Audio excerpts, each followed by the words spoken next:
Hello. Alright. We all good here? Alright, YouTube is up, Twitch is up. Cool. So, I don't know if there's been any news super recently or anything additional that's come out. But we'll be here to cover it all. Yeah, we'll warm up with some crosswords because I mean, what are we gonna do? Oh shit.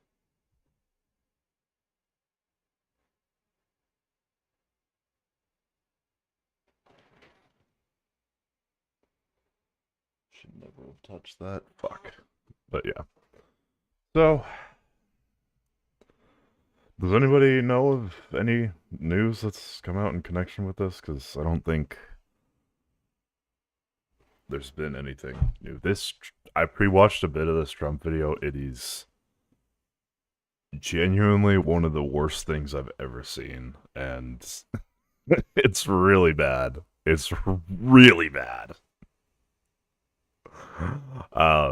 Like, at a time where like anyone reasonable wants to turn the temperature down, the shit Trump says and doesn't say here is like I keep, a phrase that keeps coming up is beyond the pale, but it doesn't even fit. Like this is we're it's a different game now. The whole what am I looking for?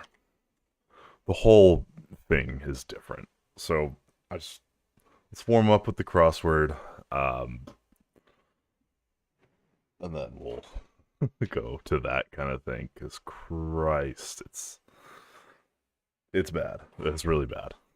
it's like really really bad. Yeah. Okay. Ooh, this is a funky crossword today. Do you guys prefer the dark crossword? I kind of like it. I don't know. I like the color purple. Student's plan to graduate. I don't know. Hollow of a sort. Oh god, I don't know any actors.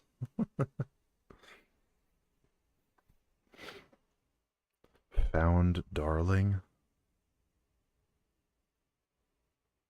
I don't know. South Asian crepes? I should know that one. What are ahead of their times? Ahead of their I don't know. The I don't know. Much of a comet, typically. Gas? Ice? Ice. Right? No. I don't think so. Is it? Fuck. Contests? Contests or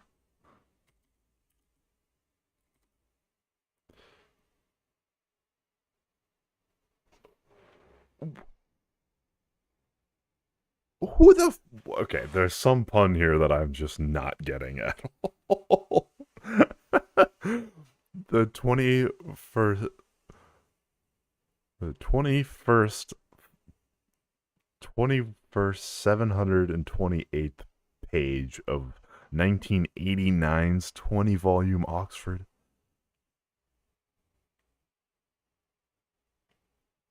Zoo? I don't what the fuck? Okay, this is gonna suck today. Fuck, I need people to filter in. Wait, do I have I could do yes, I can do. Okay, awesome. Then let's hide this for now. Alright, awesome. Okay, that's a lot better.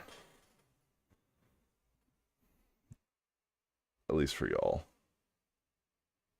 Oh, but the spinny cubes on the other whatever. You know what? Production value is just gonna have to suck. of a sort. Italian pianist who composed the scores for Nomadland, and The Father. I have no idea. Sort of habitat in a bottle garden.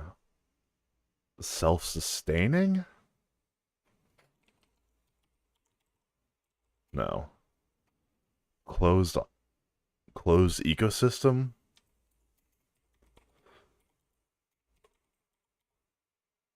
A pink flowered tree. I don't know. A cherry tree? I'm not sure.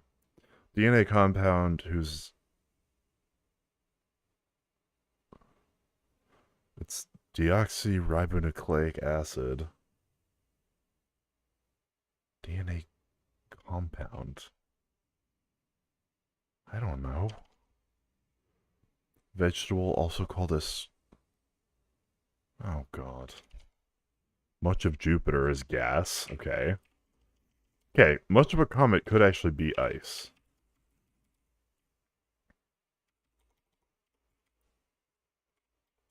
I'm just gonna guess that that's degree. Stops lying. Rises? Probably, right? Top. Apex? On it. Okay, okay. We're making progress. You and me both.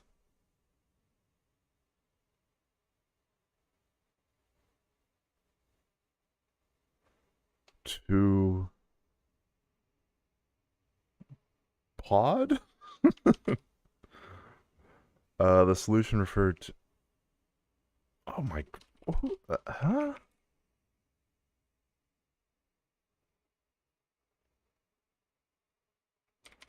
It's solution is in like mixed thing, but contents of Pandora's box. Like rings? Who would you be in France? No comment. Bad way to make a group decision. Okay. Fine. Stray. Ugh.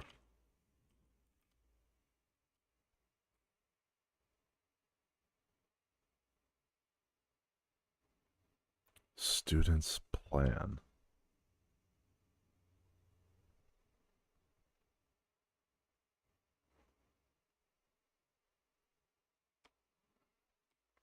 I don't know. I need a hand. I need help. this this crossword is kicking my ass.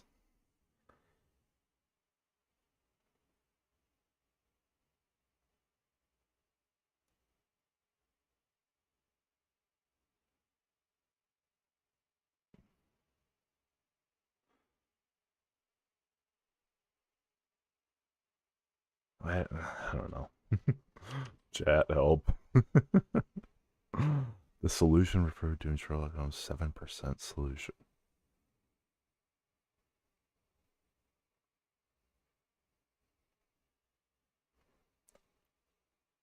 I don't even know.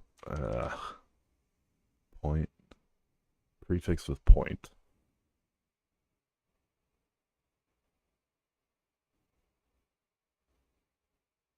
And point, alt point, art point, ball point.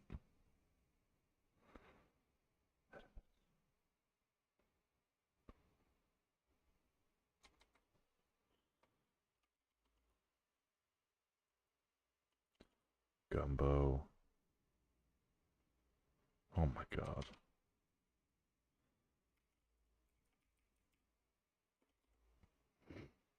Found darling.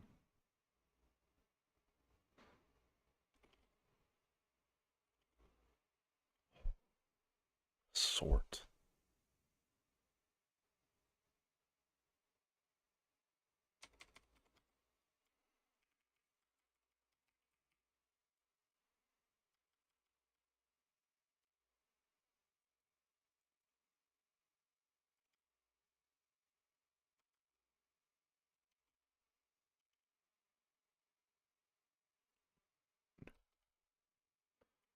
Some baseball stats. That could be anything. Watermelon detritus rinds? RBIs. Batman Bruce. Diana, right?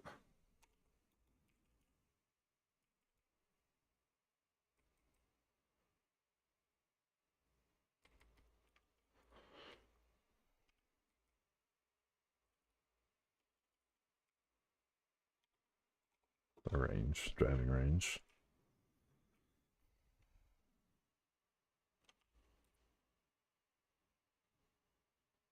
Adenine? Anodyne?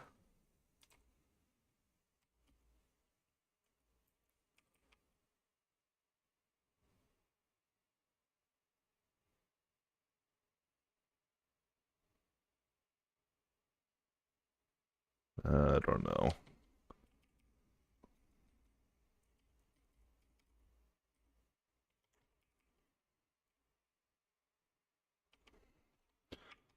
Okay.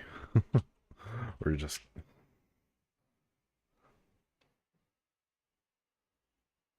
I I don't think I've ever got like whenever a vegetable hint comes up, I'm always awful at it, which is more embarrassing than anything else in this.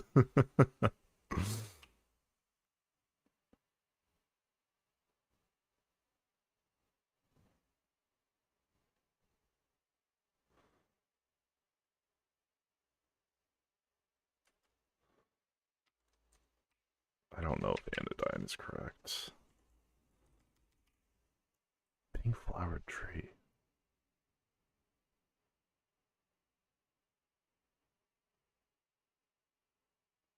Uh,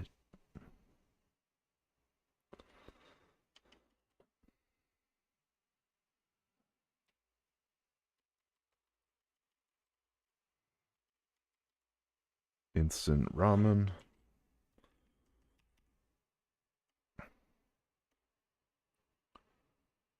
Don't.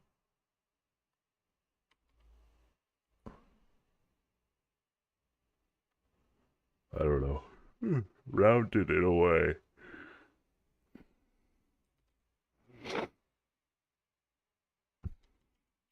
Japan?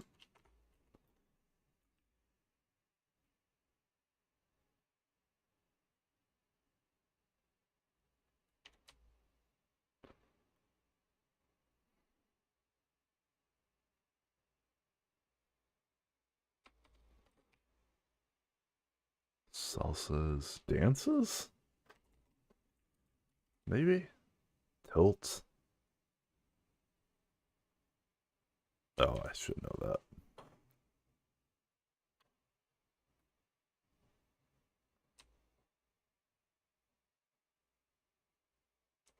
Yeah. Oh. Oh, God.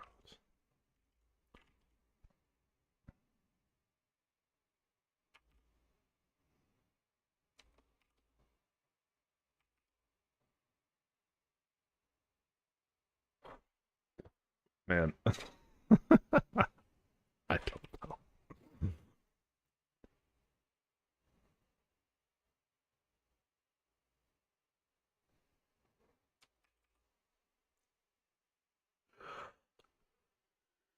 Gladwell?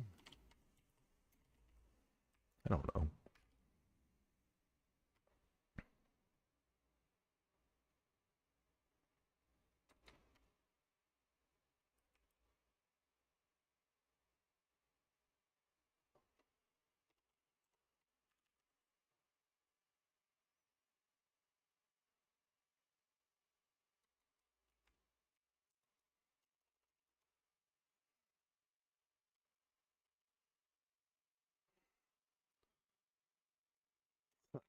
Jeez, is it?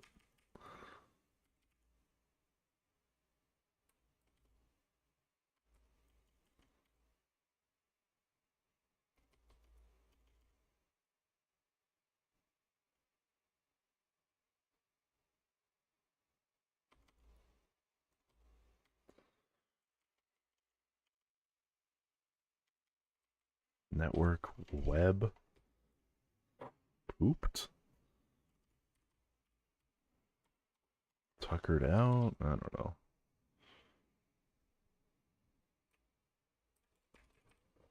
Hollow.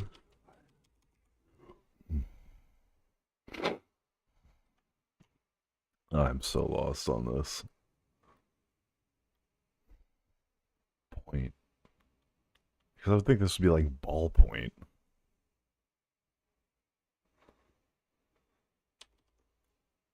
It could be a closed ecosystem. It could be a sealed ecosystem. I'm gonna guess this. Contests. Contests. I need help. I can't. I'm stuck. Gumbo ingredient. Like, come on, I should absolutely know this.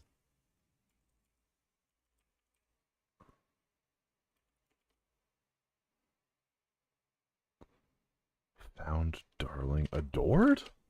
Maybe. Zed? I don't know.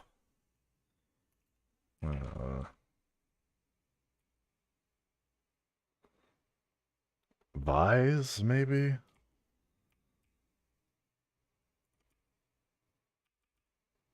Alcove? Alcove is a bit of an end.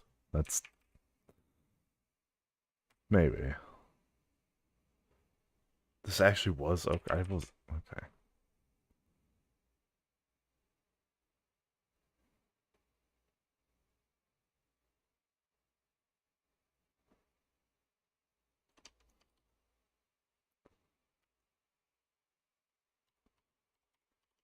Academic program. Oh yeah, that does make sense.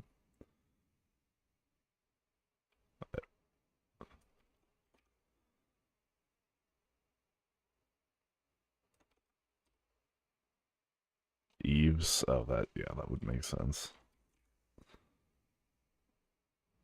Midpoint. Oh yeah, that also would make sense. Oh man. Switch repair to. This one I still don't. You and me both.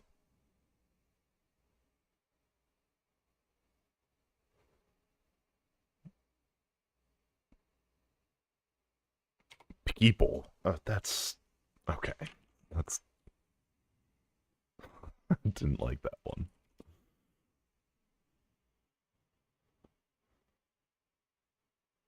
I I don't know. Rut Rotted back. I don't even know.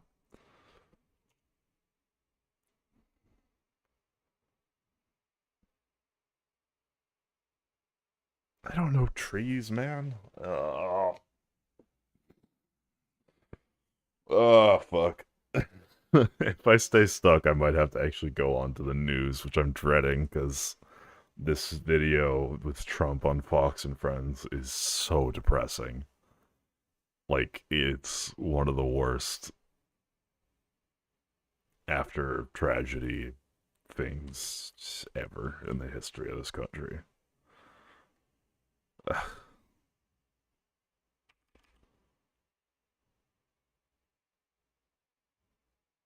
Swedish turnip. I don't know.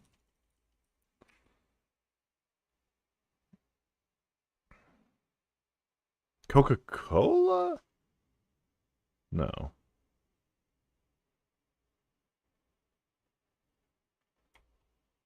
Cocaine? I don't know.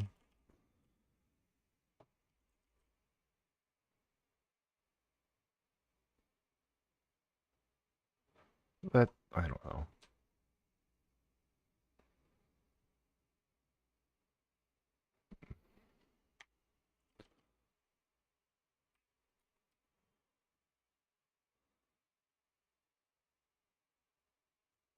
This all kind of makes sense. I don't know. Ah, whatever. Oh, shit. I suppose it might be time. Yeah, 20 minutes of warm up. All right, let's get back to my views to stream screen. Okay, this is Trump on Fox and Friends. Everyone's still more than welcome to help out with the crossword, but time we get to actual, news politics on this politics channel. With the commander-in-chief. You're going to win. You're going to go all the way. And you'll get in the playoff. I wish it was a little bit bigger, a little bit bigger. What I think about Jesus. So you have that much muscle, you have to hit the ball further. A fantastic play. I appreciate that. Unbelievable big play. Thank you. I appreciate that. Great to know you. And let's hope, Yankee fans hope, the Yankees go on a big winning streak as they head to Boston. For more on the baseball talk, here's the President of the United States. Great to see you, Mr. President. Welcome, Mr. President. Well, it was like the old days. I was at the Yankee game with Randy and all of the Steinbrenners, the family, which is a great family. And George was a good friend of mine, great friend of mine, actually. And they won the game. I didn't want to go to a loser. They won. And I met the players in the morning, and then I met them. I spoke to them in the morning, and I tell you what, I met him just before the game. I said, you got to win this game. You're going to make me look bad if you don't win this game. And they were great, great. And Aaron Judge, whatever. I'm not going to play out. Player, but he is some strong guy. He had the biggest forearms. I've seen weightlifters. I've never seen arms this big. And he's a fantastic person, too, so he's great. And he got up, hit 2 home runs, a single. They're saying you're responsible for this since he shook your hand. A lot of people, that's what they're saying. I felt like Newt Rockney, right? You got to win this game, and they had to win that game. That's an important game. This isn't bad. This is just And they had a couple of games where they lost, and it was a big game for them. So I was very happy. And Randy, Levine, the whole family has been just fantastic with me. And we had a good time, and the fans were really nice. You never know what you're going to get in New York, in a New York ballpark. But we got a tremendous applause because they love the country. Yesterday, you were at the 9/11 memorial. We were all watching that. And J.D. Vance was supposed to be with you. He went out to be with Charlie Kirk's family and to get the body back to his hometown in Arizona. And you said you were going to award him the Presidential Medal of Freedom, which is very nice of you. Any updates on this suspect? Yeah. Can I always say, I think, just to protect us all. Let me get my notes up. Fox doesn't get sued, and we all don't get sued, and everything else. But I think with a high degree of certainty, we have him in custody, right? In custody. Everyone did a great job. We worked with the local police, the governor. Everybody did a great job. Getting somebody that you start off with absolutely nothing. And we started off with a clip that made him look like an ant that was almost useless. We just saw there was somebody up there. And so much work has been done over the last 2.5 days. It's amazing, actually, when you start off with that and then all of a sudden you get lucky or talent or whatever it is. But I think we're in great shape. Mr. President, and he's in custody. Your suspicion was that fucking he was mimosa tree? I don't know. And now you have more information. What can you share with us about his ideology? Yeah, Lawrence, let me just, and by the way, Lawrence is doing a good job. What's going on here? Yeah. I'll tell you what, I'm very proud of you. Thank you, sir. I said you were going to do well. I think that I don't want to go too far. I'd like to tell you some stories at how it happened. I don't know. But essentially, somebody that was very close to him turned him in. And that happens when you had some of those good shots. Somebody is going to say, whether it's a parent or whatever, I'd rather not say right now. They're going to announce it today, sometime later, probably talk about that. But somebody close to him turned him in. They said, whoa, it's interesting. We had very good pictures. Like, now, with hindsight, probably talk about that or whatever. I'd rather not. You had some of those good shots. Somebody is going to say, whether it's a parent or whatever. I'd rather not say right now. They're going to announce it today, sometime later. Probably talk about that. I don't think somebody close to him turned him. They said, "Whoa." You can make the argument that's like a national or we had very good pictures, but not great, not perfect. But and when you look at it, what happened is somebody, and this happens a lot. It happened with the crazy Boston bomber. It happened with others. Somebody that's close recognizes even a little tilt of the head, which nobody else would do. And somebody that was very close to him said, that's him. And essentially went to the father, went to U.S. Marshal who was fantastic, by the way. And the person was involved with law enforcement, but was a person of faith, a minister. And brought him to a U.S. Marshal who was fantastic. And the father convinced the son, this is it. And again, I'm always subject to be corrected, but you know, I'm just giving you, based on what I'm hearing, they'll give you a much more active. I just heard about it Evils. 5 minutes before I walked in. As I'm walking in, they said, looking real good. They have the person that they wanted. So you have breaking news, don't you, huh? Thank you. You always have breaking news, Ainsley. Sean's going to be very disappointed that we're not doing it on his show. He'll be very thankful and appreciative of the I think police so. officers that got this guy. They did a great job, everybody, and everybody worked together. Pam Bondi is incredible, by the way. People don't know what a star she is. She's incredible.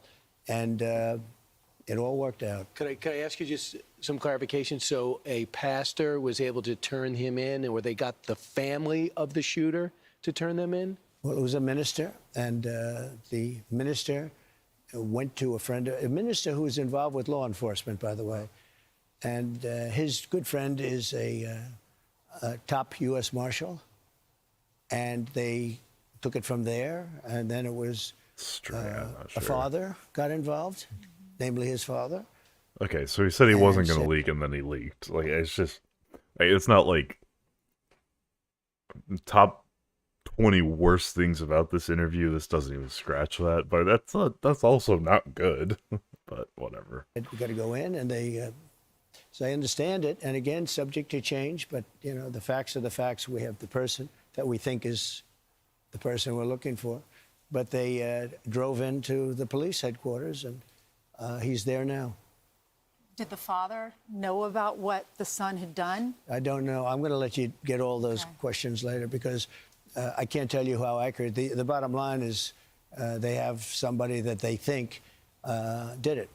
So, Mr. President, there is the death penalty in Utah. Yes. And I do know this is going to be a federal case. And there's many of us believe that Charlie was targeted because of his political ideology. Yeah. What's going to happen to this guy? Well, I hope he's going to be found guilty, I would imagine. And What's the names? I hope he gets the death penalty. What he did, Charlie Kirk was the finest person. He didn't deserve this. He worked so hard and so well. Everybody liked him. I've been watching. Even the left is having a hard time. They fired this guy Dowd from MSDNC, who's a terrible guy. Terrible. Nothing like having the president of the United States on his basically state media, trashing media that doesn't agree with him. A human being. But they fired him. I hear they're firing other people. And, you know, we're talking about radical left. Now, they're a little bit, but radical left networks and cable channels, horrible. MSNBC, radical left.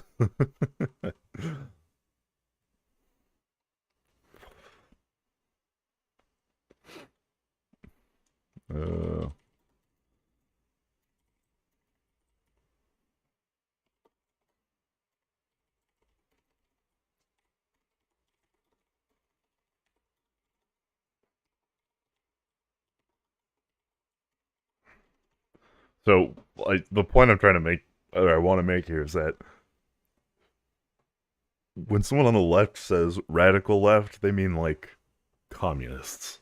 When MAGA or Republicans say radical left, they mean Democrats.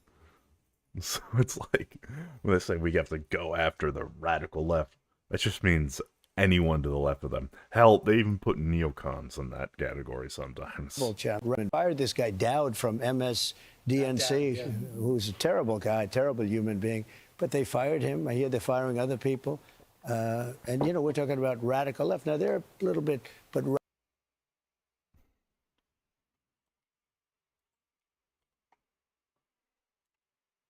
radical left networks and cable channels, horrible channels like MS. I always go at DNC because it's, you know, somehow affiliated with the Democrat National Committee. So, you know, it's a little statement you make. But MSNBC, but NBC, ABC, CBS, they're all terrible. Wow, okay. Absolutely. MSNBC, but NBC, ABC, CBS, they're all terrible. absolutely terrible and unfair. But even they have been giving it. Sorry, I'm CBS, stupid. they're all terrible, absolutely terrible and unfair. But even they have been giving it sort of like this can't be allowed to happen. And I just love moment of silence at the Yankee game, moment of silence at the Redskin game, Commanders game last night, because they understand this doesn't matter who you voted for. This was a special person. My opinion is that you have people, when a soldier dies, you write a personal letter, you feel it. When something happens in America, you feel it, you show up for it. I feel like with Charlie Kirk, from what I witnessed, for you, it's almost like a family member. You know, Don said to me, he's sort of like a son to you. Charlie got involved like 11 years ago, I think. He started, you know, he's a brilliant guy, but he didn't go to college. He actually started in college. He was so bored that he left. He would have done very well in college if he wanted to, but he was brilliant. I always said, you know, can you get a degree because you're sort of used to having people like you went to college, right? Yeah. But he just didn't have the patience to do it. And he started this really during what would normally be college, maybe even sooner than that, but what would normally be college. And it's become a movement. And, you know, I won youth. A Republican never wins youth, but I won youth. I will tell you, TikTok helped me, but he helped me with TikTok. But he helped me with youth. I've never seen a person who's, in this case, older than the people we're talking about, you know, in many cases. I've never seen young people or any group go to one person like they did to Charlie. He'd go out to Arizona, to any school, to Utah, where he was, but any school, also East Coast, anywhere. And he would have bigger rallies than any radical left speaker, and it was killing them because he'd have 5,000 people show up, 10,000 people show up. They'd go and they'd have 50 people, but they talk big league, right? Now, he was an unbelievable talent, but he was more, it wasn't really so much a talent. He just really believed it. He just believed it. He loved young people. He wanted to help young people, and he didn't deserve this. He was truly a good person. Do you think it's important for people to see how he died? I think it's to see the horrific. Did you see it? I didn't watch. I didn't want to watch. I heard about it. You don't want to watch. I would have never made a good doctor. Let me put it that way. Yeah. No, I mean, I heard enough. I didn't want to watch it. I didn't want to remember Charlie that way. But there's Ted on a chessboard. It's not pawns.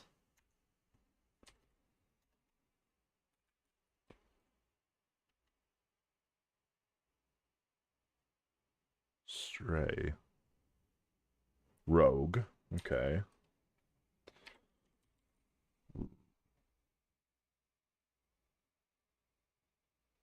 Octet on a chessboard.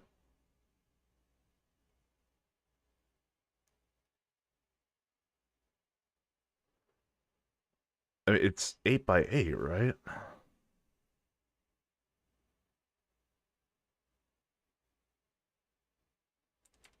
I don't know.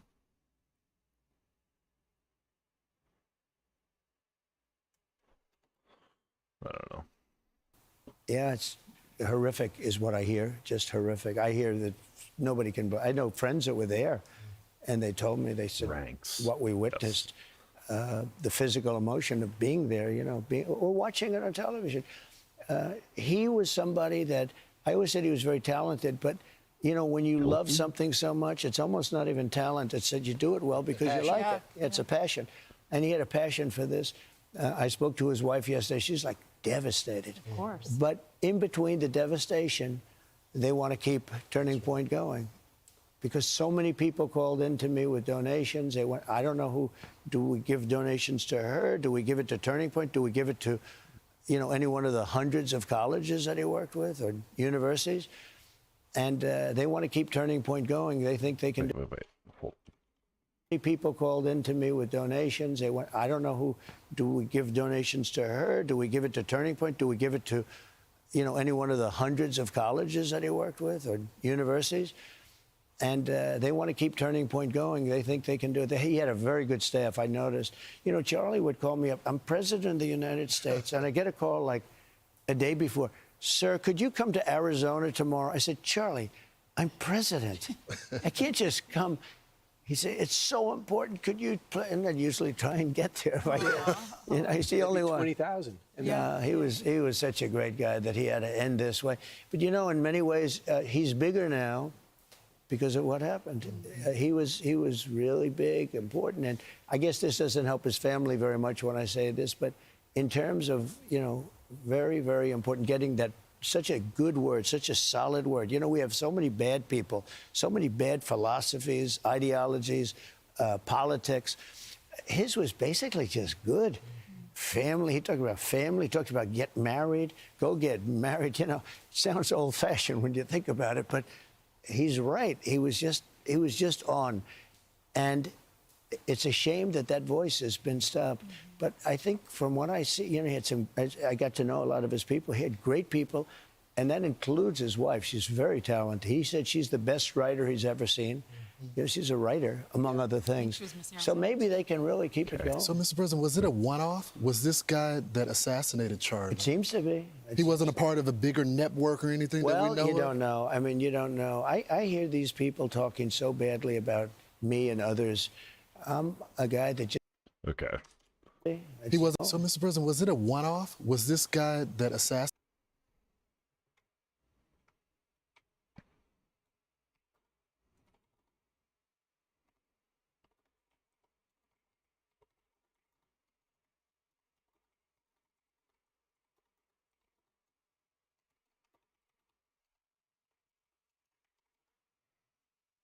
Charlie. Maybe they can really keep it going. So, Mr. President, was it a one-off? Was this guy that assassinated Charlie? It seems to be. He wasn't a part of a bigger network or anything that we know of? Well, you don't know. I mean, you don't know. I hear these people talking so badly about me and others. I'm a guy that just wants to make America Sorry. great again. You know, about me. Well, you don't know. I mean, you don't know. I hear these people talking so badly about me and others. I'm a guy that just wants to make America great again. You know, we want to look at what we did in D.C. We took D.C., probably the single worst place in the country in terms of crime. There's no crime. It's a crime-free area. I went to dinner the other night, stood out in the middle of the street, did interviews with you guys, but I did interviews right in the middle of the street. If I did that 6 months ago or a year ago, I would have about a 30% chance of being... Yeah, you were right. The militia shit. Yes. Now what I want for you is, okay, even though Trump is doing lip service to some of the points that I make, this guy is unimaginably terrible for the office of president and for the health of the country. That'll be our trade. Because, like, you'll see in the rest of this, I can't do the, well, I like some parts of what he does. It's like, for the you guys both turned up at the same time? Welcome. Yeah, for the shit that he's saying, I'm sorry, there's no middle ground on Trump. I cannot do both sides saying Trump right now. Like, you'll see in the rest of this, he basically says, yeah, no, the right should not calm down on violence. You'll see. I'll let it ride. Yeah, I mean, it could just be one person. One of you, you're either a British person LARPing as an American, or an American LARPing as a British person. Your alt accounts. Here to talk about We're it. getting shouted down. And you know, it's amazing. D.C. is now a great safe. Now we're fixing it up physically too. He also Putting says he's in going to new go after medians, George we're going Soros to give at some everything point a in little this. coat of asphalt so we don't have potholes all over. You know, filling a pothole is fine temporarily, but they'd fill a pothole and never touch it for 10 years. Right. You know, old potholes don't look good. We're going to fix it up. We're going to make it beautiful at a very minimal cost, and we're going to have the most beautiful capital in the world. But even more importantly than that, it's very safe. People would come from Iowa, they come from Indiana, and their son would be killed. They'd be killed. And now you can come and you can enjoy. I'm gonna go. I was very embarrassed because I had the president of Poland in, and They started He's asking me just about DC a fucking couple of blood for weeks the ago. blood god. And I That's said, the really lame we're very version proud of of it. the fact that nobody's been killed this week. That's what it is. Trump's basing his cabinet off the fucking Warhammer Chaos gods. Although they don't really. Oh no, wait. Zinch would be what's his face? Steve Bannon. Trump is Korn, or Peter Miller, or Steve Miller. Sorry, is either Zinch. Trump is Korn. RFK is Nurgle, and Slanesh is what's the fucking chick's name? Whatever, I'll remember her name at some point.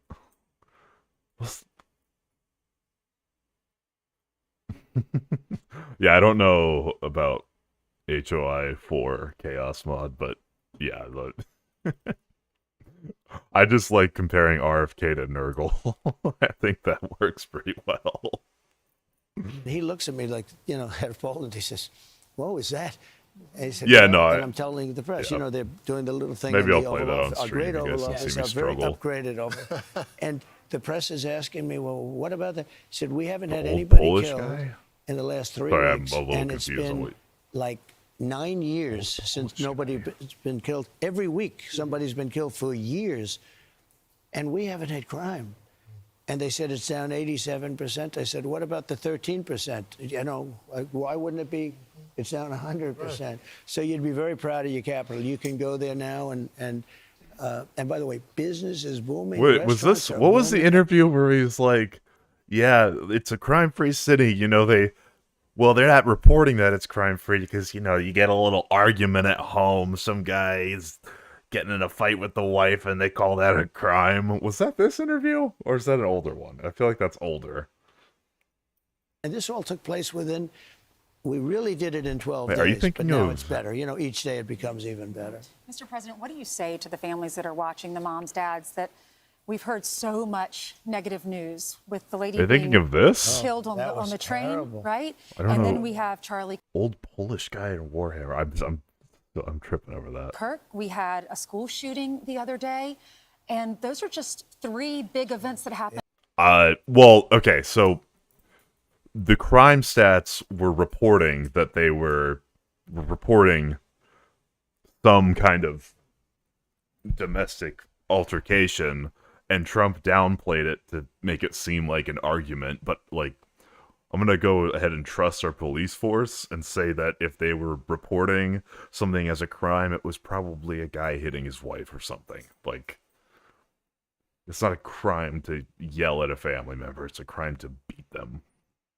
But Trump was like, it's just a little argument. What are you going to do? And because he wants the number, obviously, to be 0 crime. Because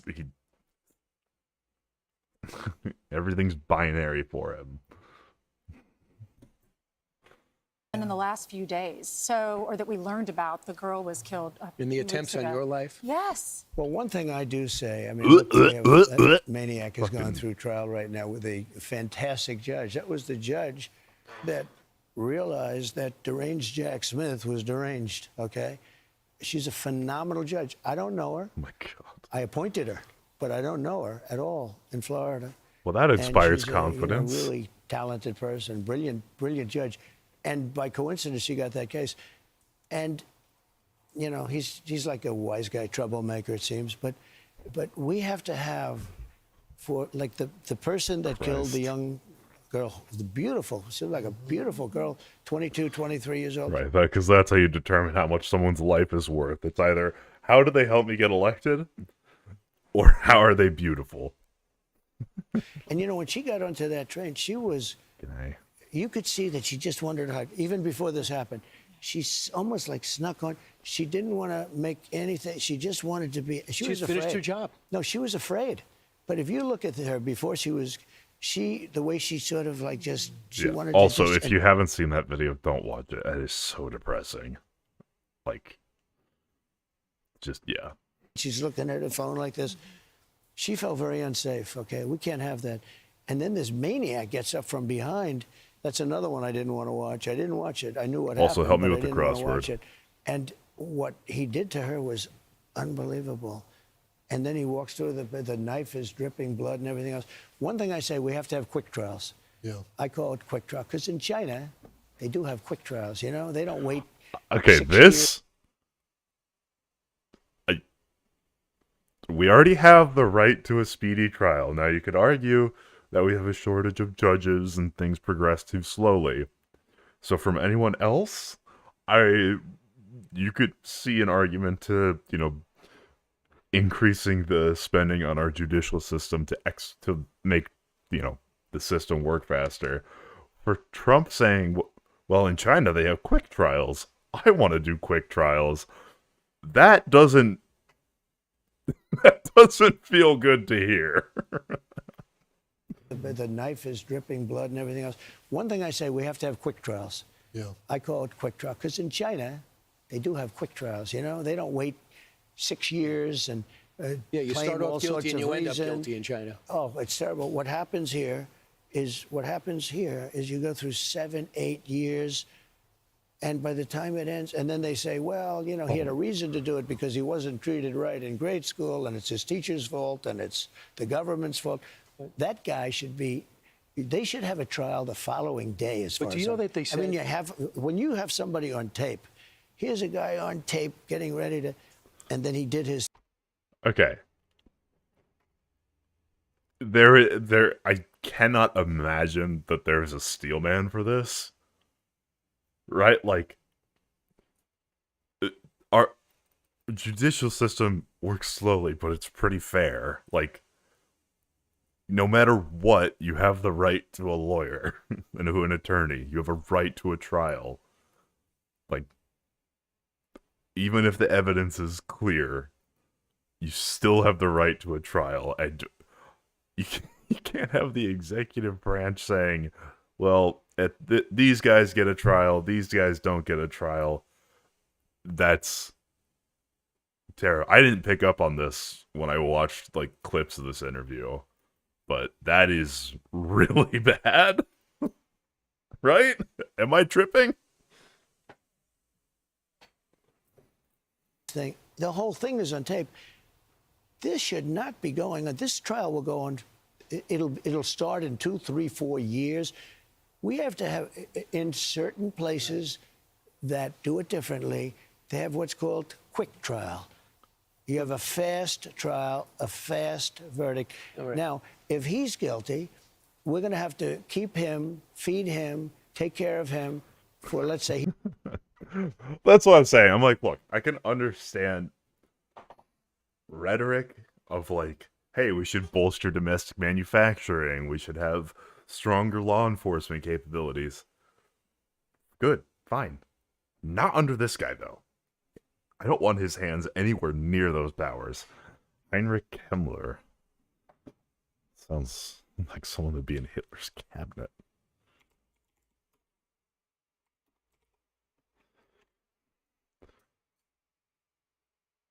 Oh, is this 40K or is this fantasy? Because I don't know anything about fantasy. I only know 40K. He's 28 or 29 years old. But that guy kind of looks like Malkador the Sigilite from 40K. I understand. So, for 50 years, yeah, we're going to be. But he never should have been let out. Now, in Utah, he shouldn't have been let out, and the judge should be responsible for that, the way she did it. But in Utah, they have the death. Yeah, okay. So the Utah guy, he should have been in a mental institution. The guy was schizophrenic. Penalty, and you have a very good governor there. The governor, I've gotten to know him. The governor is very intent on the death penalty in this case, and he should be. In North Carolina. Okay. There's a reason we have a judicial system. You shouldn't have. I understand there is anger. That makes sense. But a governor or a president can't decide a sentence. They're in a state where that's allowed, but ultimately, sentencing is up to a judge, if I'm not mistaken. It's a little odd that you have the executive branch and the governor saying, no, we got to put this guy to death before the trial's even started. Jury or judge. Okay, yeah. I thought jury awarded damages in civil cases, and in criminal cases they decide guilty or not guilty, and then the judge handles sentencing. But I don't.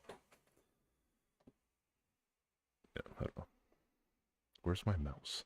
Carolina, you also have it, but we have to make sure that happens. That was a horrific No, I'm not crime. surprised. It's not surprise. It's just like scary. But I think Ainsley's point is in the big picture.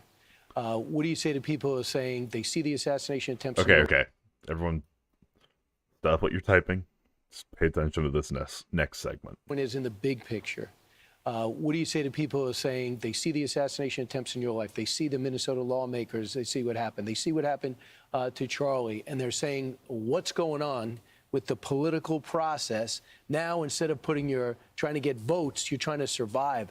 There are lawmakers canceling their events this weekend. AOC on the left and a lot of lawmakers on the right saying, I'm a little concerned about doing a public event. As president, what do you tell them? I say you have to go forward. You just have to go forward. You watch, as closely as you can. You have. This is the one I was thinking of. I mean, I have people now much better and far more. When I was hit in Butler,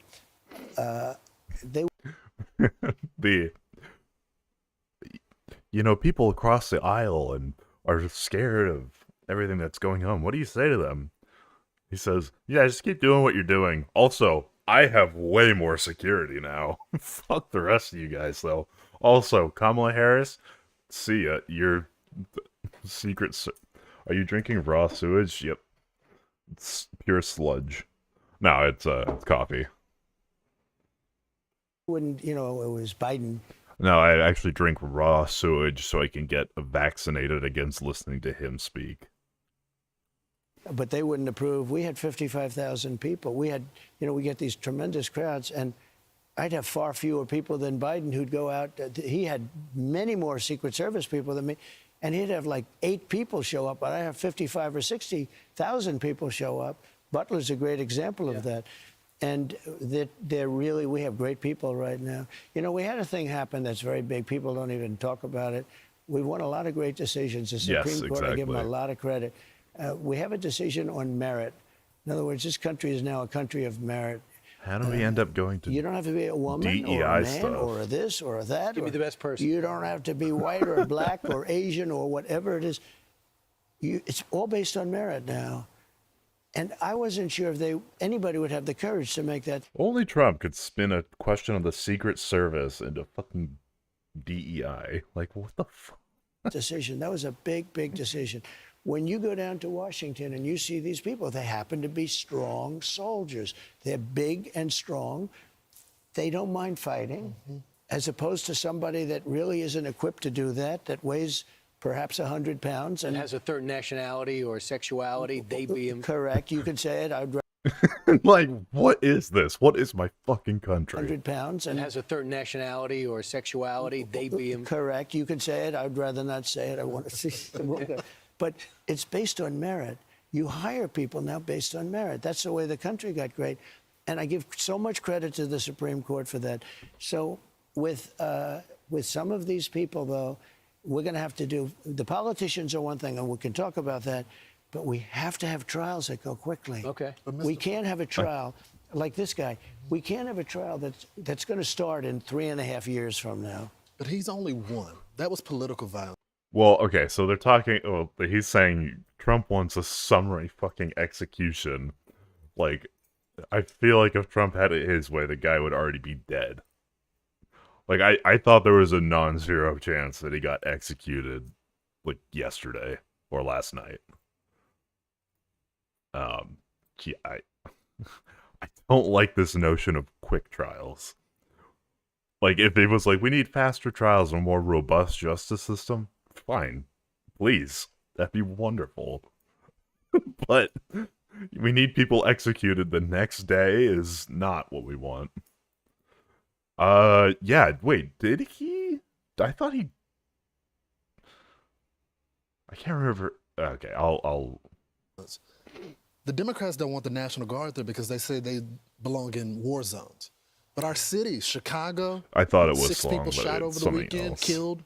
The weekend before that, 11 more. And that's a good weekend. Right. This is happening in every major city. There's a lunatic that's on the street that some Soros DA Oh, nice. that is allowed out. What's going to happen? So, I think Okay, wait. This is happening in every major city. There's a lunatic that's on the street Long. that some Soros DA that is allowed out. What's going to happen? so. I think maybe I'll be the first to say it right now again.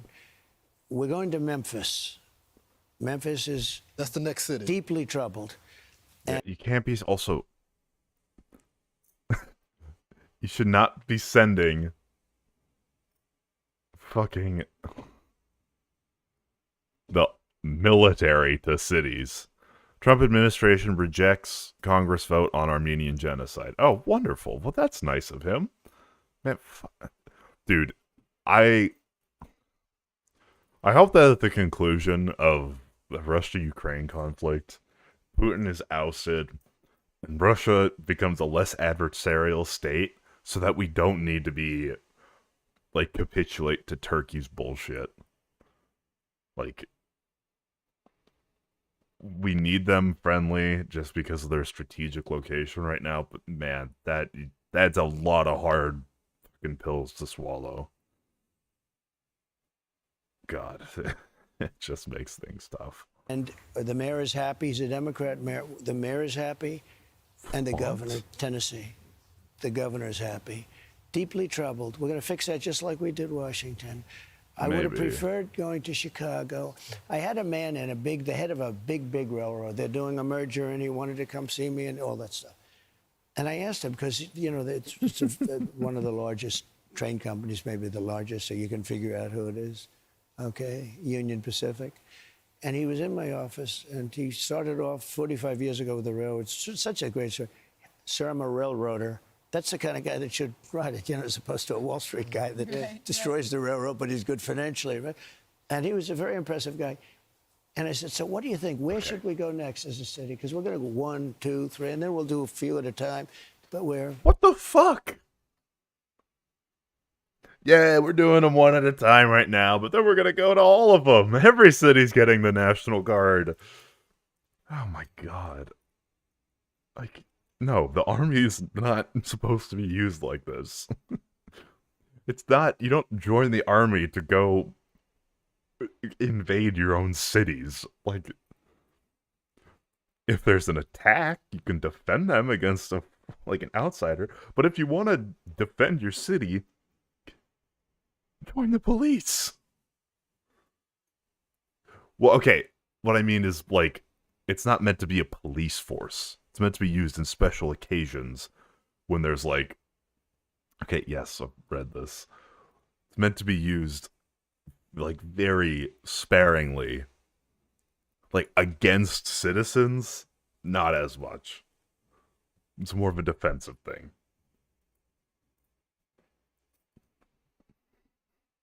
We're going to straighten out the crime in these cities.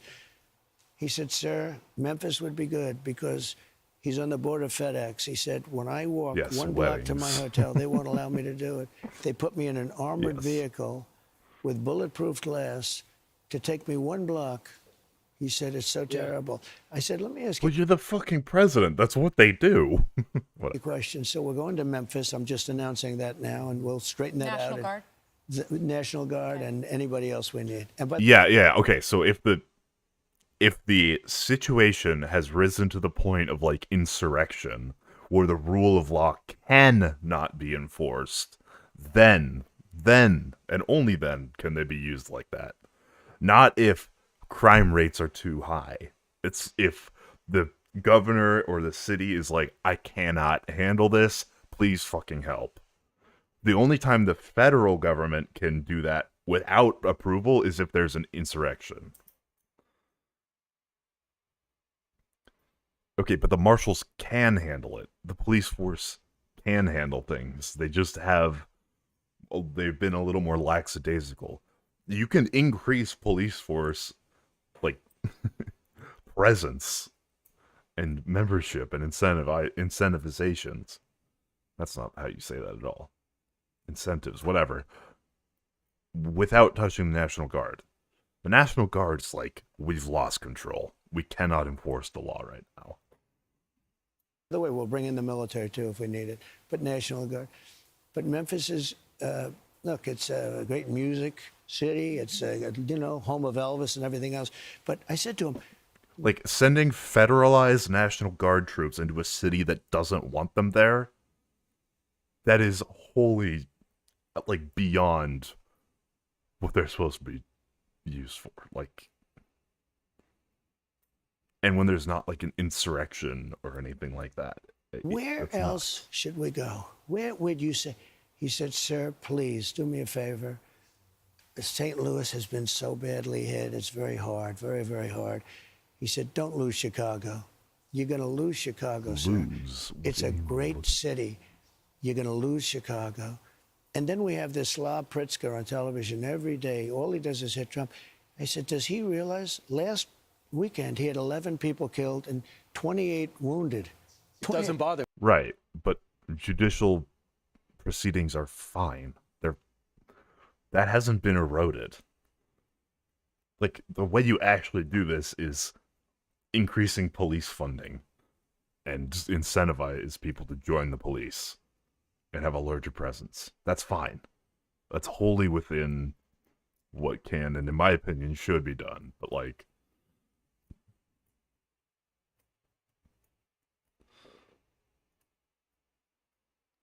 sure, yeah, but, like, I'm just saying, when there's not a crisis like this, all these okay, well, your GDP is smaller than any one of my states, so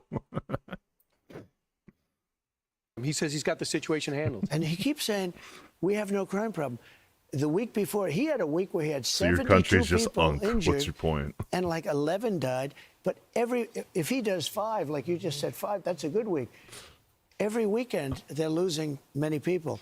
It's out of control. But when this guy, who's a smart guy, he heads the biggest railroad, he said, the way he said it, he said, sir, please don't lose Chicago. We are about to lose Chicago. It's a great city. You can save Chicago. That is not what I said. That is not what I said. You had a decision in San Francisco that said you're not allowed to use the National Guard, the military in California, and you're waiting for that decision on the appeal. Does that? We've been winning all those decisions. We just won one against Newsom. You're waiting for it, and a lot of people think one of our countries has a functional steel mill or whatever. it's just a matter of time, but you're appealing it. Are you waiting for that appeal to go your direction so you can put the National Guard and don't have to worry about the courts telling them to? We're really not. We think we're going to win all of them. Okay, hold on. Sorry for my separation of powers lovers here. Time, but you're appealing it. Are you waiting for that appeal to go your direction so you can put the National Guard and don't have to worry about the courts telling them to? We're really not. We think we're going to win all of them, and we have been winning all, and we just won one against Gavin Newsom, who's been terrible. Look, if we didn't go into L.A. a few months, I don't think he knows what the marshals are. He's federalizing these troops. Like, it's not. He's just sending them in. Like, he's not going through processes.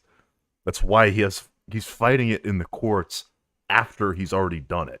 This is his strategy, is just do something and let people figure out if it's legal after it's already done. Months ago, you wouldn't have the Olympics there. They lost 25,000 houses to fires because they didn't have the water come down from the Pacific Northwest. They have a lot of water, but they send it out into the Pacific to protect a little tiny fish, right? Which did very badly when it didn't have any water, by the way. Right. But just the whole thing is so crazy. You wouldn't have lost any houses. You would have had a fire. They would have had sprinklers going. They would have had fire hydrants.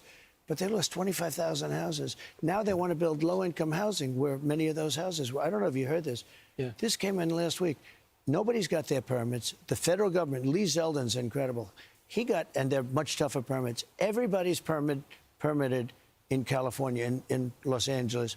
Everybody has a permit to build their house, to rebuild their house, except the city and the state haven't given the permits. It's a long time now. And the people want to build. But now Why? Newsom, What's the reason? It's environmentalist. because they're just incompetent.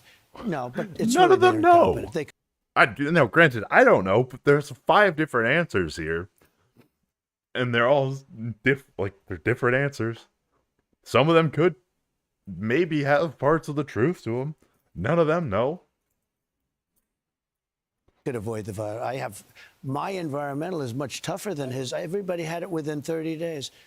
This is now over a year, and these people are standing outside the house. They want to rebuild the house.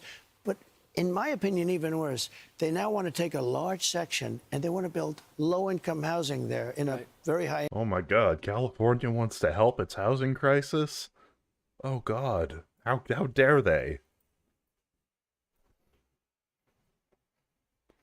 Pacific Palisades. It's unfair. I mean, it's unfair to the people. And, you know, they want to be politically correct, so they don't. They're seething inside, but they want to be politically correct, so they don't want to say That's it. every city, Mr. President. I know they Not reject every city. the politicians. Yeah, it's a reject lot it, of cities, but yeah. you got Chicago and all these other cities Yeah. that say the people we interview them. They say they want the National Guard. They want safety. Memphis, they The want it. people want So it. why not just go anyway? The Democrats don't want it. Look, almost every city Democrats, that's in of trouble course. is run by Democrats. Almost every Cashless city bill is is a run by disaster. Democrats When they because came that's out where the with that- fucking money is made. And I think it started in New York, I have to tell you. But when they came out with, so somebody kills somebody, and the judge says, all right, come back to trial in 10 years and, you know, go out. And then he goes out and kills somebody else. Cashless bail has to be ended immediately. Sanctuary cities are.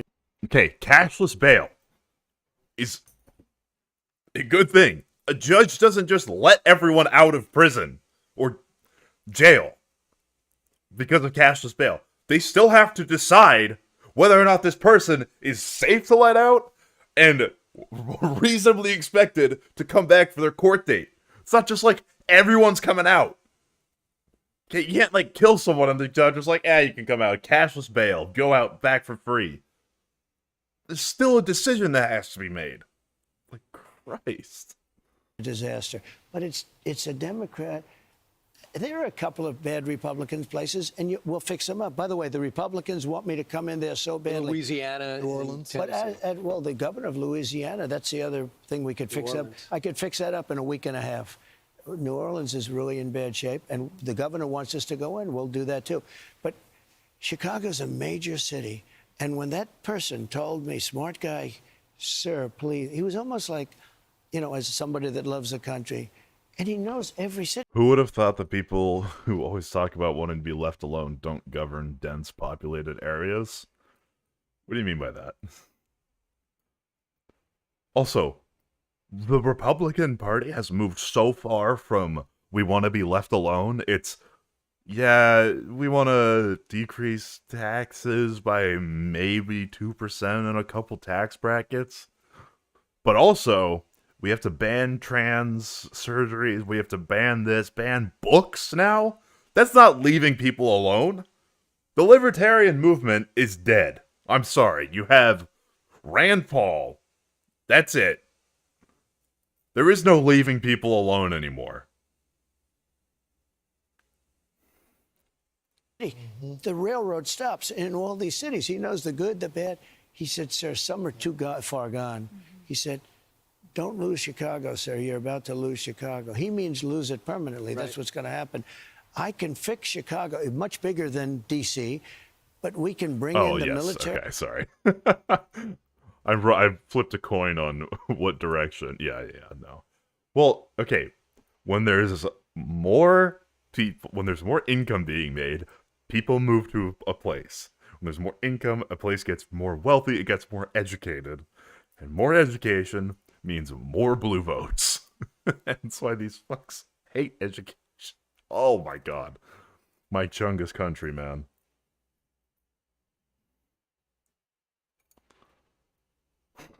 It's the fucking unlimited games and bacon paradox. We can bring in the National Guard. We'll do what we have to do. You know, the people in D.C.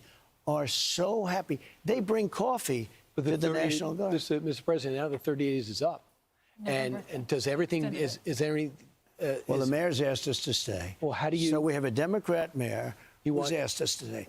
And D.C.'s a little bit different because I could federalize it if I want. You know, D.C.'s a little bit different. So we have a lot. We have actually more power in D.C. because it's, you know, I can change the mayor if I want. I can do whatever I want. I haven't had to. We've had a great relationship with the mayor. We've had a great relationship. Everybody's happy. And the mayor was not in favor of it. At first we, you know, forced, and then she saw the results. And everyone's going up and thanking her. We have no crime anymore. People that were afraid to leave, they have themselves locked in their house.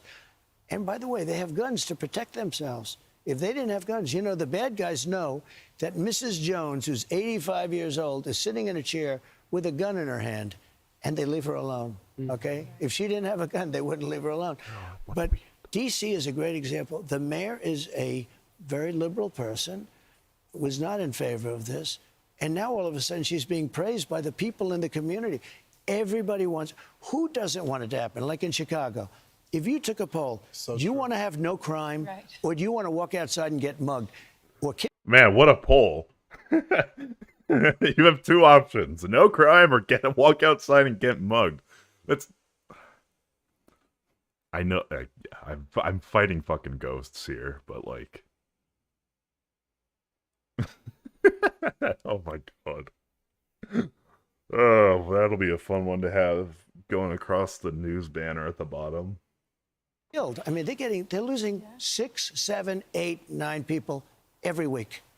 And 30 or 40 are being shot. That's worse than Afghanistan. That's worse. There's no city like that. You know, we hear about places like, oh, Afghanistan's so terrible. They don't have anything like that. When I had to tell in front of the president of Poland, the press, you know, we had one of the media scrums and they're screaming and everything. We're in the Oval Office. And I had to say, I'm pleased to report that nobody was shot, nobody was killed this week. And he's like, is that good? I mean, he's like, what are you talking? Yeah. No, they don't have people shot every week, et cetera, et cetera. So it's a different thing. We're doing great. We'd love to save Chicago. We don't want to go into a hostile... by the way, the people will greet us. Right. Oh? You know, they have... What about... Well, listen to this line. He's talking about basically invading Chicago. Have you heard this line anywhere before? Hostile... by the way, the people will greet us. Right. But Oh, man. Rings a bell. The people will greet us like... liberators?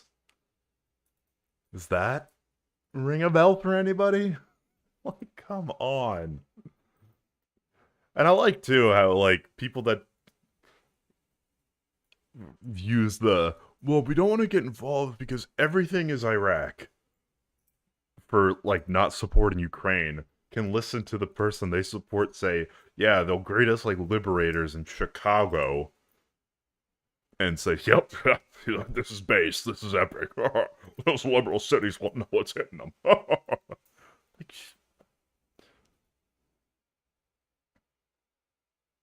that's literally, that could be a quote verbatim. you know, they have professional agitators. They're professional. They're paid. I had one the other night. I went into a restaurant. This is how brain broken he is. They have professional agitators. Someone can't see me in public and disagree with me. Like, oh, Professional agitators. They're professional. They're paid. I had one the other night. I went into a restaurant, and this woman stood up. I looked at her immediately. She had money. She wasn't. They get paid for it. They're professional, from Soros and other people. And we're going to look into Soros because I think it's. Oh my god. Like, I don't, like, do you think he genuinely believes that anyone who's going to disagree with him like this in public is a paid agitator? Do you think that someone who's well off can't just dislike him? It's a RICO case against him and other people. Because this is more than like protests. This is real agitation. This is riots on the street, and we're going to look into that. What do we do about Yes, our country with that? exactly. Because I'm we have actually a radicals paid on the right as agitator. well. We have radicals on the left. People are watching all of these videos and cheering. And we're going to look into that. What do we do about our country with that? Because we have radicals on the right as well. We have radicals on the left. People are watching all of these videos and. Okay, We have radicals on the left. We have radicals on the right. Cheering, some people are cheering that Charlie was killed. How do we fix this country? How do we fix this country as a whole? How do we come back together? I'll tell you something. How do we come back together? They are spoon feeding him. They're like, come on, Trump, say the good thing, say the good thing. Even Fox News. That's going to get me in trouble, but I couldn't care less. The radicals on the right oftentimes are radical because they don't want to see crime. The radicals on the right are radical because they don't want to see crime. The obvious, let's go one layer deeper, is they're not radicals. They're actually fighting for something good. Whereas... They don't want to see crime. Worried about the border. They're saying, we don't Oh, shut up, Mr. Fox Fuck 5. want these people coming in. We don't want you burning our shopping centers. We don't want you shooting our people in the middle of the street. Like, yeah, these radicals on the right, they're violent for all these great reasons, for all these good things. The radicals on the left are the problem, and they're vicious, and they're horrible, and they're politically savvy. Although they want men and women sports, they want transgender for everyone, they want open borders. The worst thing that happened... Like, this is another step towards, like, we are approaching a point where it might be unrecoverable. Like, this kind of shit from the fucking president is what's gonna get more people killed and lead us closer to, like, actual scary times. Not that it's not scary right now.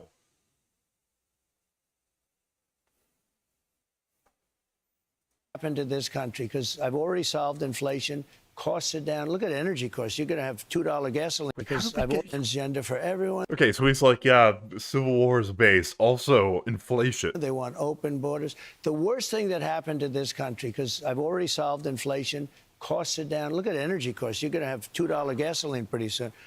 I've solved just about every problem. The worst thing that happened to our country is when we let 25 million people in, many of which, and I say 80%, should not be in our country. They emptied their prisons into our country. They emptied their mental... Okay, whatever. Dude, fucking reality doesn't exist. We're living in... Who was it who coined the phrase post-truth worlds? Who coined the term post-truth worlds? Carl Sagan. Awesome. Okay. Oh, no. Oh, my God. I didn't mean to quit. Institutions, insane asylums. You don't know what that is. That's seriously, you know, By the way, that is a migrant mental populations institution commit, on steroids, like, okay? the least crime. They emptied out in... Trump is doing this instead of congratulating Team USA, who won the World Athletics Championship relay event. Okay. insane asylums, crazy people into our country by the millions. And it's it's the hardest thing. We have a border now that's totally Help secure. me with this goddamn crossword. Nobody came in. Think of that. They actually had asked nobody. We used to have millions of Zero people immigration come in. is bad. Nobody came in. And we back up the border with the military. It doesn't matter. We've done a great job.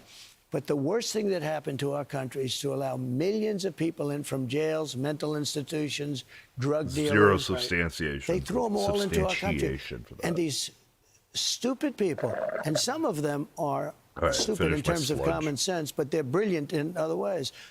Biden wasn't calling the shots. It was the geniuses that surrounded, radical left geniuses that surrounded him. Unfortunately, he used the Resolute desk. That's the one I used. I hated that he used it, but he used it. But they called the shots, and he didn't do anything. Look at what happened. The auto pen signed everything. He wasn't aware of anything that was being signed. It's... Okay, this is coming from the guy that literally... Oh my, I sound like such a fucking streamer right now. This is the guy that literally... Okay, whatever. He has people, like, read him the Spark Notes. Not even the Spark Notes. The very vague headline of everything he signs. Like, every time he reads he's signing an executive order, he's like, Oh yeah, this is a big one I hear. They're telling me this is a good one. He is the auto pen. So illegal Let what out they killers did. from prison, and hey, he doesn't even know it. They took the unselect committee that, investigated stuff. It found out that we were right on everything. They burned all the information because we were right on everything. Nancy Pelosi knew. I told her, I said, I'll give you 10,000 That troops. piano pen, it's January gold. 6th. I'll give you. It's actually not automatic. I have a Guatemalan child under here signing the executive orders. It's not an auto pen. 10,000 troops if you'd like. No, we don't want them. Oh, well, they found out that was true. They found out it was true. They burned everything. And Biden gave them a pardon. He gave. Okay. So this is talking about J6 stuff. When Trump's saying that he couldn't have sent the National Guard in.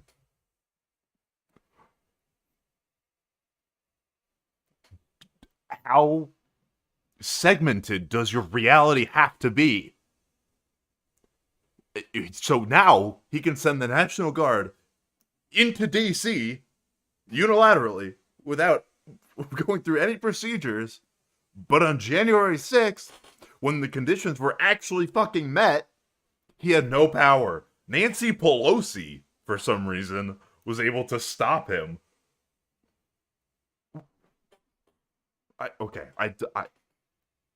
How do people listen to this guy?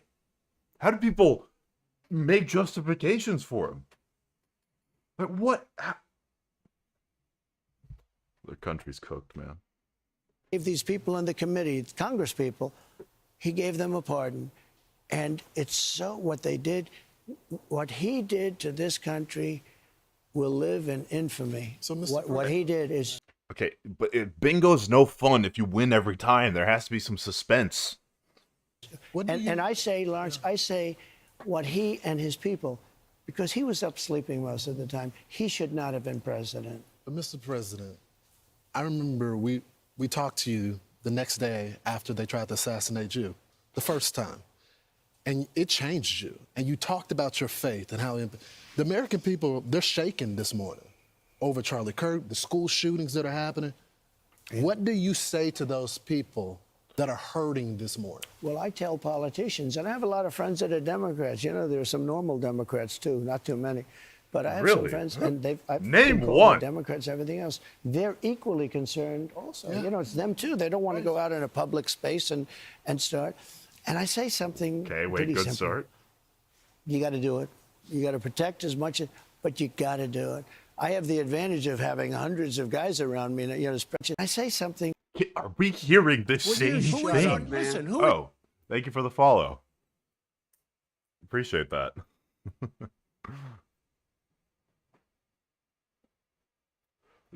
Trump is actually rage baiting me. Like, he's like, yeah, all these people are really scared to go out and do events. He's like, well, you got to do it anyways. Also, I have way more security than these guys, so I'm fine. Like, pretty simple. What are we doing here? You got to do it. You got to protect as much, but you got to do it. I have the advantage of having hundreds of guys around me, you know, as president, but they don't have that advantage. They could be a congressman, or they could be. Look at Steve Scalise, a great guy. Look what happened to him. If he didn't have those two very brave people around, you know, he would have been. They would have all been killed. All those congressmen would have been killed. But you had three of them badly hurt, and Steve was really badly hurt.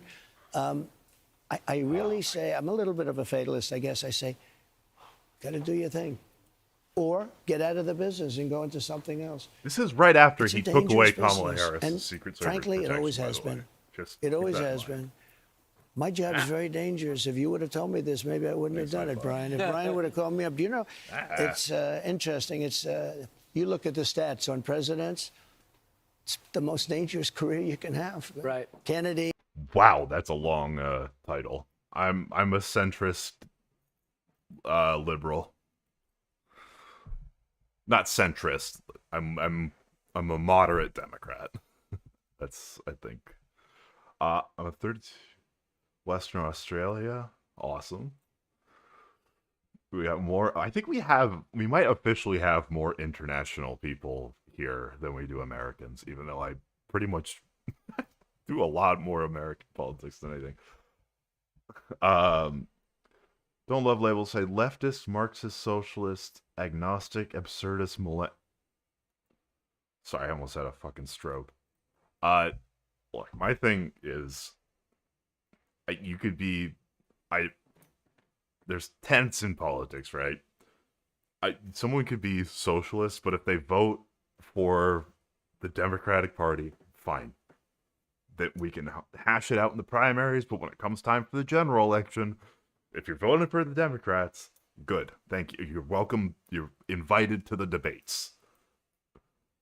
But people that refuse to vote Democrats and are on the left, I'm sorry, you can't be part of the club. If you're not going to help Democrats get into power, you're not part of the conversation. And you're an Australian, so it's different, obviously, but... American finds out the world has more non-American... Yes, okay. I'm just saying I'm covering American politics. Like, I'm glad y'all are here. I really do appreciate international perspectives.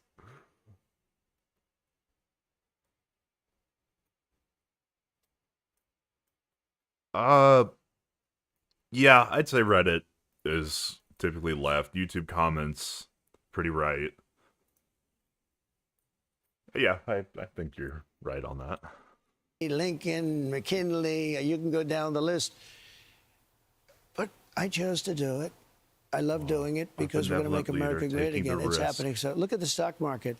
We've had the stock market hitting record highs every day. Never been higher. People, last night at the Yankee game, hold on. the cops are coming over to me. I love the police here. I love them all over the place, frankly. Sir, you made me look like a genius. No, I'm aware. Murdoch, he owns, like, all of Australian media, right? I watched Friendly Jordies for a while, so I'm aware of the Murdoch conglomerate. And he's in our politics, too. My wife finally respects me. My 401k is through the roof. He said, I've never had... She thinks I'm a financial genius. I made him into a financial genius. By the way, we just got word there's going to be a press conference at 9 o'clock. Ash Patel is going to be there, I guess, to give more details on what you told us, and that is we got the guy. You guys got the guy. And he's in custody, and he's alive. And he was turned in by friends and families confirmed it. So is the message to the right, the people that are going to go, I want revenge, not to have revenge? Charlie Kirk would not want revenge. You want revenge at the voter That's where to go. But unfortunately, we don't have so many ballot boxes because they have mail-in. That's why we need to... I'm a big advocate for a strong liberal party that like can really make moves, is willing to play a bit more dirty. Because at least, like, for American politics, the Republicans play super dirty, and we've been trying to high road for way too fucking long.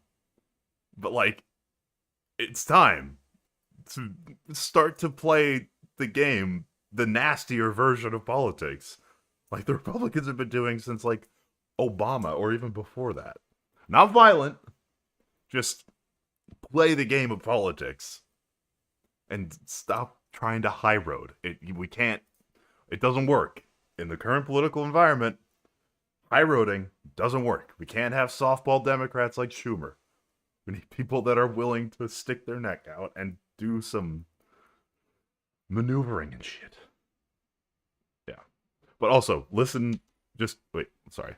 This segment's also terrifying. Just take a listen here. This is the President of the United States, by the way. To have revenge. Charlie Kirk would not want revenge. You want revenge at the voter That's where to go. But unfortunately, we don't have so many ballot boxes. Okay? So the question is, what do you say to Republicans or people on the right that are calling for revenge? Like, what is your message to them? We want revenge at the ballot box, at the voter box. Oh, good. Yes, that's a good message. Thank you, Trump. But you can't at the ballot box since it's all rigged now. So what's the call then? Like, he's saying, well, sorry, there's no more way to get revenge at the ballot box, so Oh, okay, yeah, sorry.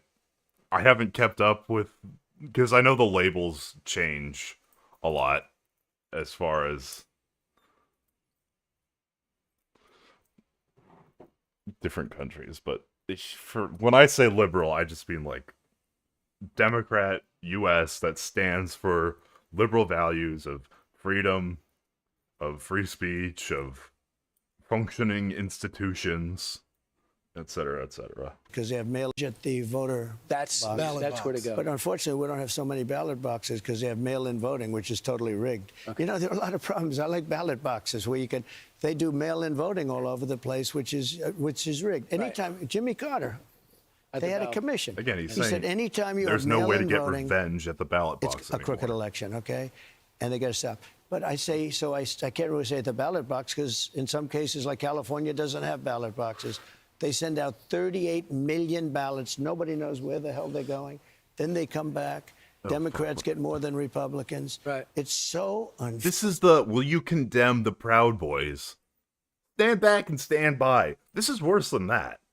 This is, I mean, where else are we gonna get revenge? The ballot box? Can't do that. Wink, wink, nod, nod. Like, it's actually infuriating and terrifying.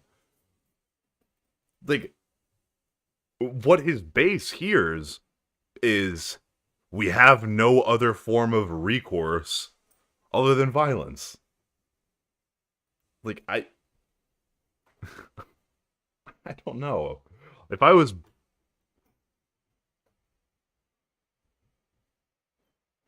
bigger, I would be scared. Like, luckily, it's a pretty small community, which is nice. Because, but there's a very real possibility in the coming months we see some violence against liberal commentators. Like, Ben Shapiro won't leave his house for months. But I don't think I'd be as afraid if I were a conservative commentator at the moment. I think the attitude is like, okay, we're gonna do a revenge killing. Like, it's terrifying. And you see people in real life that are like, you know, I interface with some people on the right that are like, I'm so angry, and this is, you know, these people, they hate us, they're trying to, and I'm like, no, we're good. This guy was a fucking nut. We actually don't want to kill you. But Russian influence and crazy accounts on Twitter are drumming up the narrative, and Trump won't fucking condemn it. So there will probably be a retaliatory killing. Like, this is not what a leader does. Jesse Waters is disgusting. We tried to watch some of his segment on this yesterday. He's that smug kind of get-owned liberals type. God, it's so fucking annoying. Yeah. But also, these guys here are trying to spoon-feed him an answer of, like, please condemn the fucking violence and tell everyone to calm the fuck down. And he's like, no, actually.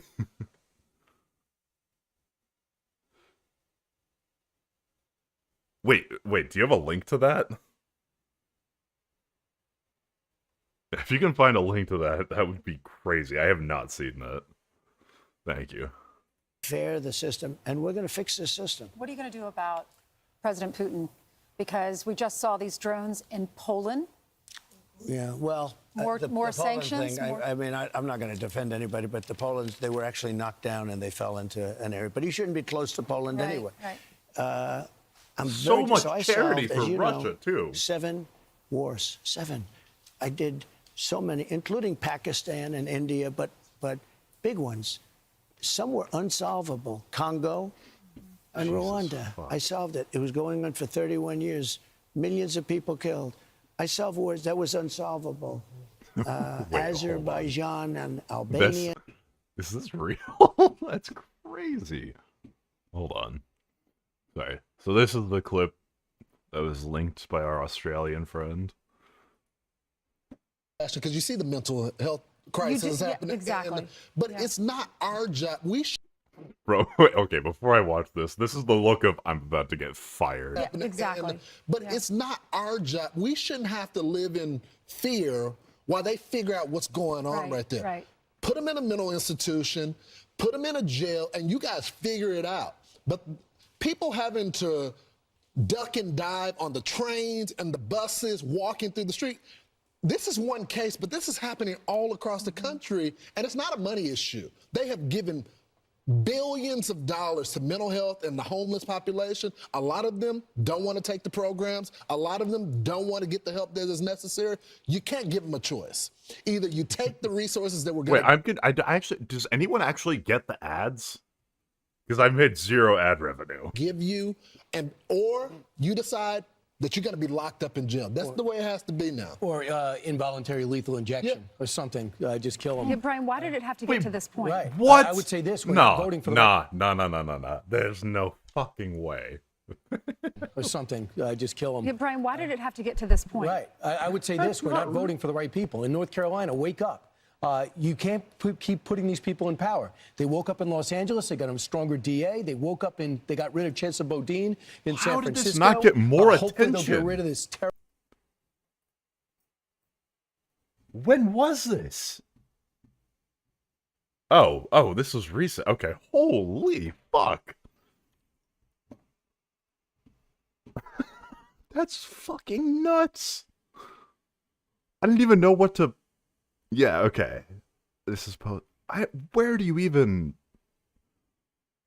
I guess I'd put this in political violence. Fox.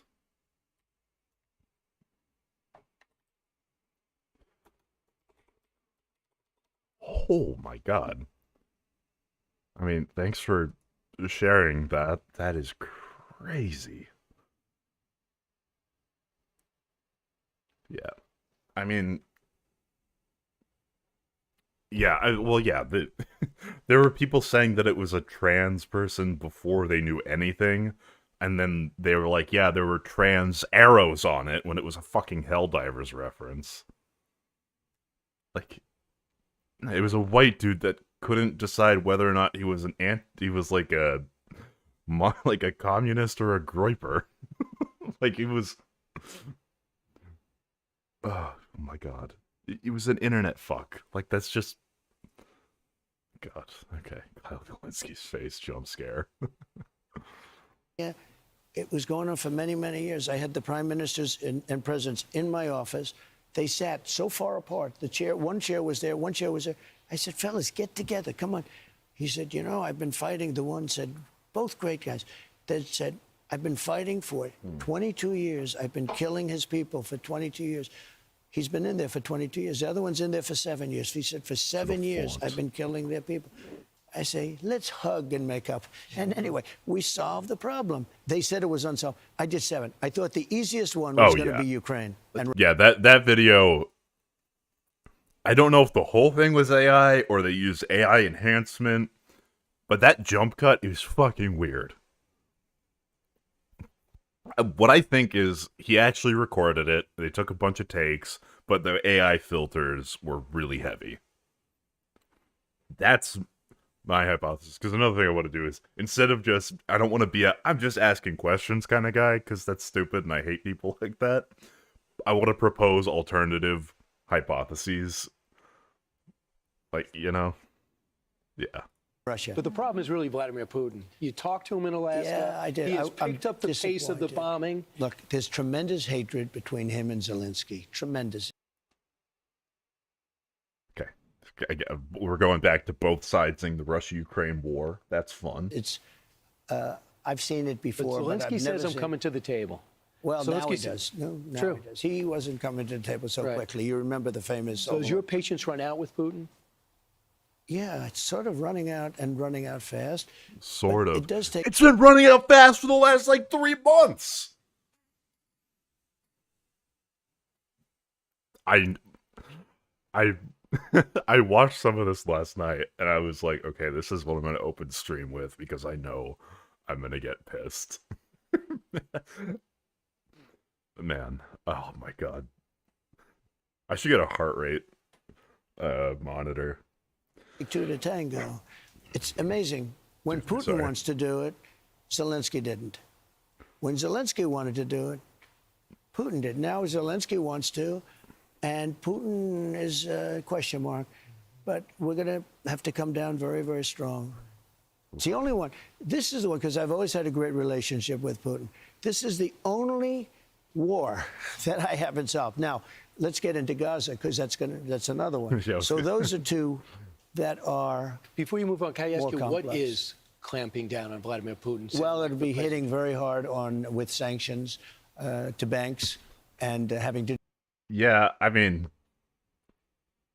yeah, these people can scream so loud, and it's tough. I'm trying to like come up with a theory of the proportions of people that fall into the like different political factions, and it really does feel like the left is a minority right now. Do with oil and tariffs also. But I've already done it. I've done a lot. Look, India was their biggest customer. I put a 50%. Yeah, like I don't know. I would have thought it would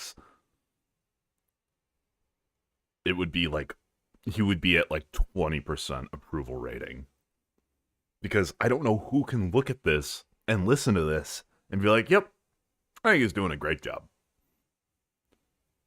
% tariff on India because they're buying oil from Russia.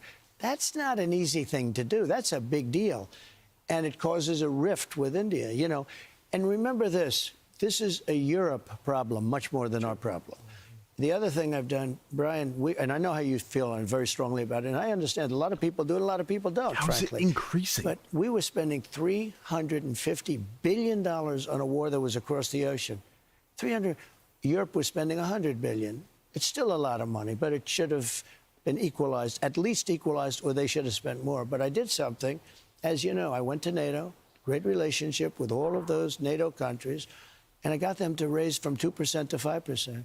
And then I got them to pay for anything that all of our costs now are being paid by NATO.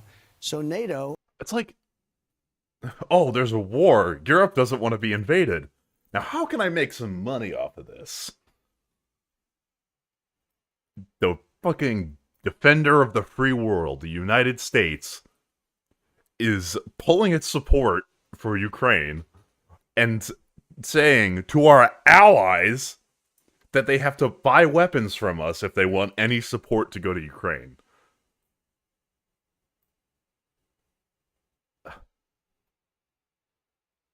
And then he sits here, he's like, I just want the killing to stop. It's like, you don't understand. It's like, some people are willing to die for something. Like a Ukrainian person is willing to die to defend their home. Like it's war. They're being invaded. Like it's not a monolith, but if people were invading the United States, I would be willing to fight and die to defend it. Like, it just, my point is it goes a layer beyond, oh, I just want the killing to stop. Like, there's homes and lives and people that don't want to be a part of Russia that are in occupied territory right now. Like, I don't know. There's things worth fighting for. And honestly, I think I just want people to stop dying is a shitty cover because he likes Putin and wants Putin to like him. But that's the... It's very, they're rich countries, and they're now paying. We're sending missiles and things to NATO. NATO's paying us, and they're distributing to where they want, which is, in this case, Ukraine. Mr. President. Which is a big saving. That's a big difference. We're not spending, but you know what I want to do? We I should want to be stop spending. it for a different reason. Because now, I guess you could say we make money. I don't want to make money, but we're making money because. But I want to stop it because they're losing 6,000 to 7,000 soldiers every single week, and they're not American soldiers. They're Russian and Ukrainian soldiers, and some people. Also, fuck. If we have time, we'll cover like what's been going on in Russia and Ukraine. But Russia's economy is like actively collapsing. Like, if the fighting continues, there's a real chance Ukraine wins. Russia's in a really bad spot. So, the Russian interest rate right now for if you want to take out debt in Russia is like 17%. There's gas, there's a huge fuel shortage. Their domestic production capabilities can't keep up. They can't finance the war at a sustainable rate. Like, there's real signs of collapse within the Russian front lines. And Ukraine is inflicting casualties at a higher rate than on Russia than Russia is on them. Like,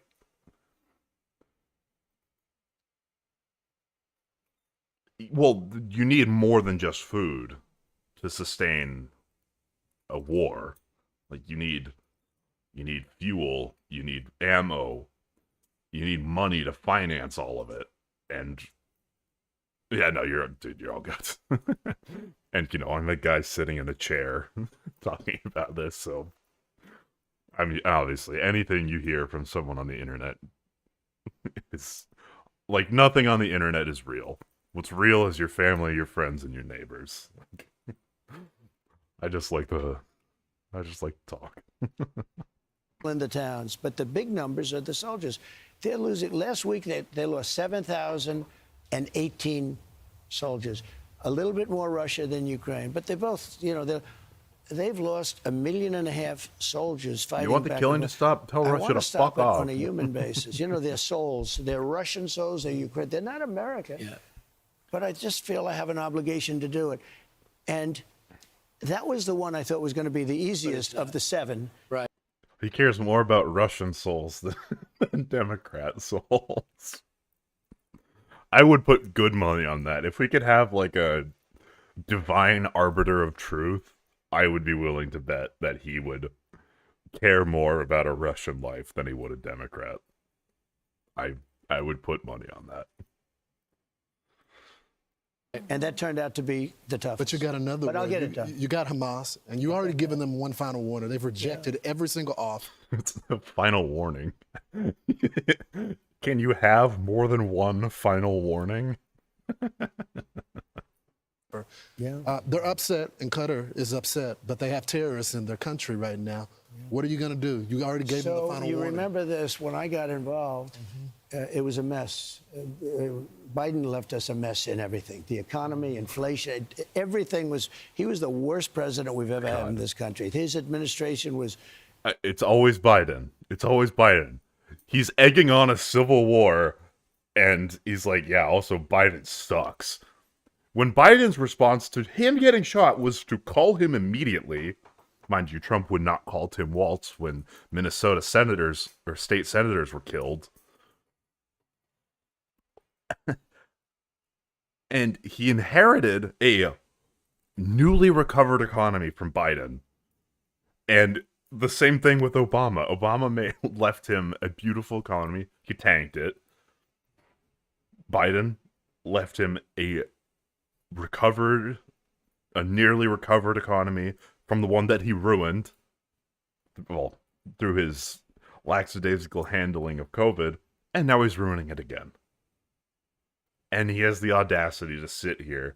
He's an ungrateful little shit, obviously, but like, grossly incompetent and radical left, by the way. Radical. Biden? Joe Biden. Radical left. Are you kidding me? Joe Biden would be considered a conservative in any other country. I like Biden. Like, oh my God.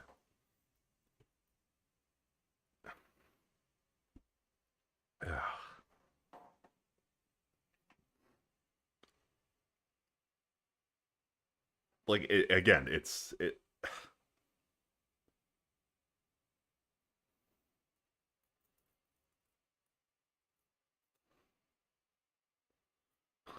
yeah, no, I like a Tory. Wait, yeah, Tories are the conservatives, right?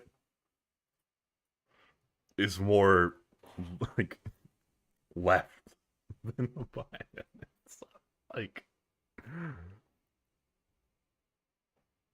the Tories and Labor. Because they don't even think of it as, they thought open borders were great when people pour in from jails. He left us a mess. We're going to get that fixed. We're going to get it fixed. But remember one thing, I'm the one that got the hostages back. Steve Witkoff has done a great job. Can we do like a meditation after this? We have other, Adam Bowler. I don't know if you know Adam Great guy. Bowler. He's a guy, all he wants to do, he's a rich guy. I was going to put him in charge of a massive fund. He had any job he wanted. He only wants to work on getting hostages back. We've got 67 hostages back, and we don't pay any money. Now, Biden would pay $6 billion for 5 hostages, and they'd get more than we would. What But is my heart rate they right were now? always getting like $6 billion. So upset. The money was so crazy. And when you do that, then you're going to have a lot of problems because they're going to go and they're going to keep kidnapping people. But we're going to get it solved. But remember, I'm the one that got all the hostages out. I got them out. Unfortunately, you got a lot of dead people too. You got a lot of dead. They killed. It's a ruthless group of people. I'm at 80 BPM. I told Hamas, not crazy. we want our hostages back. We want those hostages back. Now, we have all the Americans back, but now I'm talking about hostages, mostly Israeli. But, of the hostages back, so there's 20, but there could be a couple we'll go through couple this in a dead sec. in the recent After days. this video. We've only got... Oh, there's 18 more minutes of this. I have not seen the leader of the Dutch far-right party. 20, but there's also 34 that are dead, and we want them back. The parents called me, and they, I got very close to a lot of these people. Can you get my son back? I said, oh, how's he doing? Sir, he's dead, but they have his body. Can you get him back? You have no idea what I go through. They want that body back just as much as though he were alive. Every bit as much. They want the body back. And I'm getting them back. We got them back. We got every hostage you saw that came out, we got them back. And we've done a good job. But I said, about we're the not strike doing the on 2. Qatar? Give What do me you think 2 about this that? week and another 3 the next Battled. week, and over a period of time. And I always said, those final 20 or 10 are going to be tough. We have 20. But I said, those final are going to be very, very tough.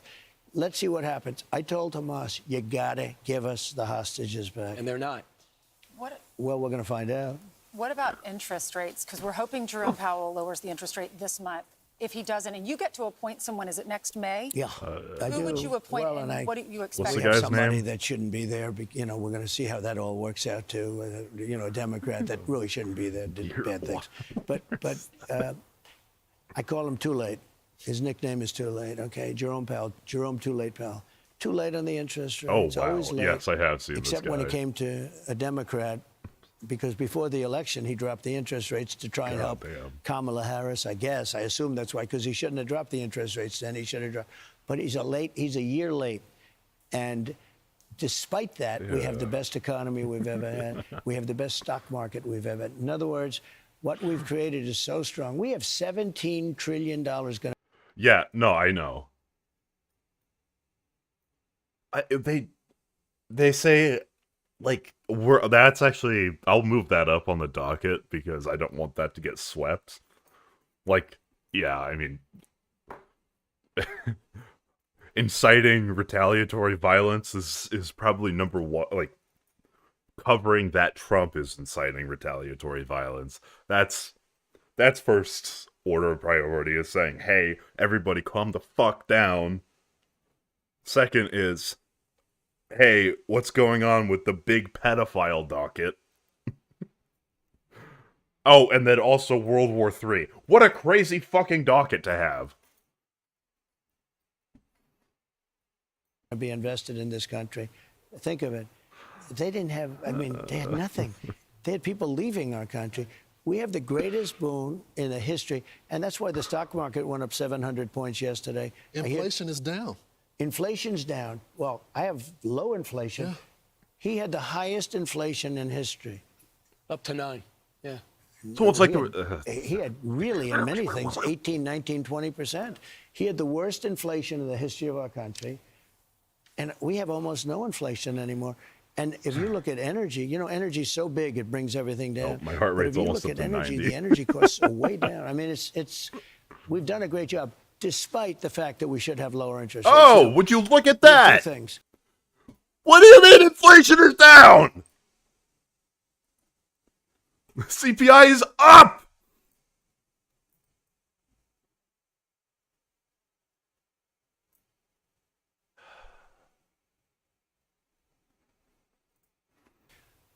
We've been successful because of the tariffs. It's given us a great power to negotiate with other countries that took advantage of us. Tremendous power. Also, it's brought in trillions of dollars into our country. Oh man. We have a big case. Energy is up. It's just up less than everything else. Foreign governments, because the foreign governments have been ripping us off for years, and it's now in the Supreme. We're entering the worst kind of economy right now. Yes, I remember Ken Bone. It's stagflation. We have rising unemployment, lowering job availability. Down to parity, sure. But like when the CPI is up, that means people pay more for shit.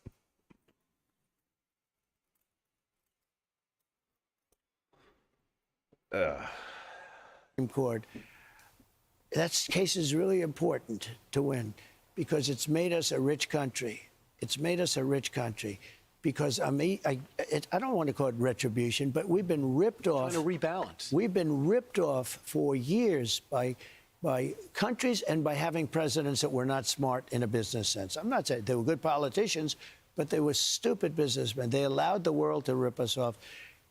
If we don't, Would you that shut up, Supreme man? Court Hey, thanks for the case follow. is so Appreciate important. that. And frankly, oh, God. this Okay, economy, no, if we win sorry. the tariff case, which we Dude, should on the legal merits, but on common sense merit, we would have to give back trillions of dollars To these countries. Can you imagine?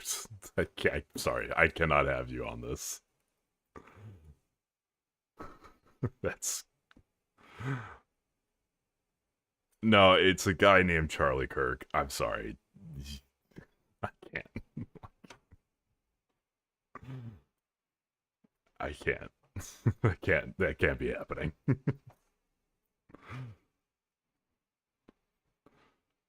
That's crazy. Jesus. All those deals. We would have to give back trillions and trillions of dollars because we got it because of tariffs. That case is one of the most important cases in the history of our country. What do you do if we lose that case? Well, I don't want to talk about it. I mean, I guess we'll find something, but it would be a very tough thing to lose that case. It's a totally legal case. It's good. What we did is right. The president has the power to impose tariffs, and for national security reasons, for everything, we've become a rich country. Remember, 2 months ago they said we found $29 billion, a lot of money. We found. Yes, he is.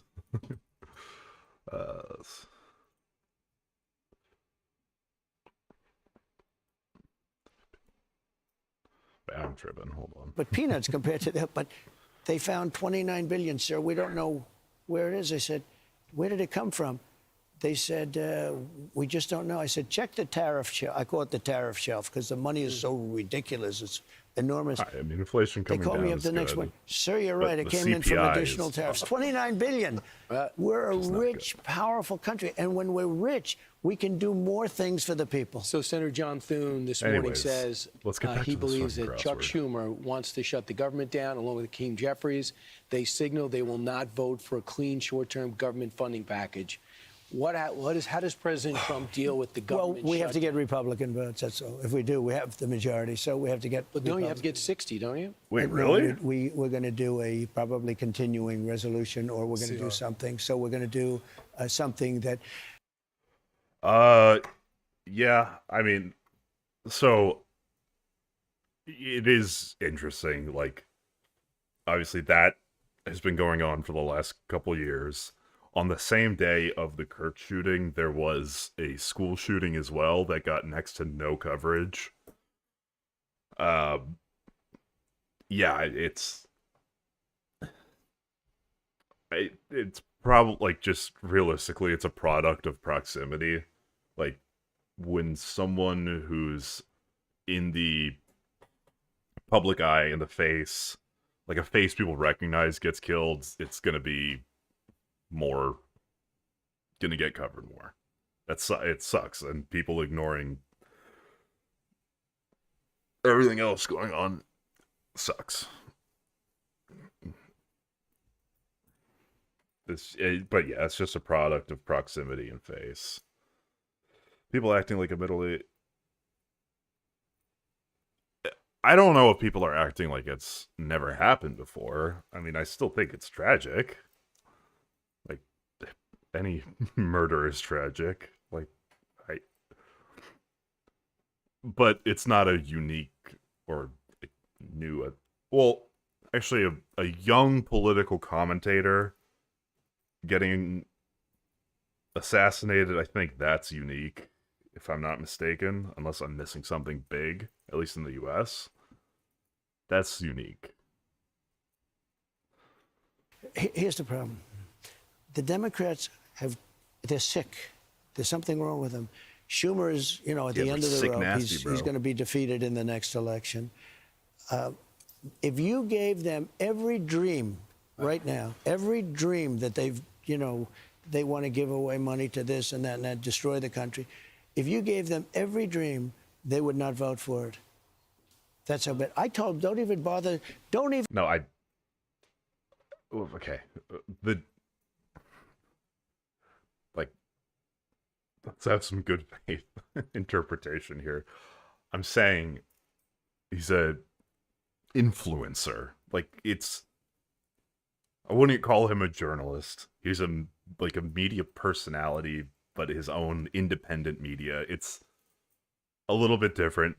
I saw the attack on the hospital. I have not been keeping up as much as I should be with the situation there. I saw that the invasion of Gaza City has started, which is fucking crazy. And I'm not saying they don't count. I'm saying it's different. Even bother dealing with them. We will get it through because the Republicans are. Yeah, the Israeli army has started to move into. They've decided to fully take over into Gaza. So they've moved into what is it, Khan Yunis and that kind of occupy, yeah, in Gaza City.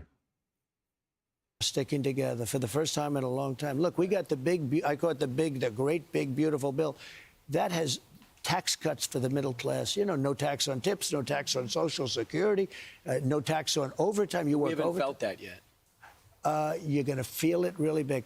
I'll tell you, the biggest thing right now, we have to win the Supreme Court case. They're on Fox. They're all stupid. Although I'd say they're probably smarter than Trump because they were trying to hand feed him the questions that would lead him to the answer of, yeah, we shouldn't kill people. But he couldn't do that. If we win that case, this country is a rocket ship like no other country ever in the history of our world. They're not confirming your appointments either. They're holding them down. But I'm going to get it done because we're not going to be doing something that they want. They want something very badly, and I won't tell you what it is yet. You'll figure it out pretty soon. But we're not going to be doing that. Stupid. So I'm fine. Soft we got 200 people that left their jobs in order to come into the administration. And the Democrats are blocking and some of them are great. If I had George Washington and Abraham Lincoln, they came back from the dead. I think that's a fair point. But realistically, American media is going to talk, and Charlie Kirk is a face that's, at least for domestic politics, is highly relevant and is closely involved with the Trump campaign, a very recognizable person. Yeah, so it's a function of recognition, time in the public eye, all that. I'm not saying that those journalists are any less tragic or anything like that. I'm just trying to explain or put into words for myself what the delineation is and why one gets more coverage than the other. And they wanted to go into the administration. Schumer would not approve that. They're doing a nuclear option, right? They're going to put about over 100 through. We have some things that are very powerful that in many ways you'd like not to do it, but I'm okay. These are obstructionists. These are agitators and obstructionists, the Democrats. Now, I hope it gets back. You know, in the old days, a long time ago, it sort of started with Obama, you want to know the truth. There was a level of unbelievable hatred. And Bush, I was not a big fan of Bush, as you probably know, and you are, so I'm not going to get into an argument. Really good. We don't have to, but Okay, I'm a so much he better is. golfer than he is, at least. But you know what? I think he'd agree with that. Everybody agrees with that. Yes, I'm not advocating or condoning our disparate coverage, just to be very clear. But yeah, But let me just say, our country is doing great. A year ago, we had a dead country. It was a dead, embarrassing country. We have the hottest country anywhere in the world. Mr. President, see these buildings? A lot of them in New York City you built. I do. That's called capitalism, not socialism. We have Mom Donnie, who is ahead in the polls here. What's your reaction? It's amazing. It's up by 20. Mom Donnie is not a socialist. He's a social democrat. Okay? And even then, Democrats are still, well, should we endorse him? Should we not? He's still a capitalist at the end of the day. It's not full state ownership. It's just moving more towards the Nordic model.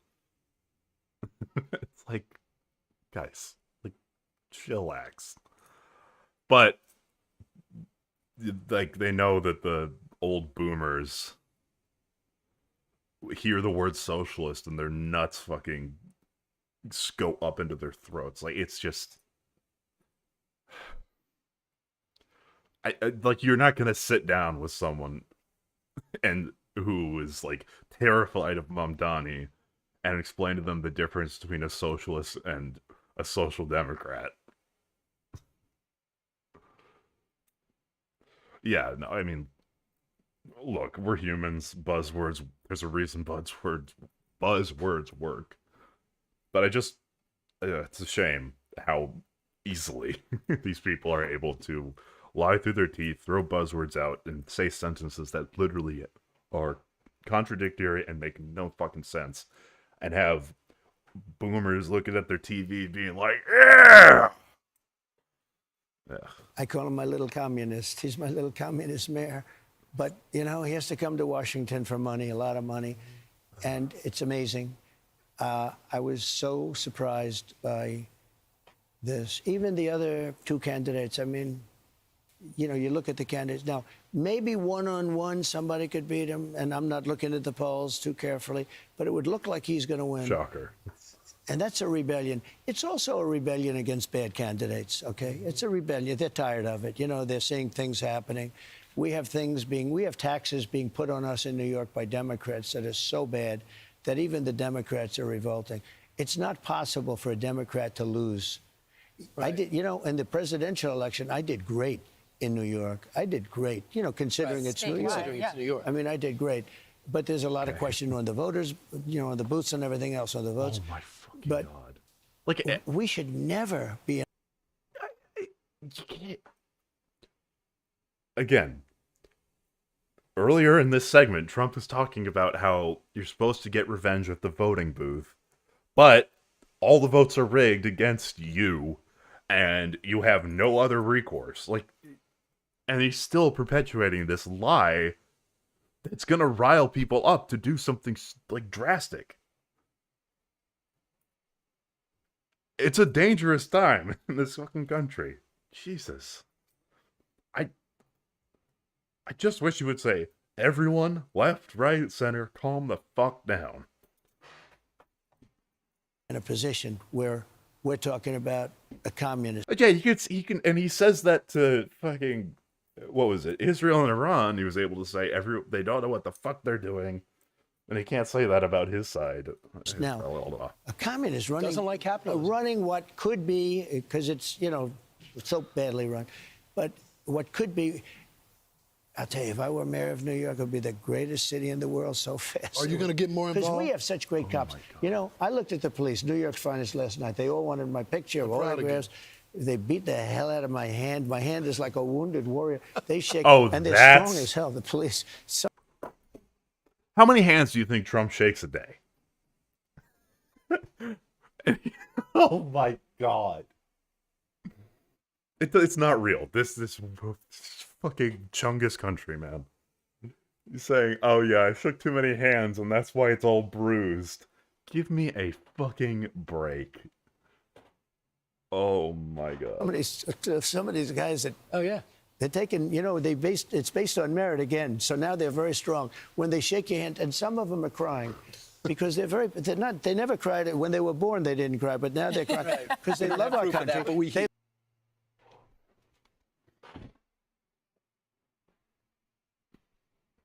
Okay. Yeah, cool. That's awesome. Thank you, dear leader. Where's the fucking North Koreans crying?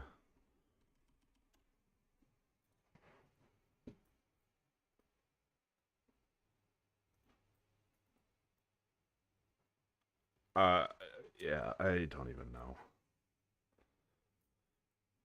Are the soldiers crying here? Yeah, dude, there's a video I'm looking for that I can't find, but like, love me, and they know it's law and order and stuff. That like they want common sense.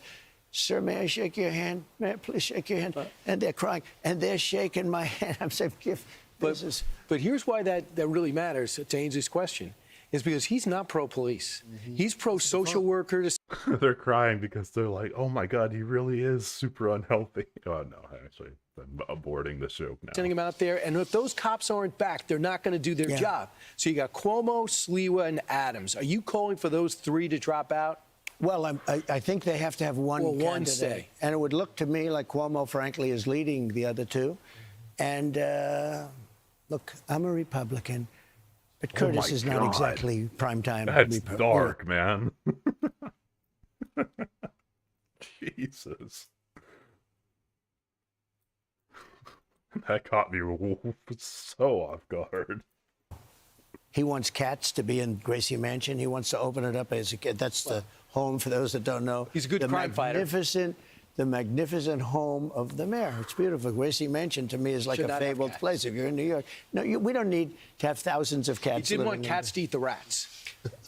It looks like, look, Cuomo, you have a weather person here who I happen to think is wonderful. And I just told Janice, I said, Wait. Here, who I happen to think is wonderful.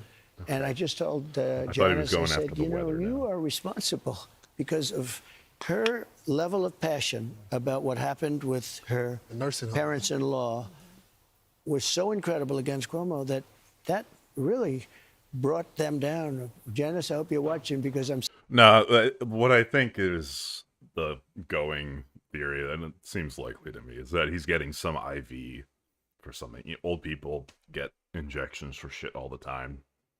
If you have weak skin, they put it in your hand, and that causes bruising pretty frequently. So it seems like he's getting some sort of treatment for something via IV. So I don't think the U.S. is ready for a Mamdani presidency. I think he'd be too far outside of the acceptable realm of Democrat that people more center-left would vote for. One day, that might be where things are at, but not right now. And I don't think for another at least 10, 15 years. It's not an endorsement of that. It's just, I don't think the country's ready for that or will be ready for that for a while. But him being mayor of New York would put a lot of those programs and ideas into the more mainstream, which would push things in that direction. Assuming, they work out well, but... saying it with respect, but that brought Cuomo down. Her level of passion, what he did with the nursing homes, it was so horrible. Yeah, but nobody had the impact that Janice Dean had. I used to watch, and she'd be doing the weather, and then she'd start talking about him. And I don't know. I'm not in the business of trashing Democrats, except Schumer when he is weak. I think now more than ever, we need Democrats in power so that the conversation is not, oh, it's either fascism or nothing else. It can become, okay, we're Democrats in power. How much should we fund the social programs, more or a lot more? I think that's a much better span of conversations to have rather than, should we be sending the National Guard into cities or not? Like we all on the left or even like on the right need to get more sane people in power, Democrats in power, so that we can shift the conversation away from, should we execute homeless people or just eject them from all the cities, into, okay, how are we going to house people and how much are we going to spend? A lot or way more than a lot? Like, it's just,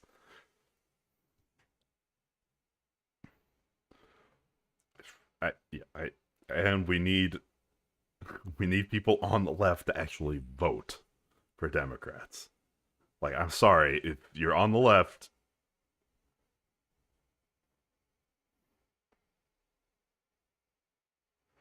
okay, but again, if you're not going to vote for the left, you're not going to participate in primaries and whatnot, then there's no political, like, power that you have.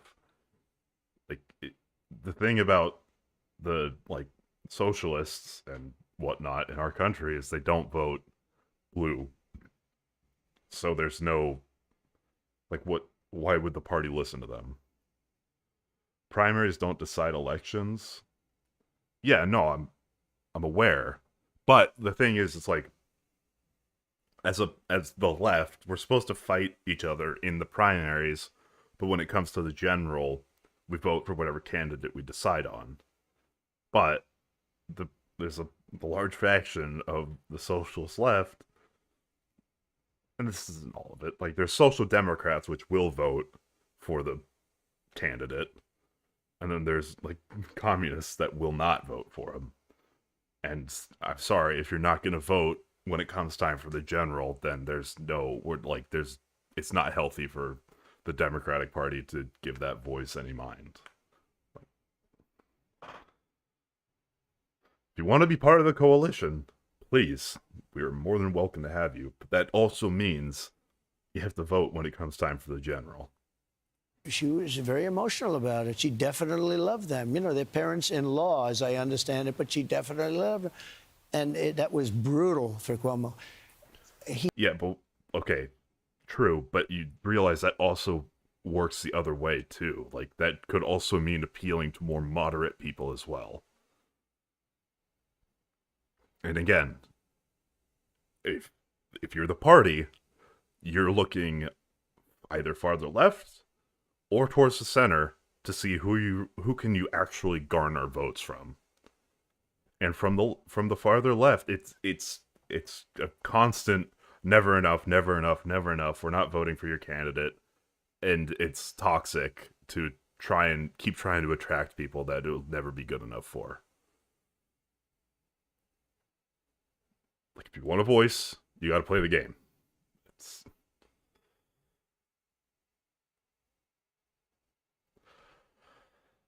There's a populist movement, but again, all of those populist things can be part of the conversation, but it's in the primaries. There's a reality to how the system functions right now. Jill Stein is not going to be president. And it's a matter of pragmatism. If you want your voice to be listened to, you have to play the game. Like, it sucks, but that's part of it. He seems to be leading by a little bit, but he's still way behind. It almost looks like even one candidate wouldn't work at this point is not going to. Mr. President, I'm curious because you talk about common. That's a really broad statement, and that's something that Republicans love to use to not get vaccinated and shit. So probably clear that one up. Sense. Have you had any Democrat pick up the phone and say, Mr. President, let's work together on this? Well, I did.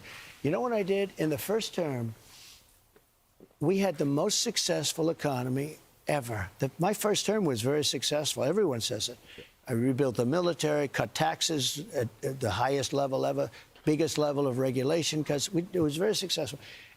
And if you remember, just prior to COVID, it was, and we did a great job with COVID, but COVID was COVID. The whole world had to suffer with that crazy thing. That was horrible. But we had the most successful economy ever in the history of the world. And Democrats. I'm not entertaining anti-vax stuff. I'm just not doing that here. Radical left Democrats even, were calling me and saying, could we get together? I always say, how are you a success is radical gonna bring us left together. Democrat That's if you're right. calling Trump to be like, hey, let's get together and talk? Like, that's not... There's nothing else going to bring us together. And this was the ultimate success. We were rocking and rolling, and not as much as we are right now, I'll tell you, because the stock market's now like going crazy, the 401ks, everything else. But we were doing unbelievably well. And Democrats were calling me, sir, I'd love to meet with you. I said, I don't believe it. This guy. If I don't understand microbiology, then of course I'm going to trust the experts because they do understand it. That's definitionally. It was coming together. The only thing that's going to bring us together is tremendous success. I understand. And next week you go to the UK Yeah. for a state dinner, state visit, you and the Only thing that's going to bring us together is tremendous success. Crashes the stock market.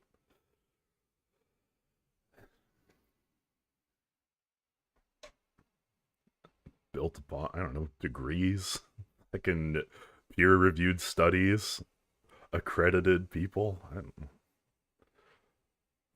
Okay. If you want to stay on this topic, you can see yourself out. First Lady will be not there doing with the royal this. family. And I also go to a funeral for a great gentleman Yes. named Charlie Kirk, who should not be having a funeral right now. He should be out there in front of people. He loved doing it. He was so good at it.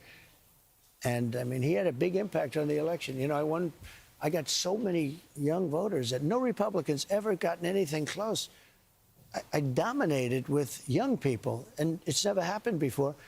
And I give him so much credit. Because he was able to explain your policies, what you stood for. He could explain them better than anybody. No, but he related better to young people than anybody. I've never seen anybody with any group, him with young people, I've never seen anybody relate to a group like he did. So just to build on that, because we only have 2 minutes left. You know, you didn't Barron. even have a commercial. This is very That's how powerful you are. Pretty important. I'm very impressed. It's I'm saying, true. I wonder if they're going to have a Yeah, commercial. If they haven't bought Prevagen You're gonna yet, get- I don't think we're going You to. guys are all going to be let go by Rupert or Lachlan. Lachlan's going to let you go. Right. Go ahead. Mr. President, I remember Melania's reaction when you almost got hit.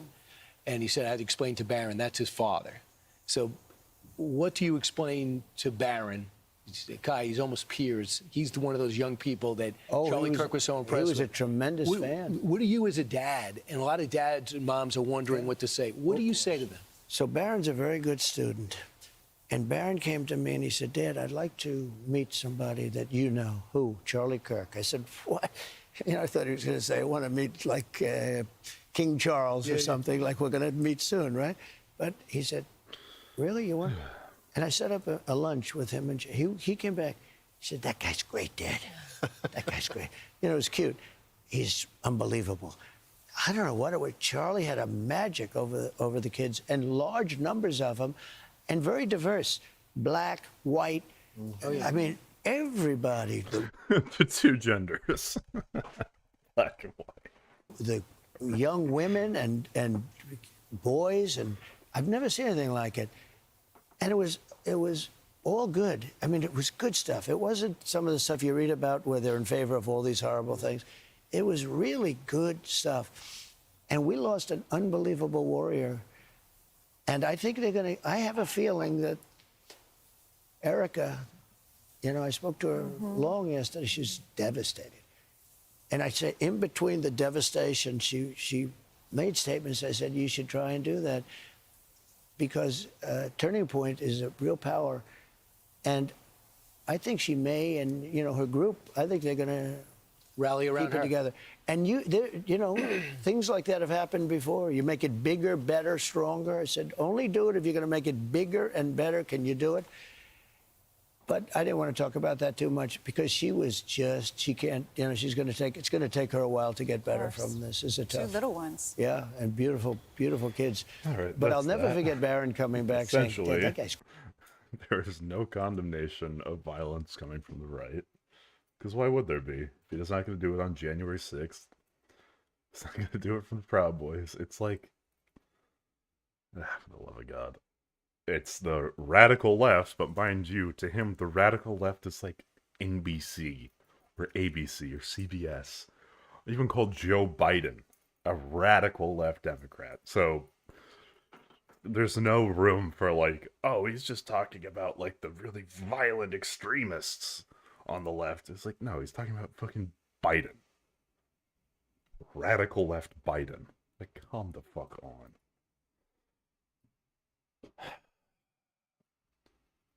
Key moments at House UFO transparency hearing. Not good. What the fuck? Okay, so what was the Epstein release vote?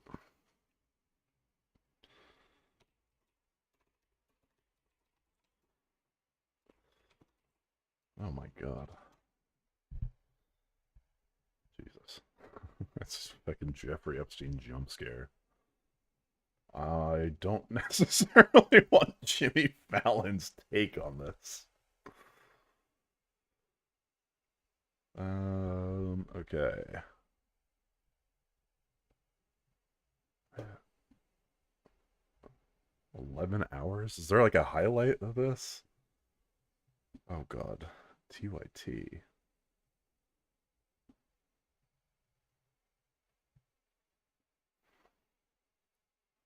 Jesus.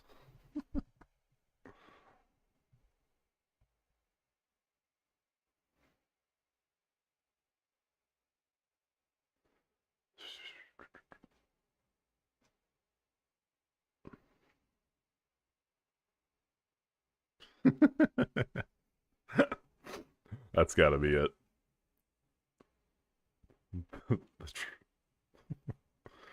Oh yeah, there was this shit about fucking Mike Johnson. Oh my god, what a dirtbag saying, he's actually in there because he was an informant. What the fuck? Like, really?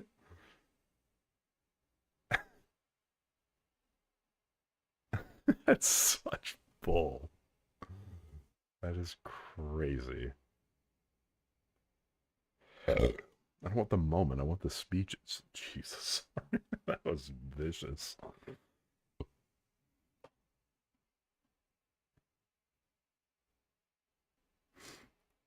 Have it, the amendment is not agreed to. Is there further discussion or amendments? Yeah, Madam Chair, I have an amendment to the rule. I move the rule also provide that immediately upon adoption of the resolution, the House shall consider. Okay, we'll do this. Well, this is 3 days ago. When was this blocked? Then we'll go. Amendment to the amendment and the Without nature. objection, the amendment will be considered as read. The gentleman how from long has Maryland this is been going on? recognized to explain the amendment. Thank you. Fucking Christ.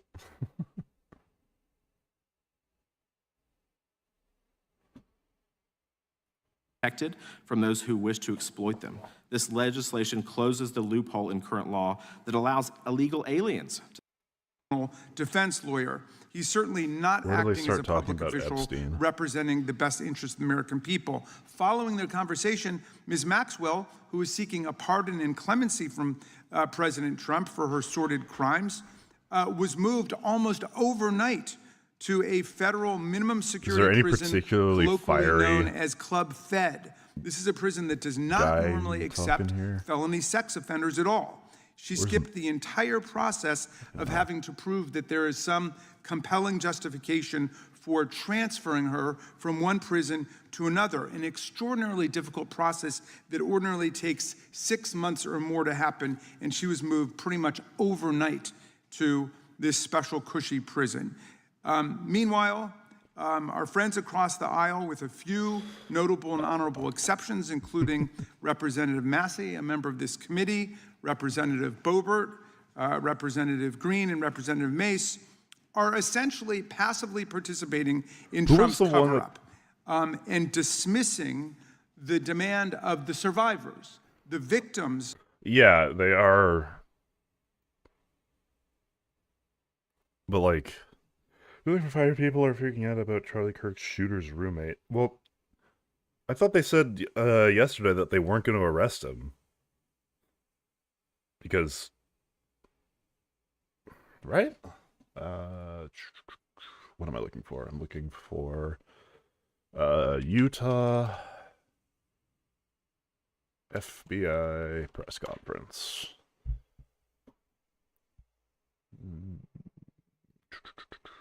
Is this 2 days ago already? Oh, yeah, it was yesterday.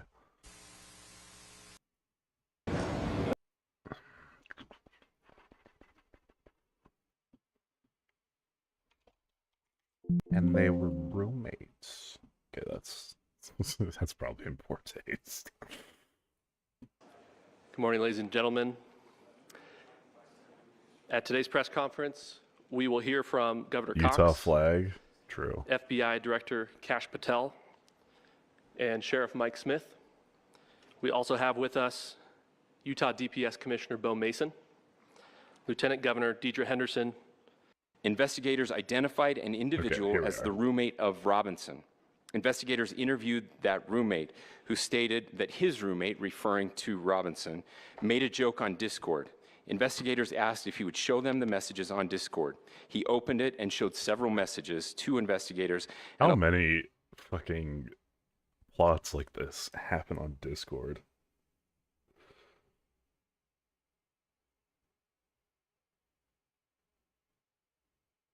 Yeah, I mean, there was...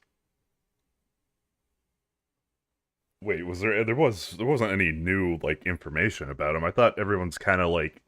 He's probably loosely Antifa, but he also has ties to, like, Groypers. I don't think there's any indication of anything to do with, like, trans movement, no? Allowed investigators to take photos of the screen as each message was shown by Robinson's roommate. These photos consisted of various messages, including content of messages between the phone contact named Tyler with an emoji icon and Robinson's roommate's device. The content of these messages included messages affiliated with the contact Tyler stating okay. Where am I meant to see this? a need to retrieve a rifle from a drop point, leaving the rifle in a bush, messages related to visually watching the area where a rifle was left, and a message referring to having left the rifle wrapped in a towel. The messages also refer to engraving bullets and a mention of a scope and the rifle being unique. Messages from the contact Tyler also mentioned that he had changed outfits. I know there has been speculation as well as to the writing on those casings, those bullet casings, and I believe we have that as well. And I will share that with you now. So the area north of Campus Drive Road where the suspect crossed over, you saw some of that in the video that we released last night, consists of a grassy area with trees on the edge of the UVU campus.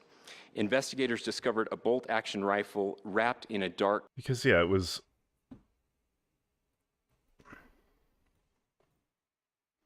Breaking, Charlie Kirk assassin, as identified, was living with his transgender partner. Oh? Okay, so his roommate was trans? Is that the accusation there? Wait. Okay. Colored towel. The rifle was determined to be a Mauser Model 98 30-06 caliber bolt-action rifle. The rifle had a scope mounted on top of it. Investigators noted inscriptions that had been engraved on casings found with the rifle. Inscriptions on a fired casing read, "Notices, bulges, capital OWO, what's this, question mark." Inscriptions on the 3 unfired casings read, "Hey fascist, exclamation point, catch! Exclamation Okay, point. remember how many confirmed things come out that are later from inside sources that come out that are not true? I feel like they would have mentioned it, and they didn't do any other investigating into this roommate. Because they, plans to arrest, I thought they mentioned they didn't have anyone plans. I thought they were saying they didn't have any other plans to arrest anyone.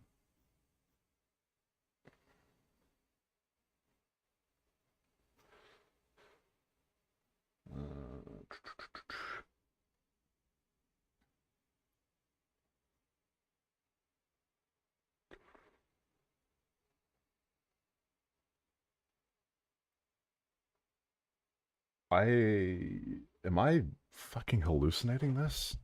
Forgive without limit. Whatever, we'll see if they start He answering said, questions here. always forgive your enemies. Nothing annoys them so much. A few months ago, I referenced this last night, Charlie posted to social media, when things are moving very fast and people are losing their minds, it's important to stay grounded.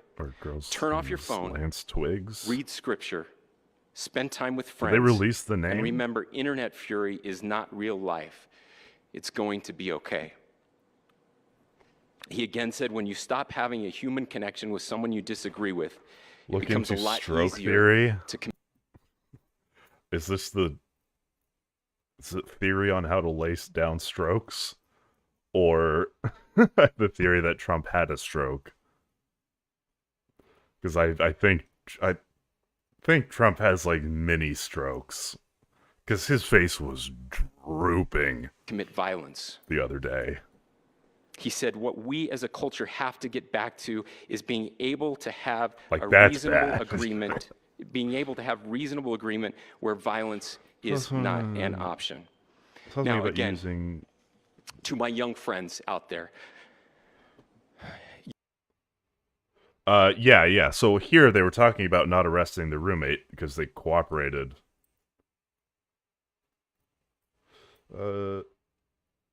Yeah. Hello from France. I'm eating strawberry. Good day. Have a good... Hell yeah. Enjoy the strawberry. This sounds wonderful. More international viewership. Is anyone American here? You are inheriting a country where politics feels like rage. It feels like rage is the only option.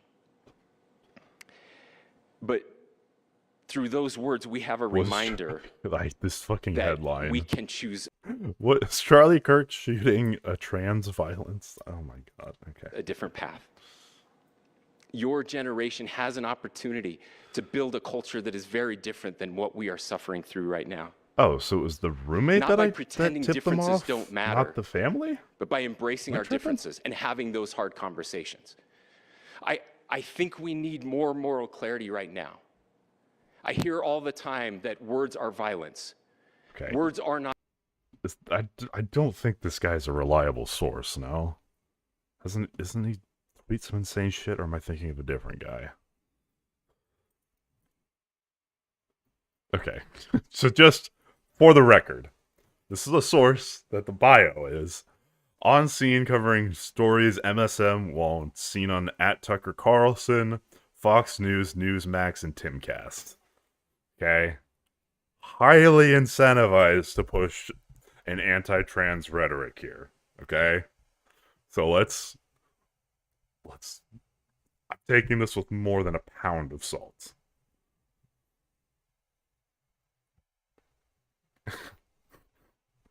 This is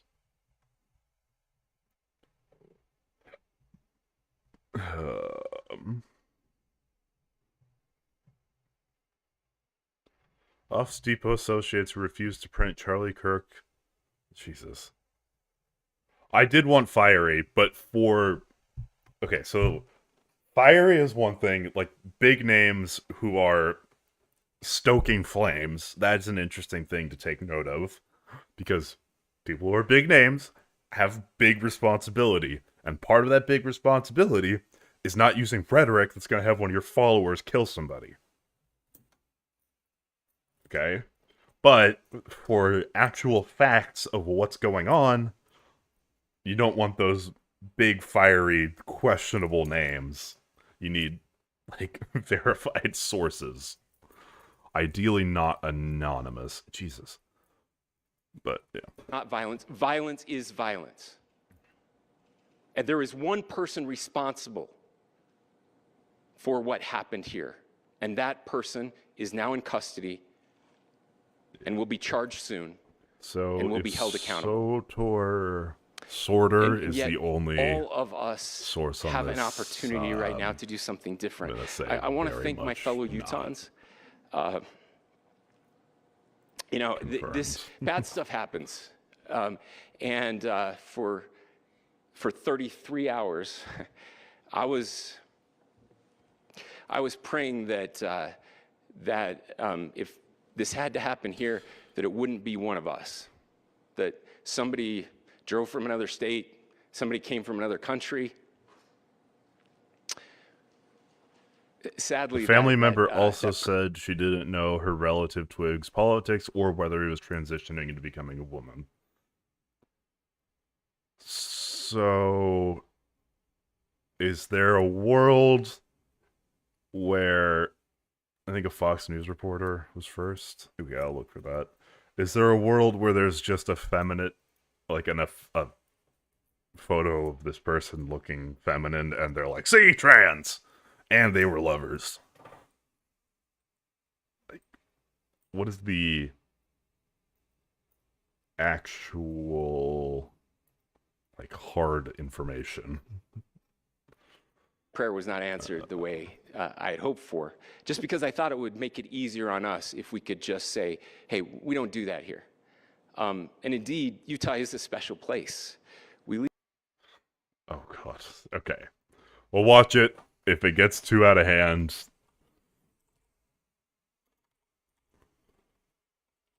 then we're going to turn that off. I'm assuming it's this. Okay. I reserve the right to turn this off at a moment's notice. Yesterday, a tragic school shooting in Colorado took place. The 158th act of gun violence within an American school in 2025. You probably didn't hear about it though, not just because the 10th of September 2025 was potentially the most insane day for world news ever in history. No, it's actually just boring. It's not a big deal. On average, every single day in America, a gun is fired within school grounds. Every single fucking day. Now, some American politicians are kind of okay with this. A few kids dying is a small price to pay if it means I get my very own. That is a crazy thing to have said. I mean, like, I get what he was going for there.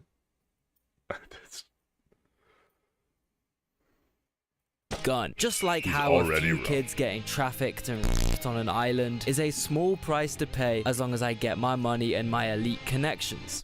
Now, I'm going to split Americans into 3 categories right now. Anti-gun, medium gun, and extreme gun. For this video, I'm only focusing on extreme gun. These are the dudes who are way past just having a little self-defense Glocky in their crib. No, the extreme gun guys think like assault rifles. If it's not good research, maybe later.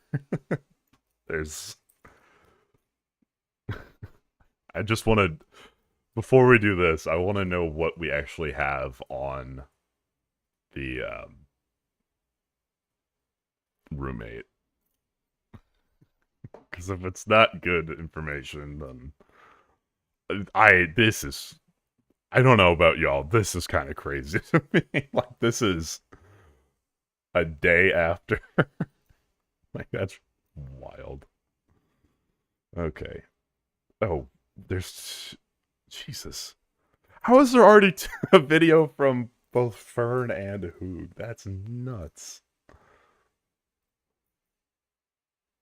Affidavit. With the arrest of Tyler James Robinson, the suspect in the killing of Charlie Kirk, we just got our hands on brand new court paperwork. We are talking potential charges. We are talking bail. We are talking now a new detailed timeline. Yeah, well, I mean, and there's also live streamers that were live when it happened. The caffeine put in work, yeah. I was like, okay, I'm gonna start streaming again today. And then that happened, I was like, I'm gonna start streaming not today. So, okay, this is the Fox News host that broke it. Exclusive Charlie Kirk assassin. Hello, evil Nick 1. Charlie Kirk assassin. Tyler Robinson lived with his transgender partner. Sources tell me. So no named sources. Just sources telling me the FBI had texts and other communications. We already know about these texts because the law enforcement guy talked about it. Talked about the Discord messages between them. So none of this is new. But the transitioning part is new, and we sources cited. Sources. So, I don't know. We're going to break it down for you in real time. Welcome to Sidebar. That's not very strong. Crime. I'm Jesse Weber. In my humble opinion. All right, so we're doing something very different here on Sidebar. We are law breaking enforcement down this source. legal paperwork we just got our hands on in real time. No prep. I'm literally looking at this right now. There's no actual sources. This is new paperwork that was just... Yes. It's a little bit of source. I really need this to be true, guys. Just filed in connection with the arrest of Tyler James Robinson, the 22-year-old who is suspected of killing Charlie Kirk. Now, what do I have in my hands on? I have an affidavit of probable cause. Until we see something more. I have an order from a judge denying him bail, and then a public safety assessment report. I'm going to break all... If someone has, like a more primary source or a more valid source on this other than sources... or like a statement on this, then we can cover that, but it doesn't look like there's too strong or public evidence for this, so... This down in real time. He hasn't been officially charged yet, but this is what he has been booked on. I want to bring on trial attorney Rich Schoenstein, who's going to break this down with me in real time, so we're both looking at this. Rich, good to see you. By the way, good to see you. Great background. Is that real or is that AI? I mean, it looks like a really no. This is my real brother's real house in Columbus, Ohio. It looks good. Literally Ohio. Okay. So what I want to do first is go into this affidavit of probable cause, which led to his arrest.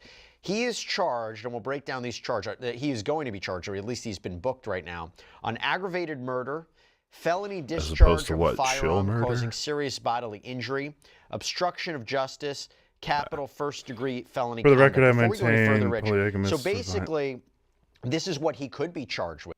That's certainly a take. I don't know. Again, there's any number of groups, factions, ideologies that would...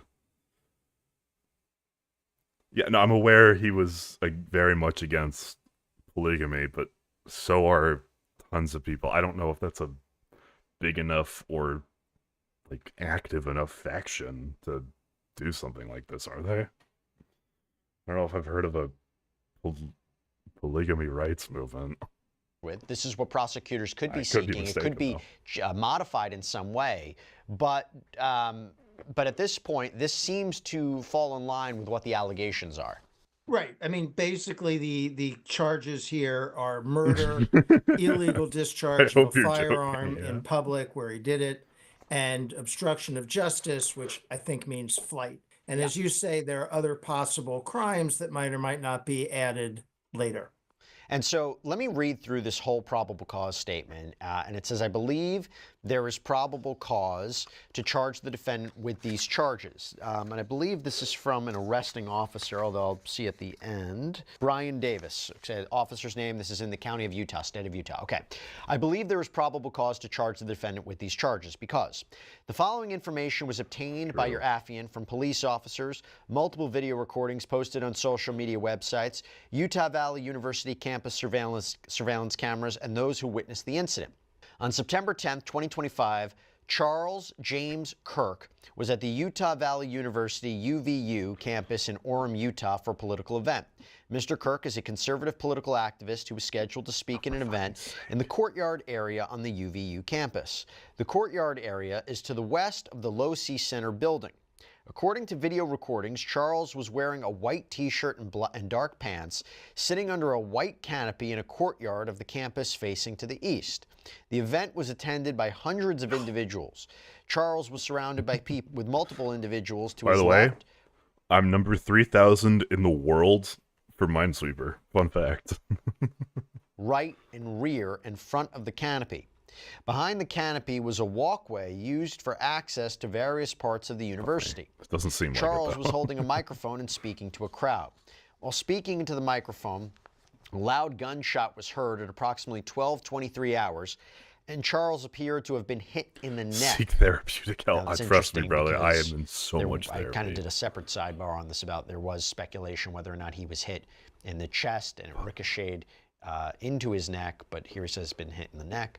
Blood was seen coming out of the left side of his neck as he fell over to his left. I don't think there's any Charles was substantiation transported to the to ricochet Penagos theory. Regional Hospital in Orem. Apologize if I'm mispronouncing that. Charles was pronounced deceased at the hospital. Investigators reviewed the Utah Valley University surveillance cameras.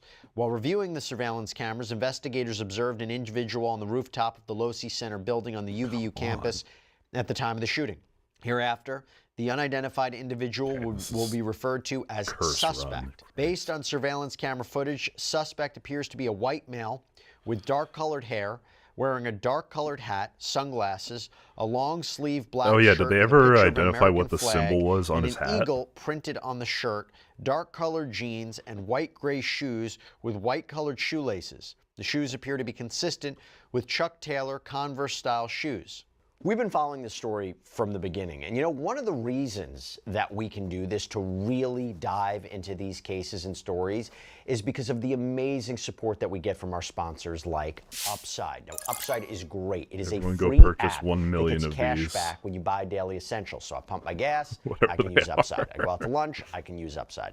Get something at a convenience store, I can use Upside. And why not get Why cash does it matter back what when I color do his these things, right? Yes, shoelaces this is were? real cash back. Well, It's money just that for appears in your Upside app identification. I that you don't know. transfer right into your bank Not account. So everything once you in have the free Upside app, affidavits or you claim an whatever are, offer for like, whatever you're buying on 100% Upside. You pay as usual necessary, using a no. debit or credit card. You follow the Kinda steps just on the throw app, any you get paid. any So and to all find out how much you can information that earn, they have, click the link in the description to not download mistaken. Upside or scan the QR code on screen. And make sure to use our promo code SIDEBAR because you'll get an extra 25 cents actually back would've been a good on every gallon on your first tank of gas. Wow. Suspect is also carrying a dark-colored backpack on his back. Suspect walks with a distinctive gait. Prior to the shooting, suspect appears to walk with a stiff right leg and a relatively slow pace.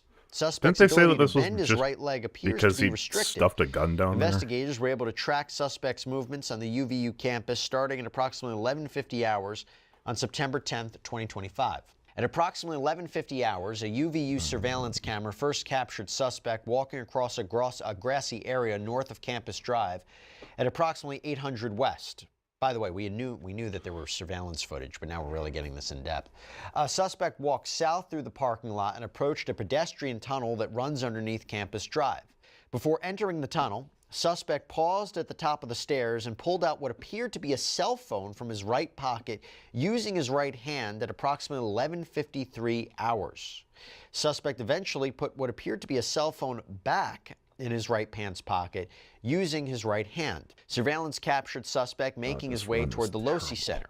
At approximately 12:02 hours, suspect was recorded walking on the north side of the Low C Center building, walking with the same gait as observed earlier. Suspect entered the Low C Center building through a set of doors on the southeast corner of the Low C Center building At approximately anything novel in this? 12:15 hours, yeah, let me just change it here. Thanks, Suspect was Nightbot. observed walking Okay, up to the whatever. stairs that led to the common area adjacent to the Losi Center building. I'm Suspect gonna walked try to a and just short skip to the concrete Discord wall that separates the messages. common area from the rooftop of the Losi Center building. At approximately 12:17 hours, suspect climbed over the short wall and appeared to crouch down on the north side of the wall on the Yeah. rooftop. At approximately 12:22 hours, suspect stood up and started. Okay.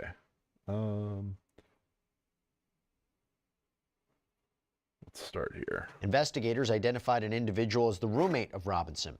Investigators interviewed the roommate, who stated that And his roommate, someone please help me out with this damn crossword, I beg you.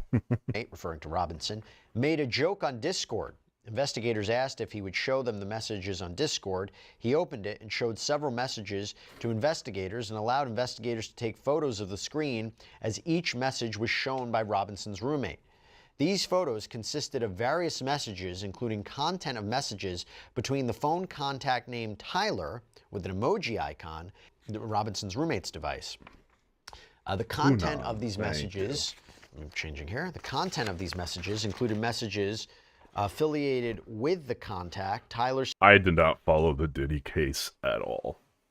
Because, like, I don't know, this is kind of doomer, but I feel like it's the same thing with Epstein, where it's, even if there is a cabal of pedophiles, it's just kind of like an assumption at this point to me. It's like, yeah, there's a lot of powerful pedophiles and nothing's going to happen to them.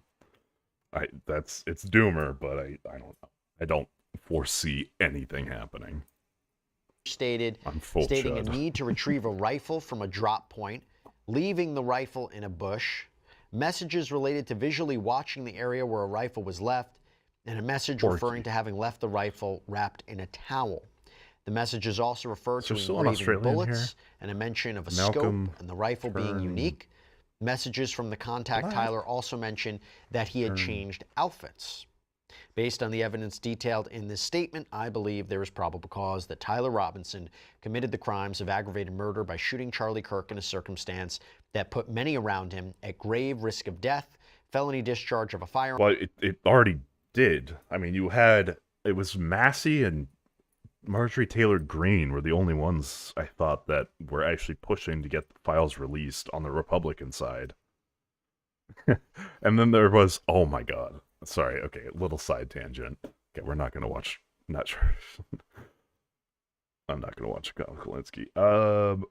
What was I looking for? Undercover journalist Epstein. Just right. This was crazy. So this is a guy from the DOJ that a reporter went on an undercover like date with, got him to admit some wild shit. Yeah, thousands and thousands of pages of files. They'll redact every Republican or conservative person in those files, leave all the liberal, Democratic people in those files. I think they visited that Maxwell person. Yeah. And also involved. Got transferred to a minimum security prison. Yeah, I need to look more into Rokana. My knowledge on him is sorely lacking, but I've heard a lot of good things. Too recently, which is against BOP policy because she's a convicted sex offender. They're offering her something to keep it on shut. And what do you do for work again? I work for the Department of Justice. Okay. Been there like 23 years. I'm an analyst. I'll be acting deputy chief of our office for a few months starting next week. I work closely with like all the federal law enforcement agencies and the U.S. Attorney's This is offices, insane if true. the prosecutors and stuff. The thing is, it's interesting because I do deal with so many of the agencies, like the Bureau of Prisons. But like the this Marshal story, Service. this story didn't go anywhere, which is We walk in here. fucking Well, those wild, files do exist. right? Like, I feel like this should be like everywhere. No?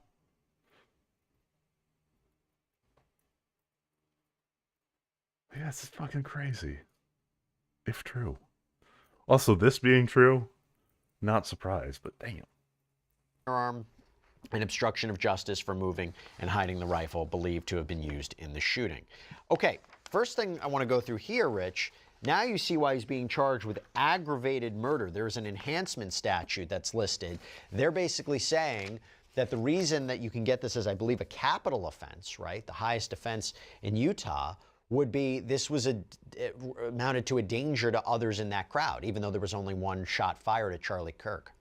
Yeah, I think that is why that's in there. And also it goes to the issue of bail.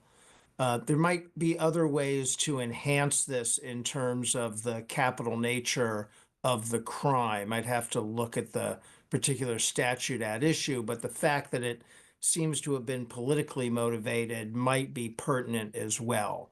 But yes, firing essentially into a crowded event, very dangerous, and probably gets you enhanced. And one of the things I talked about with Ellie yesterday was the idea of maybe potentially it may very well be. I don't know if I've heard of that case or story. Terrorism quite charge. What was the purpose of this? Was it to silence other people? Yeah. Yeah, that's what I was thinking when I said political. You know, if the facts are that the purpose of this was because of what Charlie Kirk had to say and an effort to silence people of that same viewpoint, then it could be viewed as a form of terrorism. And this is similar to Mangione. One of the things, the way prosecutors have tried to enhance that charge is, even though he's accused of just shooting and killing Brian Thompson, it was an inherently dangerous activity that presented a risk to others. I haven't looked into it. I won't speak on it because I can't speak intelligently on it. So this is what it seems to be consistent.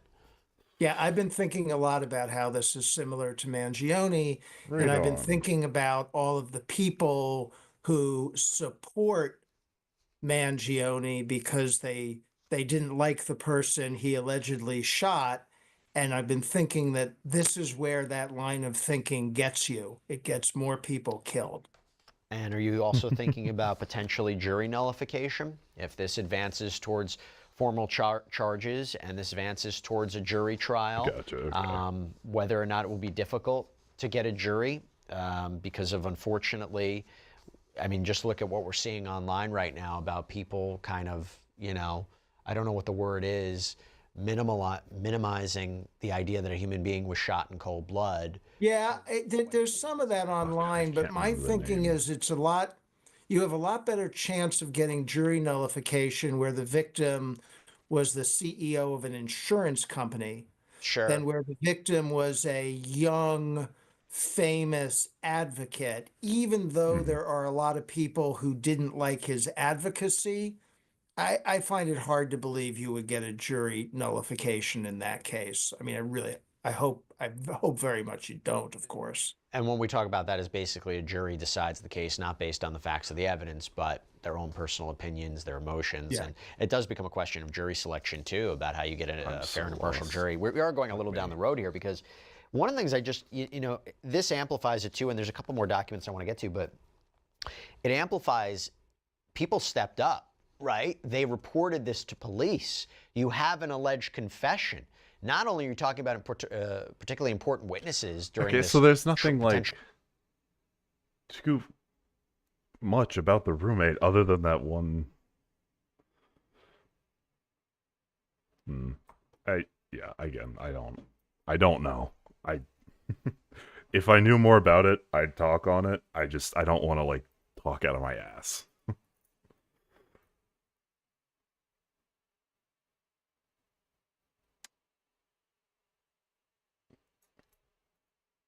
So, okay, I'm a little confused. Like, the roommate knew about it, or at least knew some shit was up. Didn't say anything, but then also is being very compliant with investigators. Okay, right now my country's like on the verge of devolving into civil war. That takes precedence, you know? There's so many hours in a day.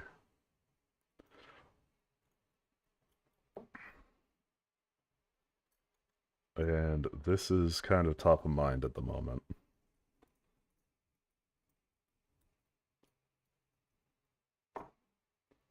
I mean, hashtag. I mean, Epstein was supposed to be, but I think in order of precedence, I'm going to move, the possible involvement of NATO in a war against Russia, escalation there, Civil War, World War III, Epstein, maybe. I think that might be the order of things.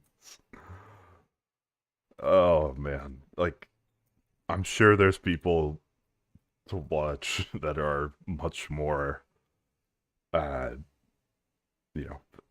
investigative into that. But it's just not me. I wish I could know everything all the time. Unfortunately, only one of me. If I could do the shadow clone jutsu and learn everything, I absolutely would, but realistically, I don't know about it. That's the thing. Like,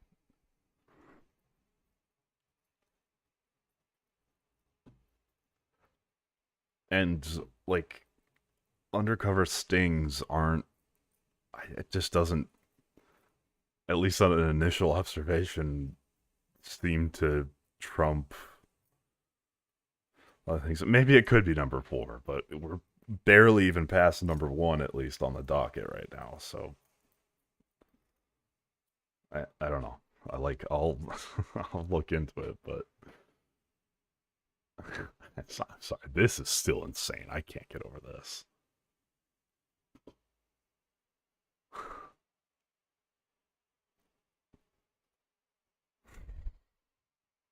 All right. So sorry. What's his name? Tom Alex.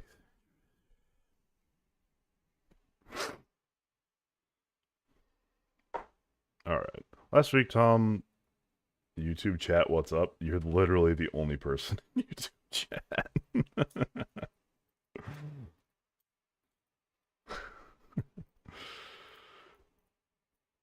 I don't know.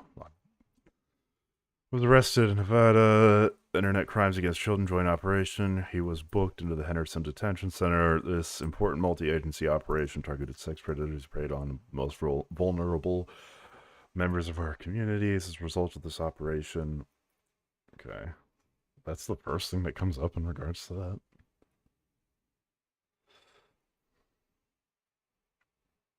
Eight child sex predators arrested during undercover operation. Okay.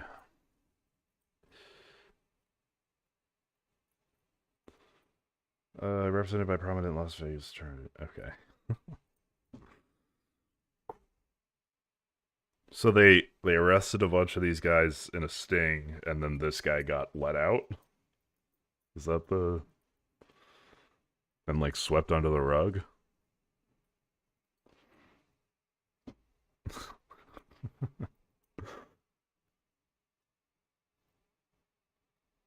Fucking UFOs, Jesus.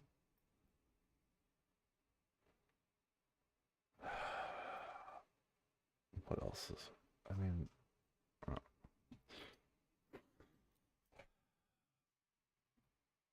Is there going to be some crazy people already putting out videos of Kirk shooter roommates?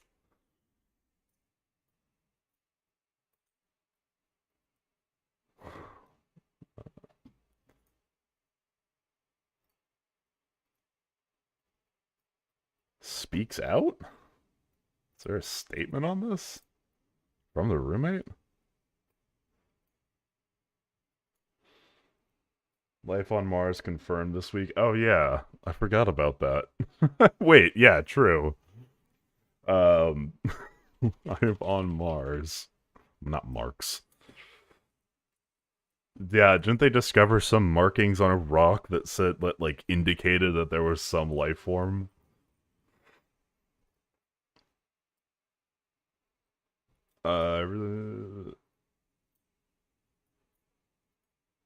Yeah, that is crazy that they didn't cover that. Yeah, this week is nuts. Okay, so the idea was for a payload to get us Up to the potential biosignature designation. How do I get into Twitch chat? You just go into Twitch. You just look me up on Twitch, no? I don't know if there's an integration thing to combine both, because I don't think you can show either Twitch chat on YouTube or YouTube chat on Twitch. But I don't have it on my phone. Okay, well, you can go to the website or get the app, I guess. Okay. Wednesday, September 10th, the Perseverance team announced that it found possible biosignatures in pieces of... I'm Chromecasting it to TV. Okay. In pieces of a Mars rock called Chivana Falls that the rover first studied last year. These intriguing chemical footprints include the iron-containing minerals Vivianite and Gregite, or Gregite, I don't even know, which the Perseverance spotted in clay-rich sediments on a long, dry lake bed. A combination of these minerals, which appear to have formed by electron transfer reactions between the sediment and organic matter, are controlled in quotes. Okay. I mean, I don't know. I just, okay. We're talking about life on Mars right now. Okay, we'll look at the Wednesday statement. Aren't the only explanation.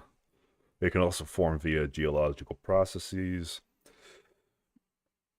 The rover alone likely won't be able to tease out whether or not they are truly a sign of Mars life.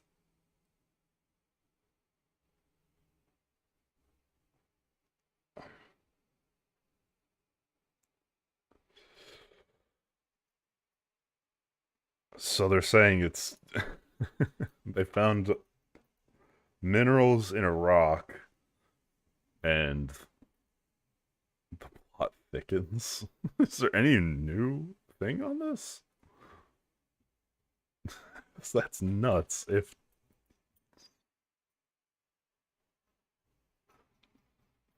that'd be crazy.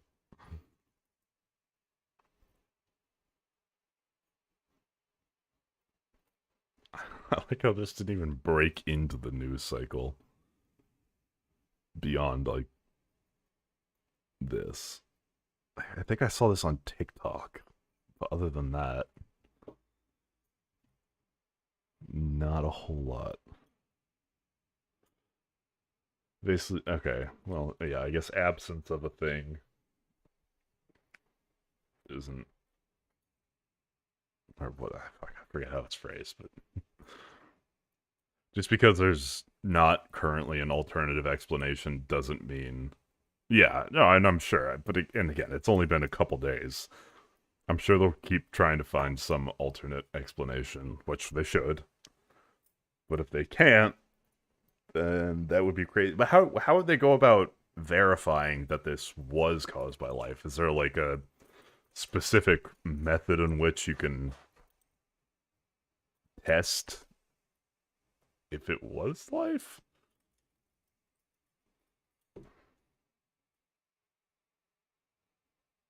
Okay. Okay, so they drilled in, collected a sample. They described the Sapphire Canyon sample as mysterious. Now, the stories went through the process. They're just now reporting they put in... Yeah, okay, so yeah, the null hypothesis, it is life. They can't find an alternative or something that disproves it. I gotcha. God, gonna start doing fucking P tests, or not P tests, what are they? T tests?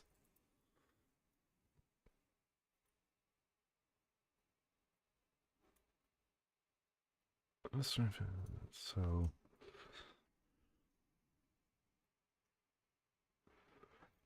I'm curious though, like, what changes if this does turn out to be life? Like, what do we do with this information?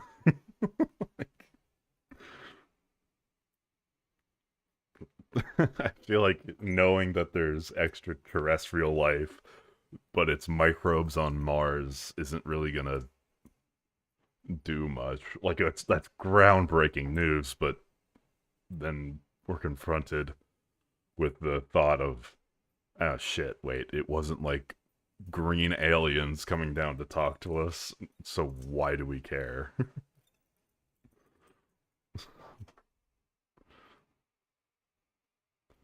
Oh, very true. Okay, that's a good point. That is a good point. Perhaps it's time to pause these expensive vanity programs until we... Oh, yeah. The classic... Why are we doing things in space when we still have problems on Earth?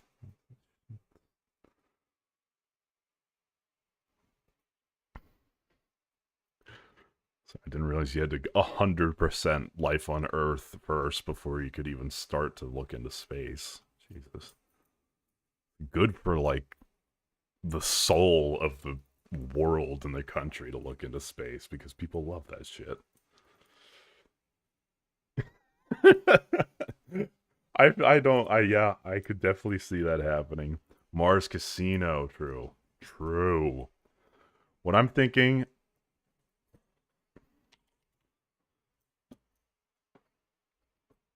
So I'm thinking we could have a massive parking lot on one half of Mars, and then we have Walmart, and then we got a big old casino. And then underneath all of it, we have libertarian paradise, zero regulation mining, and so that at some point, it all just collapses in on itself. Think about it. This is less of a sentence and more word association.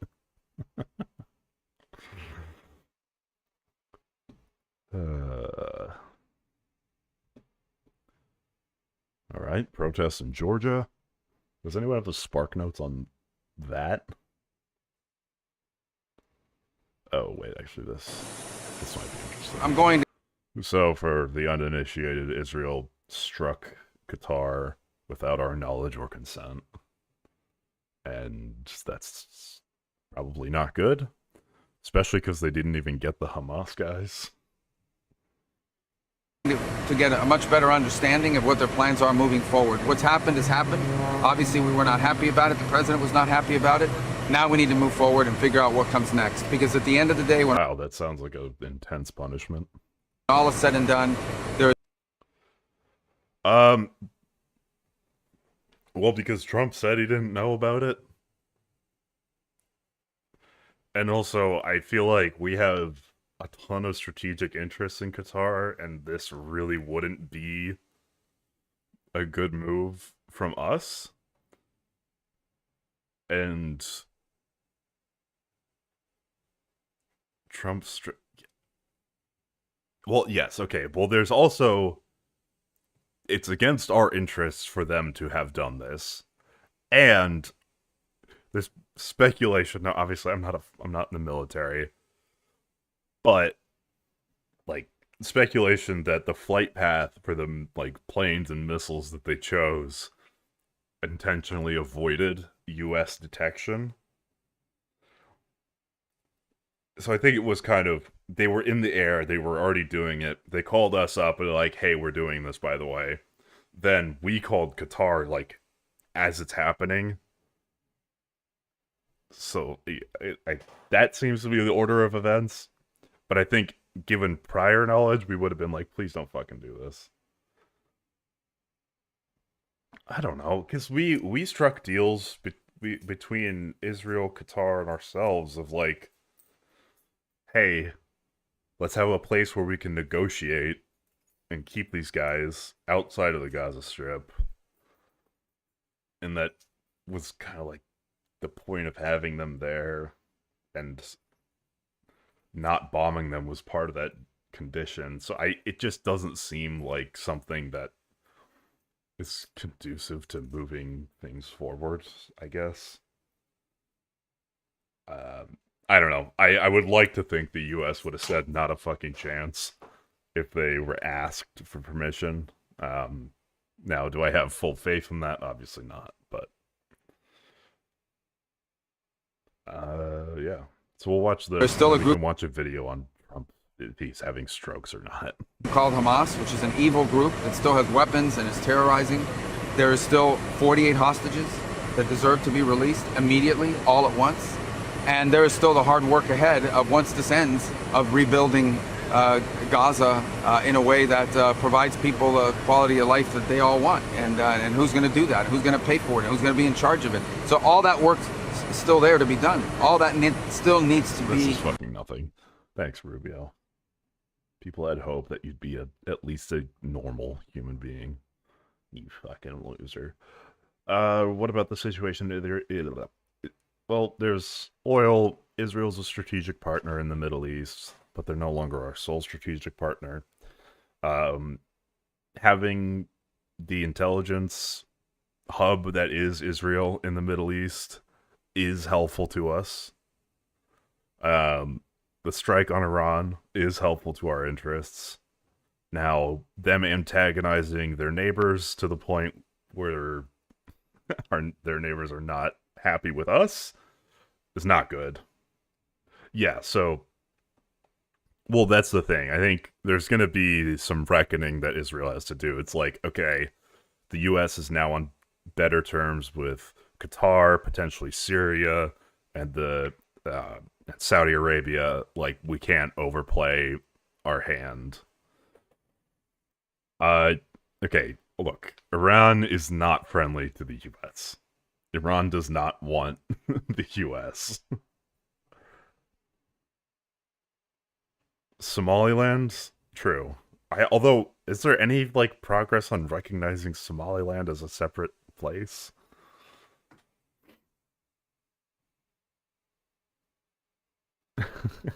Jesus. Okay. Iran funds Hezbollah, the Houthis, and Hamas. Like, they are directly antagonistic to us. Let's be real. Iran is not... They are an adversary. They actively harm us. And it's really bad for the world. Not just our interests if they have nuclear weapons. Like, it's... Yeah. Because Hamas is not good for the Palestinians. I'm sorry, if you can't accept that, please, like, this is just not gonna be... like...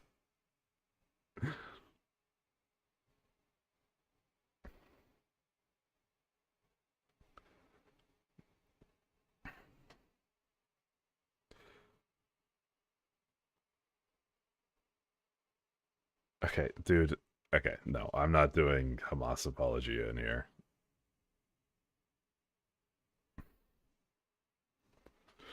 People in Gaza are barely supportive of them. Like, yeah, they are not helping anything. Hamas wants to keep fighting. Israel wants to keep fighting. Okay. See you later, bud. I'm not doing this.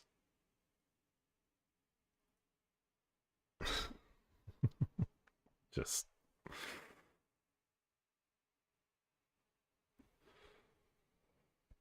Yeah, I mean, look, I'm not saying our meddling with Iran hasn't hurt it. It's just, like, as it stands today, they're not a friendly face or even a passive adversary. Dealt with. Anyways.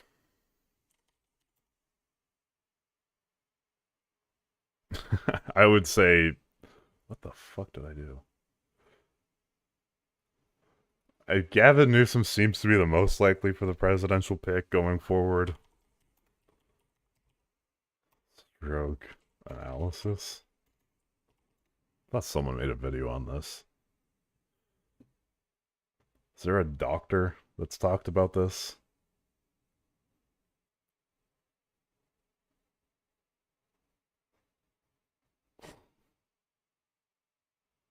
Doctor analyzes Trump. Is this an AI doctor? Well, yeah, I've seen the pictures, but I'm not a doctor. Oh god, and neither is Vosh. Yes, I've seen the ultra high real doctor.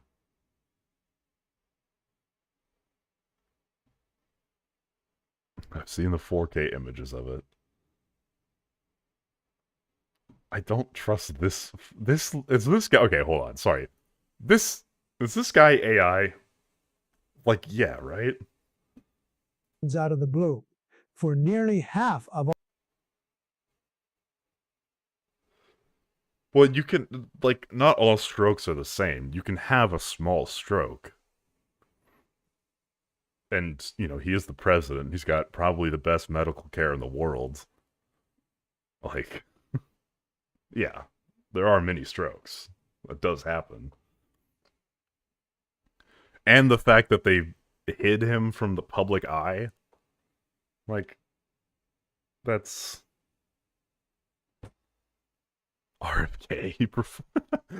Oh, I know why Trump's having strokes. He's not having his methylene blue or whatever. What's that shit that RFK blue stuff? RFK methylene blue. Oh my fucking god.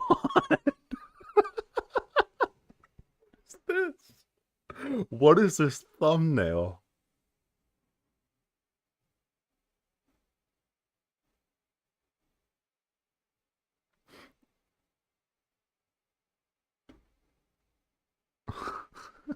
Okay, we're doing methylene blue investigations.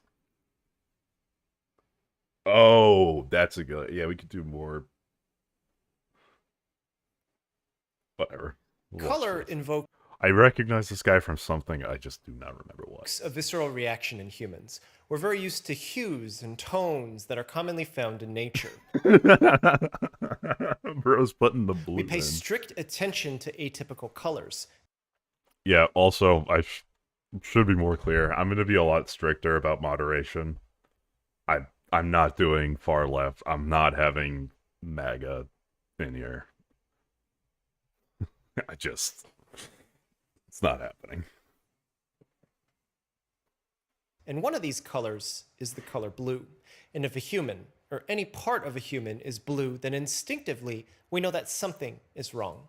Ironically, and this isn't the reason why we came to this conclusion, in certain cases of cyanosis, the best current treatment is one particular blue-colored dye. A couple different cases illustrate these scenarios. HD is a 55-year-old man in the intensive care unit on sodium nitroprusside, 1.5 mics per kg per hour for 3 days for severe hypertension and non-ischemic systolic failure. He's on ventilation support. For 7 days, he was sedated with IV lorazepam and phenobarb. Transesophageal echocardiography reveals good left ventricular function. You saw Jim and Hunt. valves Damn, that's are okay. nuts. Baseline creatinine 3.4, urine output 20 cc's an hour. Exam is notable for cyanosis. He had an anion gap metabolic acidosis. Arterial blood gas shows mild acidemia, PCO2 31, PO2 119, and bicarb 13. Had to ban a guy. Hemoglobin 8.3. And we're watching RFK's fucking methylene blue stuff, and we're back to harassing Grok. But mixed venous O2 sat 43%. All of this means that his organs are starving of oxygen and can and will eventually fail if nothing is done. He has acute kidney injury, so why is this happening? Let's look at the cyanosis and the mixed venous sat of 43%. It's instinctive to humans that when we see skin lacking red hues, we know that something is wrong. And not just humans, we feel this way when we see it missing in other mammals, too. Redness comes from the presence of bound oxygen to the iron moiety of heme, part of hemoglobin, in red blood cells. Notice that I said bound oxygen, because if we refer back to HD's arterial blood gas, we find that the PO2 of 119 is higher than normal. And this means that the pressure of oxygen is higher than normal in the blood. But if he's cyanosed with low oxygen saturation, it means that the oxygen isn't bound to the iron and thus cannot oxygenate tissue, leading to hypoxia and organ dysfunction. But first, is this really just a case of oxygen not being bound? And if it is, why isn't it bound? Well, let's try to answer the first question first. Based on the information given, we can construct a differential. From the top, sodium nitroprusside, SMP, look at the chemical structure, and what do you see? there's an iron, and then 5 cyanides. The name's right there, cyanosis from cyanide. SMP is well known to have the ability to cause cyanide poisoning. And how does it do that? Once the nitroprusside combines with hemoglobin, it releases the 5 cyanide ions. And the cyanide causes mitochondrial dysfunction by preventing the utilization of oxygen in the mitochondria. So cyanide poisoning is one thing that could be happening here because he's being given SMP. But why wouldn't it be this? 1.5 mics per kg per hour isn't that high of a rate, and anything under 2 probably won't result in cyanide poisoning. So we can likely rule out cyanide toxicity from the SMP. That looks like a fucking But let's condom. continue. 3 days of nitroprusside is a little long. Cyanide is transsulfurated, and it becomes... Okay. This is...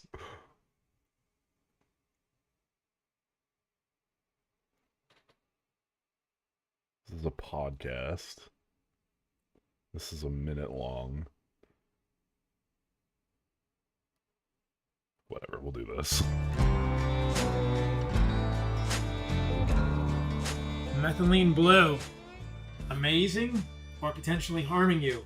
Let's talk about it in this video. I'm going to break it all down for you guys. Methylene blue is all the rage today. It's all over X, YouTube, Instagram, TikTok. Go get some from the showing store. their Yeah, I'll blue just drink tongues. it. We see RFK Jr. on a plane squirting methylene blue into his water. But what's the Methylene blue real mukbang detailed would be analysis of nuts. this? Is it something you should be taking? Or is it better left for Easter eggs and college dorm room pranks, which I will tell you about in this video. So let's dig into it, guys. So methylene blue was originally developed as a textiles dye, and you can see why. Oh, that's a It's good beautiful start. blue What the color. fuck? It was discovered in 1876 by a gentleman named Heinrich Caro, and was originally synthesized from coal tar, so it's petroleum derived. Today it is synthesized from Methylene blue dimethylanolene, which is dyes also a when? petroleum derivative. So if that matters to you, I think about that sometimes. Your methylene blue is a petroleum derivative. Now, what's the deal with this? Why are people taking it today? People are taking this and showing their blue tongues, saying that it makes them feel good, that it improves their energy, that it's giving them superhuman powers. But when you actually look at the research here, there are some major considerations and some big concerns to think about. So the first thing to consider here is what this molecule actually does in your body. It does a couple of things. One of the more important things that it does in your body both is inhibit RFK. an enzyme called monoamine oxidase A. Primarily, it's a very strong inhibitor of MAOA, which breaks down monoamine molecules like serotonin, and it also inhibits monoamine oxidase B, but to a lesser extent. So it's really important to understand that when you take methylene blue, you are affecting serotonin metabolism in your brain and in your body. By inhibiting MAOA in a significant way, you are increasing the amount of serotonin, a neurotransmitter, in the synaptic cleft between the neurons, because that's where it gets broken down by these monoamine oxidase enzymes. We'll come back to why that's so important later. This is a horrifying picture of Trump. What the fuck? Oh, the zoom doesn't work. Wonderful. That is fucked up. That is fucked. This is better. I guess this is probably as good as it's going to get. In this video, but for now, it's very important to understand this, because if you're taking anything already that is going to increase your serotonin, you're at an increased risk. I'm just trying to figure out what the fuck RFK is drinking. Of serotonin syndrome, something that is very unpleasant and is characterized by heart palpitations, sweating, anxiety, and can lead to pretty major medical complications and potentially even death. If you're taking an SSRI antidepressant, an SNRI antidepressant, a TCA, a tricyclic antidepressant, if you're taking St. John's wort, rhodiola, 5-HTP, all of these compounds can increase serotonin in your body. Oh, did and you they guys can see interact the with methylene fucking blues. The congressional hearing with RFK? That was fucking depressing. So you should not take methylene blue if you are taking any of those without very, very careful consideration. Now, the other really important thing that methylene blue does in your body is that it acts as a redox reactive compound, meaning it moves electrons around. We will see this when we're talking about the electron transport chain later in this video. This is where methylene blue may have potential benefits, but I also think where it is going wrong for most of you that are taking this. Before we get into that, I want to talk a little bit about dosing and some of the other major side effects of methylene blue. In case you guys didn't know this, there's very good evidence that if you're taking large doses of methylene blue, it actually turns your brain blue and maybe even your heart blue. Oh my It also God. turns your pee Oh my God. brain blue and maybe even your heart blue. It also turns your pee blue. And there are somewhat humorous, not so humorous stories of college kids baking methylene blue into brownies, playing jokes on their friends, who then freak out when their pee turns blue out of the blue. Historically, methylene blue was added to psychiatric medications by psychiatrists to monitor patient compliance. What the Doctors could fuck? tell if patients were taking their medications because their pee would turn blue. And if their pee wasn't blue, they clearly weren't taking their antipsychotics. So if you take methylene blue, know that your pee will probably turn blue. And if you take methylene blue at high doses, 4 to 5 milligrams per kilogram, which is around 300 to 400 milligrams per day, chronically or intravenous use, you very well are turning your brain blue. That's something that kind of doesn't sit right with me. Yeah, that you won't gives me know the this, chills, of course, man. until I your don't brain like is that. autopsied. But there are very good examples and photos of blue brains from people who were treated I with don't methylene like that blue. at all. In the medical world, the main use of methylene blue right now is for methemoglobinemia. This condition occurs when the iron atom at the center of your hemoglobin molecule is oxidized from the Fe2+ state to the Fe3+ state. Iron in hemoglobin can be oxidized from the ferrous to the ferric state. When iron is in the Fe3+ state, it has Why does Grok refuse to make him smooth? Sorry, that's a crazy thing to say, but why? lost an electron. The loss of an electron causes iron to go from 2+ to 3+. Loss of electrons is oxidation. Gain of electrons is reduction. Methylene blue can rescue this. When iron is in that oxidized state, that Fe3+ state within a hemoglobin molecule, it doesn't hold on to oxygen well. You may know that the way that oxygen moves around your body is by being associated with the iron atom at the center of your hemoglobin molecule when it is in the reduced state, when it is in the Fe2+ state. When iron is oxidized to the ferric state, Fe3+, it doesn't hold on to oxygen well. People present with cyanosis, blue lips, blue mucous membranes. They are given methylene blue, and it helps to reduce the iron back to Fe2+. What causes this? It's usually caused by environmental toxicities. Drugs like dapsone or trimethoprim can cause it. Other nitrates can cause methemoglobinemia as a toxicity. So it's not a very common thing, but that is the main use of methylene blue. It's what I learned about in medical school. It's what most people know as the use of methylene blue. Methylene blue is used in some bacterial conditions. It's used to treat some medical conditions. It's used as a dye in medicine, sometimes historically. But today, the main use of methylene blue in medicine is as a the worst AI ever. These are the same fucking pictures. What? a treatment for methemoglobinemia because of its ability to move electrons around, because of its ability to reduce molecules. So methylene blue can hold on to an electron and move that electron in the body, which is why it interacts with our mitochondria. I think that overall, the majority of people who are using methylene blue today are using it improperly. And they are feeling the effects of methylene blue, not from mitochondrial improvements. The idea that methylene blue improves the function of your mitochondria is really totally false. And I'm going to tell you why in a moment. I don't know if it does. I think most people are feeling a little bit better, maybe a little bit brighter, or a different psychological state because of the MAOA inhibition. So if you are a generally healthy human, if you don't have clear blocks in your mitochondrial electron transport chain, methylene blue actually is hurting you. It is decreasing the amount of chain. Methylene healthy human state because of the MAOA inhibition. So if you are a generally healthy human, if you don't have clear blocks in your mitochondrial electron transport chain, methylene blue actually is hurting you. It is decreasing the amount of ATP produced in your mitochondria by moving electrons further down the electron transport chain.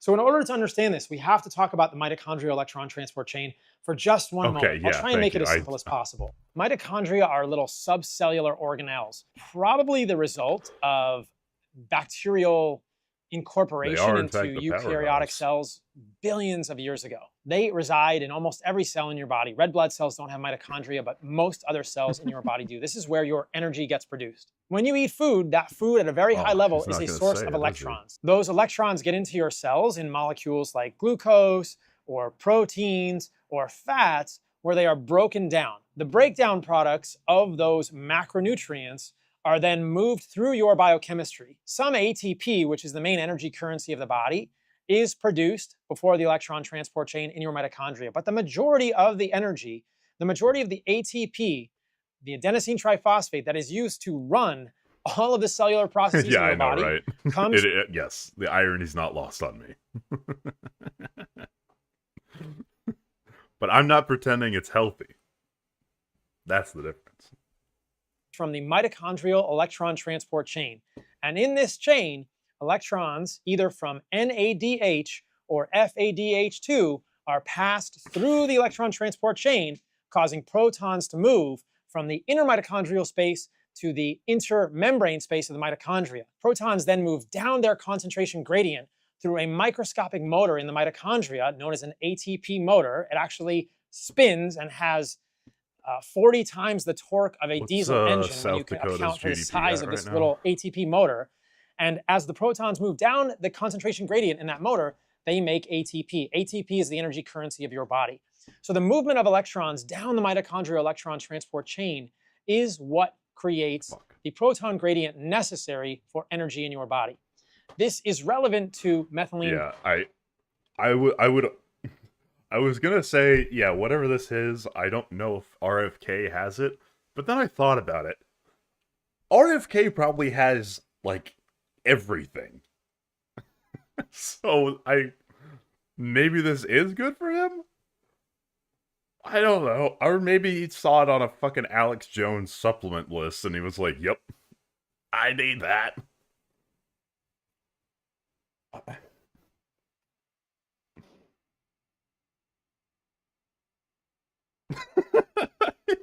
Yeah, wait, what fucking didn't FK Samoa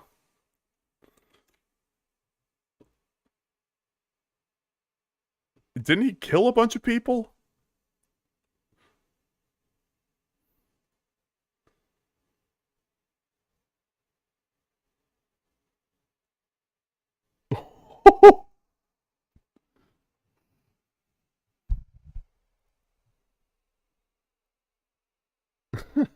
Oh my god.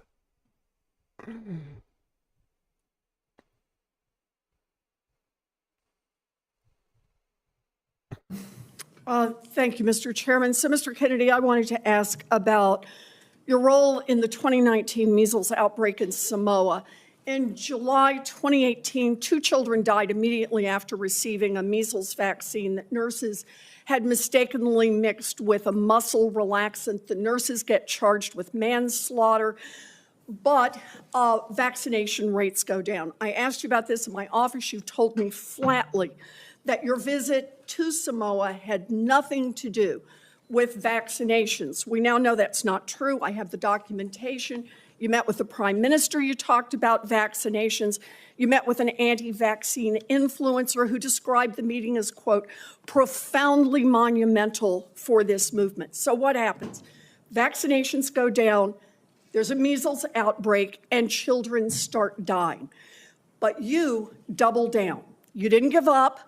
Just 4 days after the Prime Minister declared a state of emergency, 16 people already dead, you sent a letter to him promoting the idea that the children had died not from measles, but from, quote, defective vaccine. You launched the idea that a measles vaccine caused these deaths. You are a very influential man. In fact, you are called the leader of the Disinformation Dozen. UNICEF and WHO, the World Health Organization, investigated this. They say the claims are false. It is not biologically possible what you claimed. And yet, ultimately, more than 70 people died because they didn't get vaccines. So my question is, do you accept even a scintilla, just even a sliver of responsibility for the drop in vaccinations and the subsequent deaths of more than 70 people? Anything you do differently? No, absolutely not. There were two incidents in which children died. God. In 2015 and again in 2008. 2015, it was from the measles vaccine. That's what the New Zealand General Hospital found. The government of Samoa banned the measles vaccine after the 2018. I arrived in July of the next year after the ban. I trust them more than this fuck. Okay, this is what I'm talking about. We can't be doing this kind of like, well, isn't this also bad, when this guy is literally a walking plague. Like, there's one that has areas of improvement and one that is actively terrible. These are not the same. Had been in place for a year. Mr. And Chairman, the measles. understanding that you wanted to hold this to a minute and that I don't get to present all the. I'm doing the waffles thing. Okay. Sure. But the underlying implication is that, yes, RFK is bad, but the WHO also has problems with it. Therefore, they're both on the same-ish playing field. That's the issue with, like, these equivocations, or, like, fuck, what am I trying to say? It's the issue with saying, it's the same thing as, like, well, RFK is bad, but, you know, his statements on banning red dye is pretty good. It's like, yeah, they are. But in terms of a 99,000 things that he does bad, one good thing isn't worth bringing up, because it makes it seem like it's, you know, some bad, some good, when in reality it's like the disparity is massive. I don't know. I do know. It's important. Right. Okay, but that saying that you don't trust either is equivocating them. When the WHO, for its faults, is a million times more trustworthy than RFK. So while that blanket statement might apply, it implies equality when it's still a massive difference. Unless you think the WHO is as harmful to world health as RFK.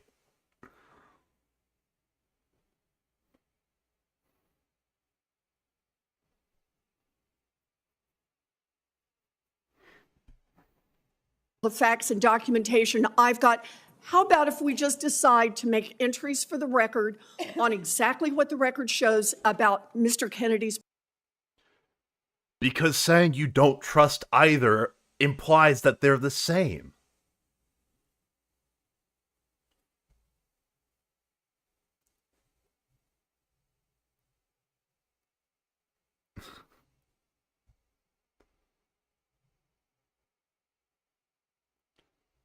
Like, if you're going to make that statement, you got to highlight the difference. Participation. And I think he's answered the yes or no question. He takes no risk. Like, that's why RFK has the highest approval rating out of anyone in Trump's cabinet. Is because people say the, like, banning red dyes and wanting people to be healthier shit is good. It's because people are like, oh, but since he said this, he's probably fine. Even though he's arguably one of the most harmful people in the cabinet.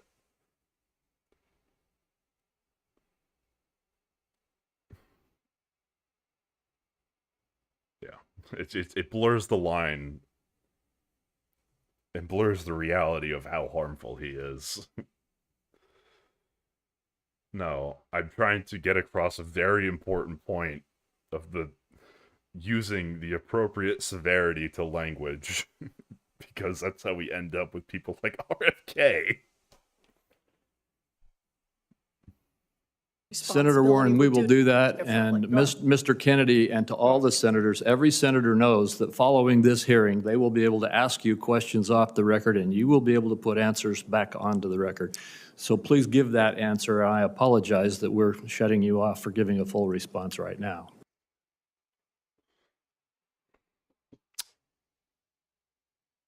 Fuck, there was something I wanted to watch and I completely forgot it. Oh well. Why kill Charlie Kirk? Oh boy.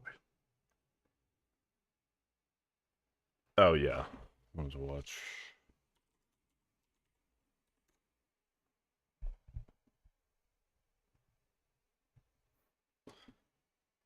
All right, good evening. Do you guys watch this channel? This is what I use for a lot of the war update stuff in my own time. Hey folks, it's Enforcer Matt, and welcome back to another short war video. And today we have a massive situation developing right now as multiple NATO countries are being assaulted by Russian drones yet again. And this morning, air raid sirens are sounding.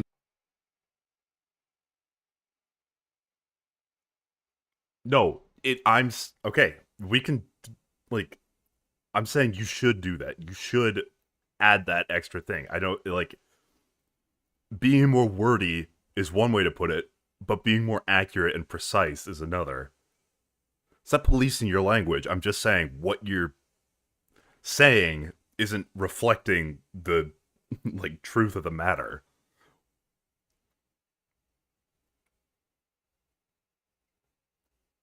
When you say you don't trust both, it implies equality or equal levels of difference.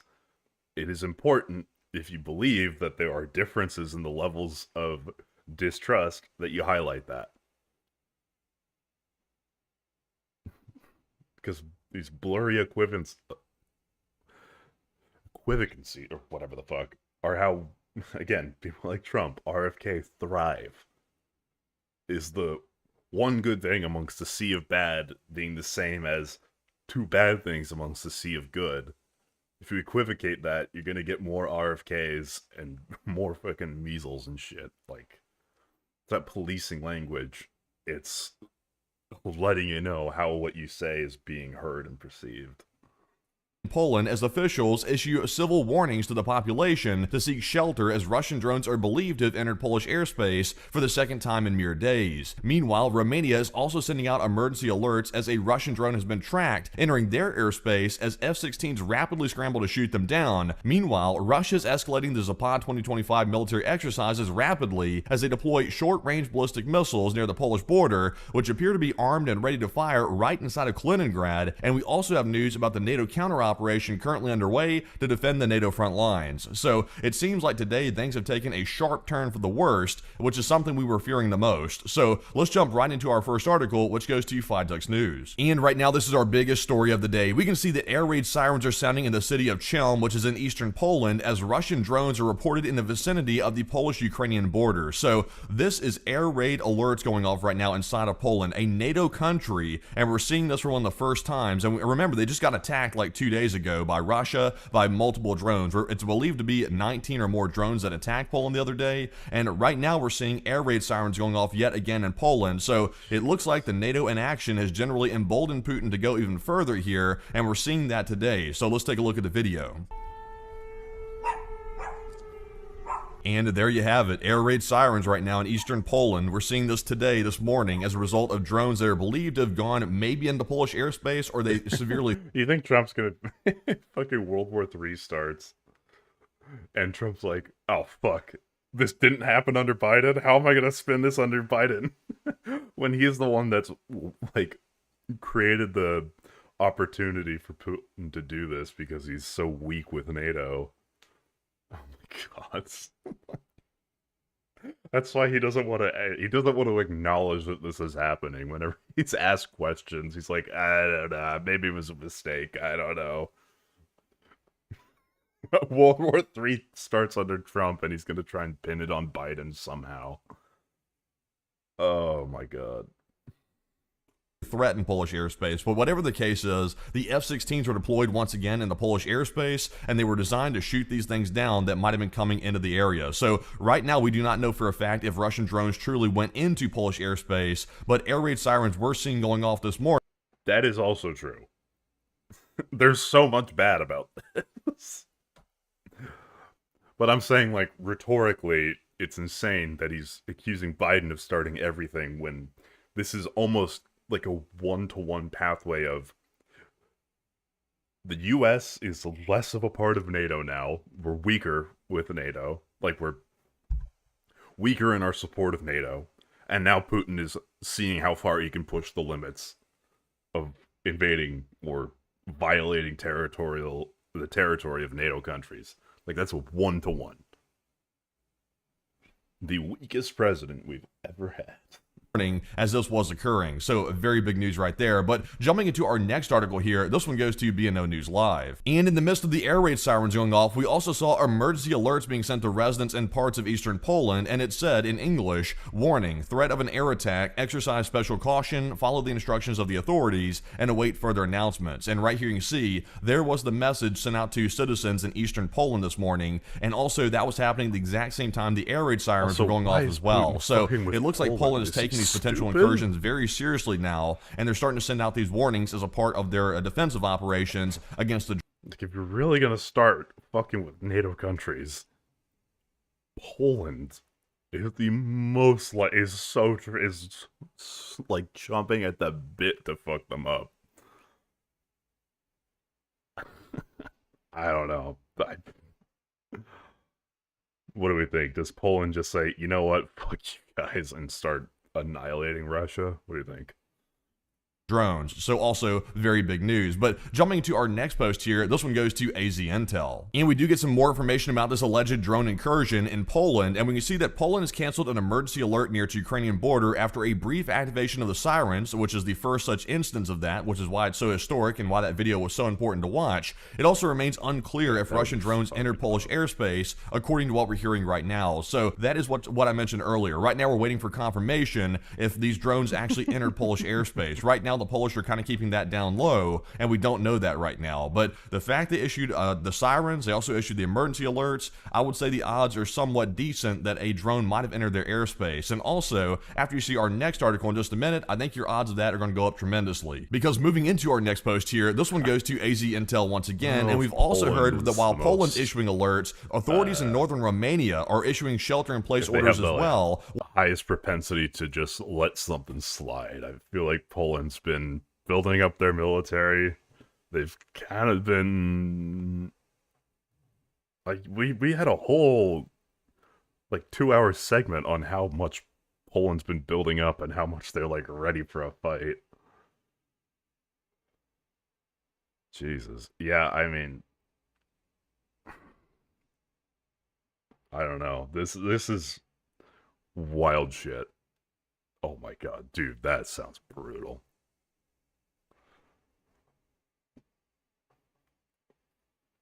Warning residents of the risk of Russian drones landing on Romanian territory. And right here you can see, there is their version of alert going out in Romania right now to warn. The fact that Trump's trying to just, like, pass it off as, it was probably a mistake. Like, this, if Putin invades Poland, that just shatters his worldview. Now, will he accept it? No. He'll call up Putin. Putin will sing sweet nothings into his ear. And then he'll say, Poland actually provoked them. And I don't know, Putin, please don't leave me, or some shit like that. I don't even know. I have no idea how he'd react. Yes, no, Putin would get his ass whooped by Poland. That is true. But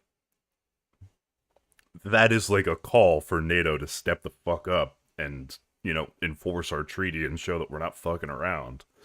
And I don't think Trump is willing to do that. I don't know if he would respond to an Article 5. Like, it just, I don't know. I can't see him authorizing U.S. troops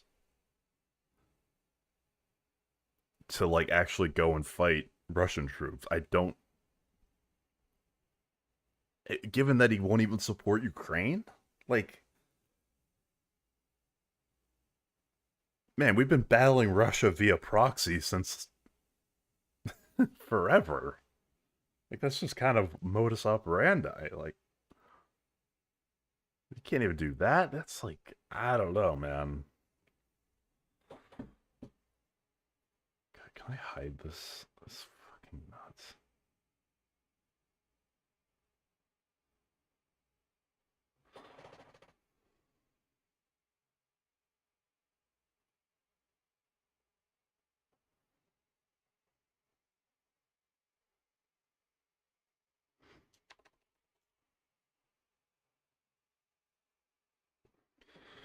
The citizens to take shelter, keep calm, and also be alert to the possibility of falling objects in the airspace. So not only is sorry, Russia's already, yeah.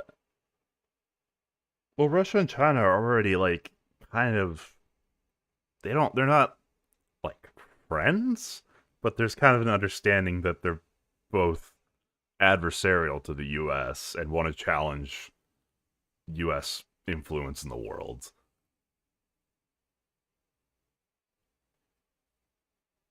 And China is BRICS. Like, let's be real here.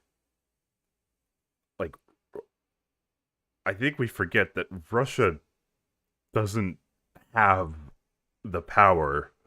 Like, their power is nukes and gas. Which, granted, that's not nothing. But in terms of economic and, you know, world influence powerhouses, China is... It's the US and China. There is no one else.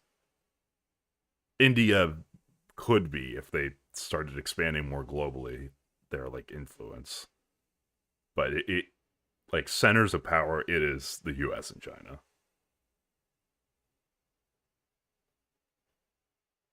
So, I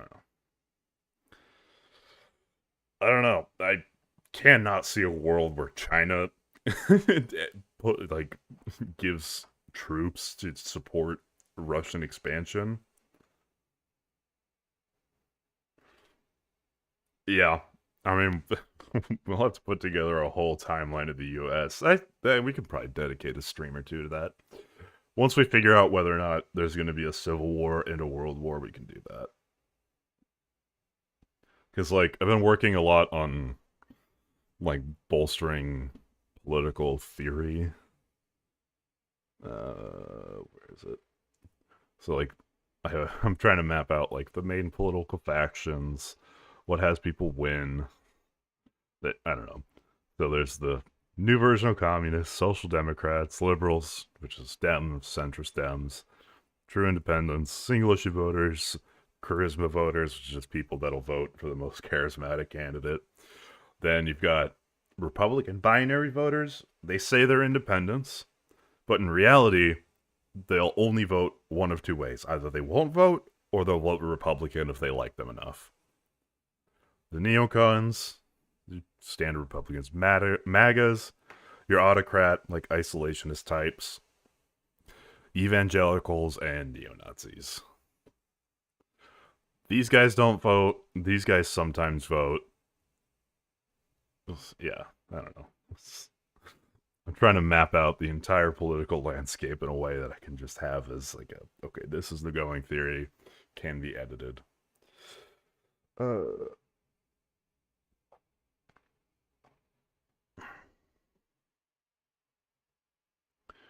Well, I don't know if, like, what is China's war machine? They don't really project militaristic power. They have a giant military, but they don't really use it. Their power is being projected more so economically with Belt and Road. No? Like, I mean, like, the South China Sea is kind of their main military thing, and I guess in, like, Kashmir, where they the videos of them, like, Chinese soldiers and Indian soldiers or Pakistani soldiers whacking each other with, like, sticks. That's kind of, unless I'm forgetting something massive, but you know, China's flexing its economic might and spheres of influence, but they're not doing a whole lot militarily.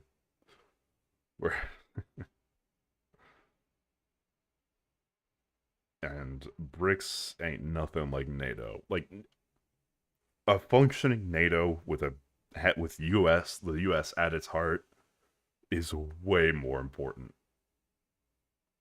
or way more powerful than BRICS.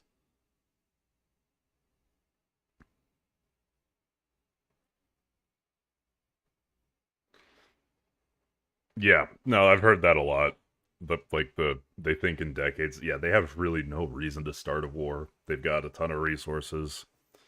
Also, welcome to the channel. Yeah, no, they're building up their sphere of influences, like in Africa, South America, even in like Europe and Central Asia via the Belt and Road Initiative. They have a ton of countries that are in a ton of debt to them, while they've also curried good favor. So there'll come a time where they'll like in the East, like I don't know, they're actively increasing their sphere of influence economically. They don't need to do anything militaristically. So Poland having a situation, but Romania is as well, and the Romanian one is a little bit more serious, as we're hearing in our next post right here, which goes to BNO News Live. And we can see right here a statement from Romania's defense ministry. They said a Russian drone flew into Romanian airspace. That's apparently confirmed right now, and it disappeared trying to get Andrew Tate from radar while being tracked by F-16s. And right here you can see a statement from the Romanian Defense Ministry, and it apparently is confirmed that a Russian drone entered Romanian airspace, and it was apparently lost on radar while it was being tracked by fighter jets. So this is a confirmed incident right here. Romania has been intruded by Russian drones, and Poland's also believed to have been intruded as well, but right now we're waiting for confirmation. So we're seeing multiple NATO countries this morning under alert from Russian drones, which is a huge incident right now. So jumping into our next article, this one goes to Geo Insider. And right here in this post, we can see footage of the F-16s flying He's like, over. I'll start a civil war, and you can start a world war. like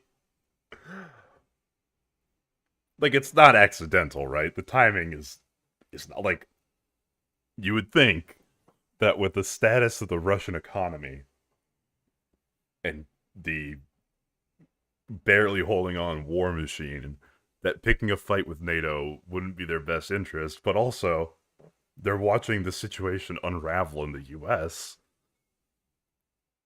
And they're like, all right, no better time than the present. I don't know.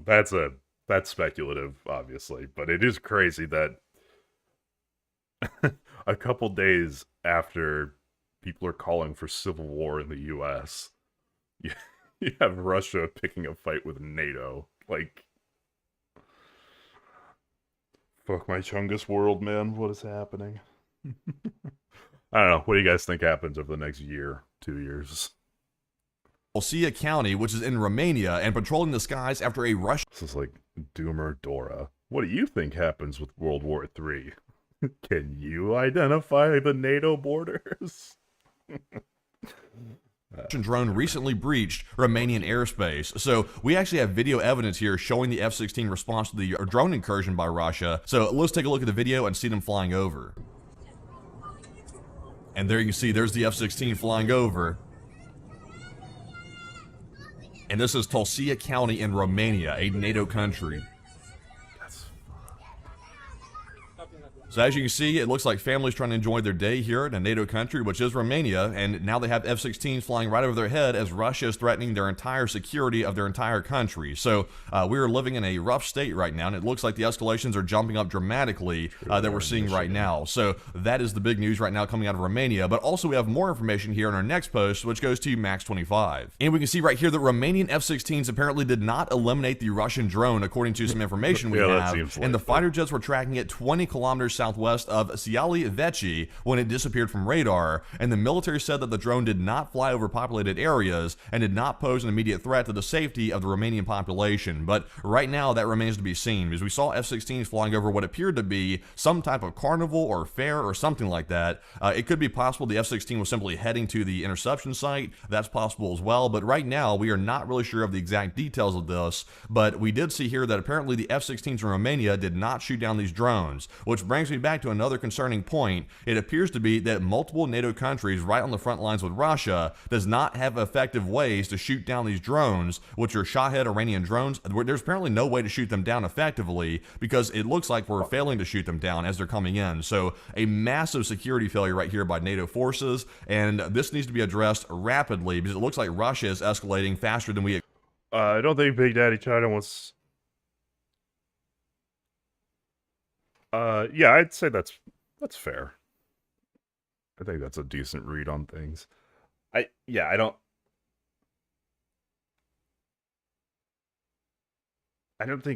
know, like, if it would really affect China that much.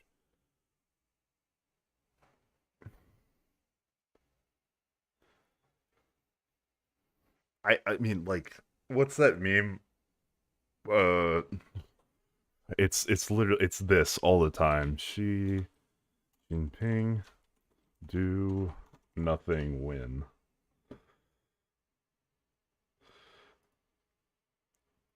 Like, what are, like, it's just everything. Like, we pull back from the world stage, boom. We forced the European Union to invest more in military stuff instead of, global initiatives, boom. Russia starts wasting resources, the resources of both themselves and potential adversaries of China, boom. Like, it's crazy. They don't have to do anything. They just put some money into infrastructure for foreign countries. Right. No, there's so less investment in technologies and whatnot, and less money because the EU does a lot of work like overseas or like I guess in like Africa and whatnot, building influence. So if their time is spent, trying not to be invaded by Russia, like that gives China way more time to go and buy influence in all these countries. Like, and it's all Trump's fault. In my humble opinion, because I mean, I don't know. Like, something I'm trying to put into words better is that like Putin is a known quantity. We know what he wants. He's not like the genius that Trump seems to think he is. Like, the way you defeat Putin is by supporting Ukraine. Like, he will drain it, everything, and the rest of NATO wouldn't have to worry and would be able to have Western influence or expand Western influence if we just kept things the same. We could have done nothing. We could have changed almost nothing and been in a better spot. It's just, ugh. Man. My Chungus country, I guess. Okay. It's been almost like half an hour and I'm 6 minutes into this. Expected. So jumping into our next post here, this one goes to Geo Insider. And also this is happening right now in Romania. Just a few minutes ago, we're also getting a brand new emergency alert issued for northern Tulcea County, which is the same area, and warning the population about the possible... Didn't I just... Yeah? I don't know. Alright. I guess war. World War III coverage will be tomorrow. I don't know. I can't read. I'm like losing focus. Yeah, if you want more of this, leave a follow. I guess. Thanks everyone for tuning in. It's certainly been a interesting stream. We got through one video and then rambled for the other hour and a half. I don't know. I had a good time. Thanks for stopping in, everybody. And, yeah, I will see you all tomorrow. Bye-bye.